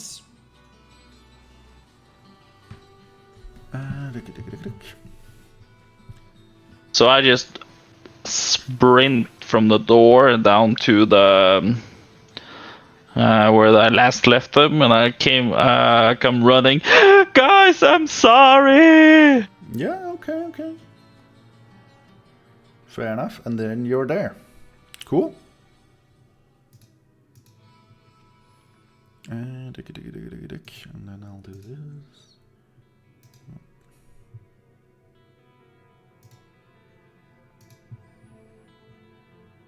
Alright, and that brings us to Durr. Well, I guess you get that just in time to see me rush in. I just see you. What? I'm gonna use Adrenaline Rush, and Alright. I'm just within range. Yeah. Yeah? Yeah, 30 feet? Yeah, I can I just think barely... Adrenaline Rush gives you the same effect as a dash, so it actually also doubles your movement speed. Oh, okay. Well, then I can easily get close. And... The only thing is, like, the entirety of the water is currently pitch black, so you can't see where the octopus is. So, let's see, the best way to do this, actually, like, it would be like playing Minesweeper, I guess. So, let's first roll 1d4 to see if you even know where it is, if you can figure out where it is. Okay. A 1. All right. So you like actually up there. you actually manage to find one of its tentacles, and then you can try to attack, but that would be with disadvantage. Okay.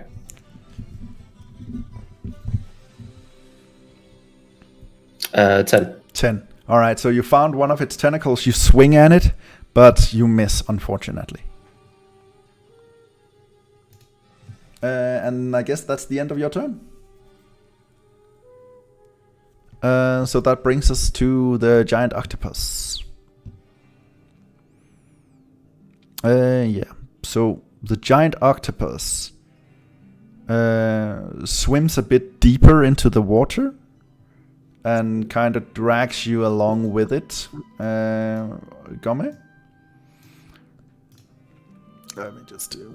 You guys get over here in the darkness. And while he does that, he's also gonna slap you one more time with his tentacles. Since you're grappled, he gets advantage. So 18 to hit. It's Alright. Oh, but only 6 damage. That's not that bad. Does the ink cloud follow the octopus? Because it's kind of half out of the ink now. Well, the ink cloud kind of disperses over time, but the water, the entirety of the water is actually fully black in here. So Okay. it's just very dark. And yeah, that brings us to Gomme's turn.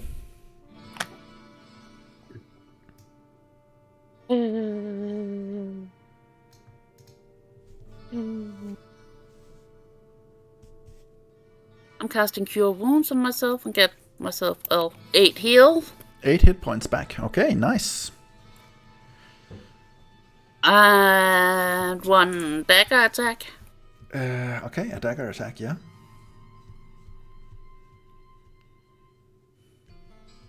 17. 17. But you are with disadvantage since you're grappled, so just try one more time just to see. But 17 would hit for sure. 24. Oh, well, then let's go with the 17, but yay, you hit. Alright, so get some damage in there. 1. Nice. But this... Oh, yeah, this is your bonus action. Yeah. So, right, that's 1 damage. Okay. Well, the octopus did not die from 1 damage. So, it's still alive. And now it's Orva's turn. He does not really have any idea where the octopus is right now. So, let's see. What does he have of options?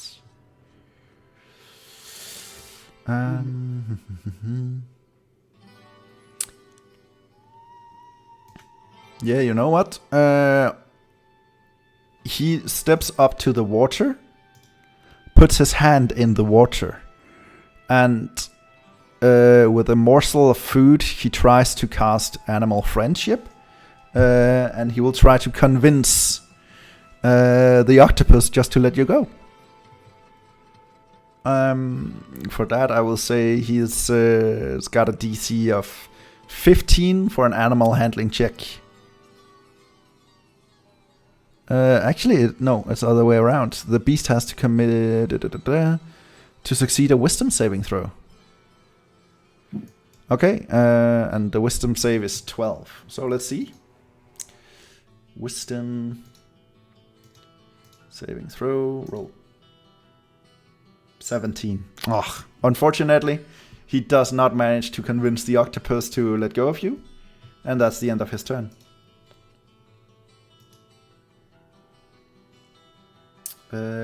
Yeah, and that's Bhorahim's turn then.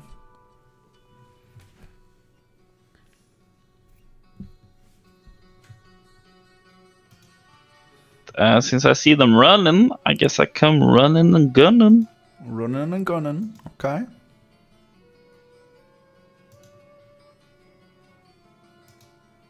I go there, and the octopus is underwater, you say? Yes, what you see when you enter this room is just a pitch black water. Orvo standing at the edge of the water with his hand down to the water, and Durr is currently swimming in the water, looking very cold.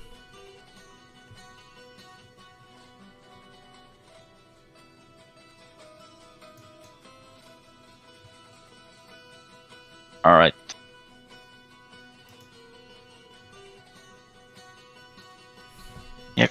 Yeah, it would be concealed, but the giant octopus isn't invisible. It is currently heavily obscured, so yeah, it is pretty much what classifies as invisible. You can't see it. But if you mean regarding fairy fire, then no, fairy fire would not make it, visible. No, I know, since I have the spell to see invisibility, but... Yeah. Unfortunately, that would not work on this. Yeah. Okay, so... Yeah. I'm gonna take out my rope with my grapple hook. Okay, yeah. And I will throw it. Fishing. close to where Gomme is to see if You she don't might. know where I You am. don't know where Gomme is. Oh, okay. You can see Durr, you can see Orvo, and that's it. I'm hiding. You're hiding. Okay. All right. Well, then it's only. All right. Then I go. I can't do stuff. Then I wait. So it's You could do a underwater. random toss. I just throw it in the water. So you throw the grappling hook into the water. Yeah. All right, fair enough. Hope for best. Um, I'm so dead, ain't I? You don't know. We don't know. Yeah, I don't know what to say with the grappling hook. It is currently in the water. It doesn't seem to have any effect. For now, at least. All right, and that brings us to Durr. Since you are in the water at the start of your turn, you do a Constitution saving throw.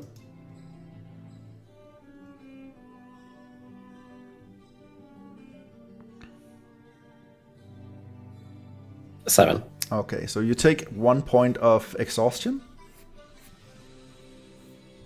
Where do I do that again? You have to click on conditions. and then you add one more level to exhaustion.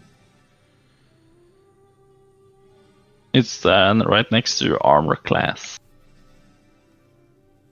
Oh, right there. Okay. And then one at exhaustion. Yeah, add 1 exhaustion to it. There we go. All right, and you do get a sense that where the octopus swam at, since you can like feel it in the water. So again, I would say you can choose to swim in that direction. Roll a d4, and as long as you don't roll a 4, you will be allowed to try and hit him. That. Well, I'm also like what Bhorahim did. So can I swim back up to him and put some of the crab claws, help him like toss the thing out again? Yeah, you can try it for sure. See if we can lure in the octopus like that. Yeah, sure.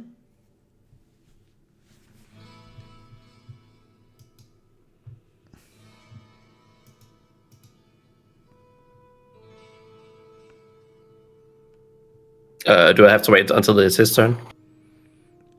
No, I will say for now, you guys can, with your turn, at least put, you pull in the grappling hook and you attach the crab meat. Yeah. And I would say that's your turn, yeah. Okay.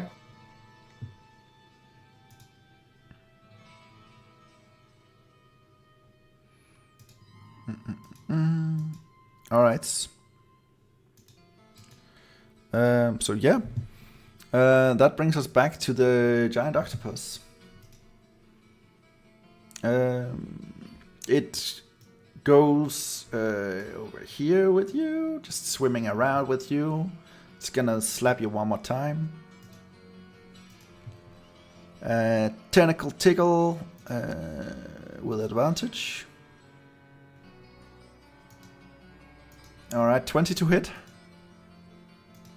It's So 10 more damage.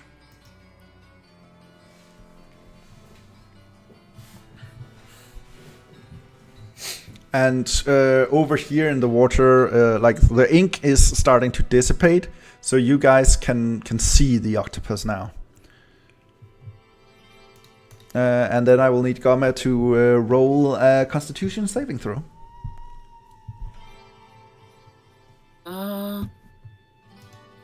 Shaving for Gomme. 9. Oh, you take another point of exhaustion.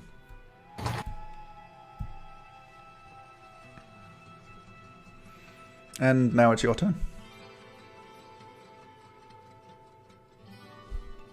Okay, I'll try to break free. All right, you try to break free from the grappling. So give me. I will say, what is that? That has to be. I will say you can either do it through athletics or acrobatics. So choose one and try to break free.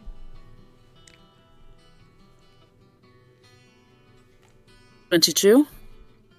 22. Yeah, you managed to just weasel your way out of its grab.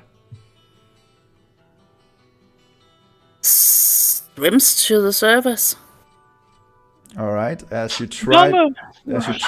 to swim over here, you do manage to get to the surface, but then you also leave its reach. So it's gonna use its reaction to do an attack of opportunity. So let's see. I'm dead. 17. You're not dead. You're just unconscious. Or well, yeah. Okay. I'm dead. No, you're not dead. I'm dead when I say I'm dead, young man. No, that's not how the game works. Yes. You're just unconscious, but you are not dead at all. You're currently just, at the edge of the water, unconscious, but alive. Mm-hmm. And that brings us to Orvo, who is now able to see the giant octopus. He has the octopus hunter's marked and is gonna try to attack with a natural 20. So Ooh, that's nice. That's a critical. Dealing 14 damage plus the hunter's mark then also gets doubled, so that's plus 10, so that's 24 damage. So yeah, he shoots his arrow and it hits purely in the beak underneath the octopus, straight into it, and it chokes on the arrow and dies, falls lifeless to the bottom of this small patch of water. Oh, Nice shot, Orvo. Thank you. Hurry, boy. Help Gomme. I rushed to Gomme and I. Before you even manage that, Orvo is already. He just threw his bow to the side, grabs his healing potion, and is gonna chuck it down the throat of Gomme. While he's like, live, damn it, live it. So how much healing was a potion of healing? That's 2d4 plus 2. So let me just roll that. He's not gonna let you die. You didn't let him die, So fair has to be fair. So you heal 6 hit points and you are back in action.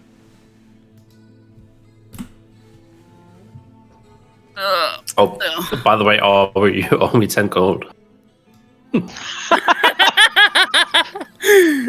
That is true. He looks at you, sighs, and tosses you 10 gold. You live, Gomme. You crazy fools. What were you thinking?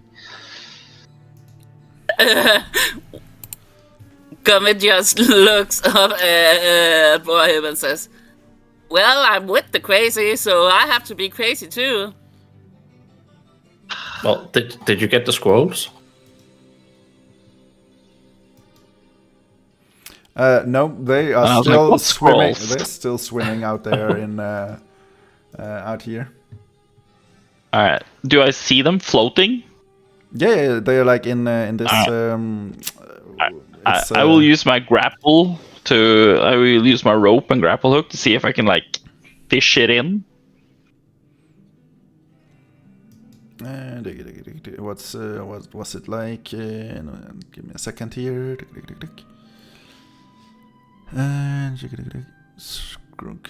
All right. So yeah, try and toss a grappling hook at it.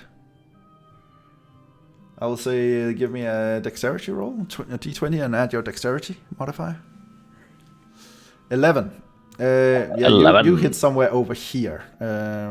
Not really anywhere near the case. All right. It is kind of more difficult than you anticipate to do this. All right, I try again. While everybody else are... Alright, so while the rest of you guys are just taking a breather, taking a few minutes, Bhorahim is continuously trying to get this glass case of scrolls into to the shore. And over time he does manage to get it in. He hits the scroll case a couple of times. But since it doesn't really have any,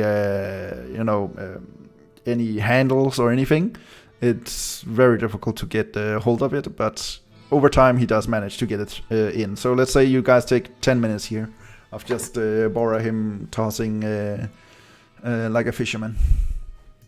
I'm like, I got it, it's close. Shit, it went the other way. I run around just trying to like nudge it up. And like, this is like one of those carnival games where you kind of get really into it. Like, yeah, something like that. Just 5 more bucks. 5 more bucks. 5 more bucks. Okay, fair enough. So you do manage to get the scroll case in. It's like a watertight scroll case. As you open it, you find 2 spell scrolls of detect magic. Ooh, cool. Mm-hmm. Do any of the books on the shelf pique my interest? The room is humid, and over time, like this has been, the vault crashed down into the icy surface like 800 years ago. So over the course of 800 years, the books have deteriorated in the humid environment, and they are tattered and unreadable, unfortunately. So you do not find any books that are even readable to you. They are kind of disgusting, though. Alrighty. I look at my friends and I say, "Whew, this has been a day. Should we probably go and maybe huddle up for one in one of the safe rooms? Yeah. Yeah, because well, I torched the one of the rooms, so be a bit careful. That room. Why did you torch the room? There was a killer rug. I don't want to talk about it. All I have to know, it's pretty scary, this place. Oh, something went wrong. Oh. Yeah, boom. Yeah, sorry, the same here. I'll just refresh it. Alright, just refresh the page, it should be. Alright, so you guys head to the one room you didn't ignite, I guess? Yeah. Alright. The fire. Yeah, over time it dies out, since there's not really any, like, everything is made out of rocks and stone and stuff, so you guys while we walk there, I tell them about the killer rug in the room that's left in the rubble, and I say, whatever you do, don't open that goddamn room. Orvo, as you walk past this, open the door to the room, and in the room he noticed that the rock is still there, unmoving, and he goes, this guy must be lying out of his ass. He was about to leave us. And he comes to join you in the room.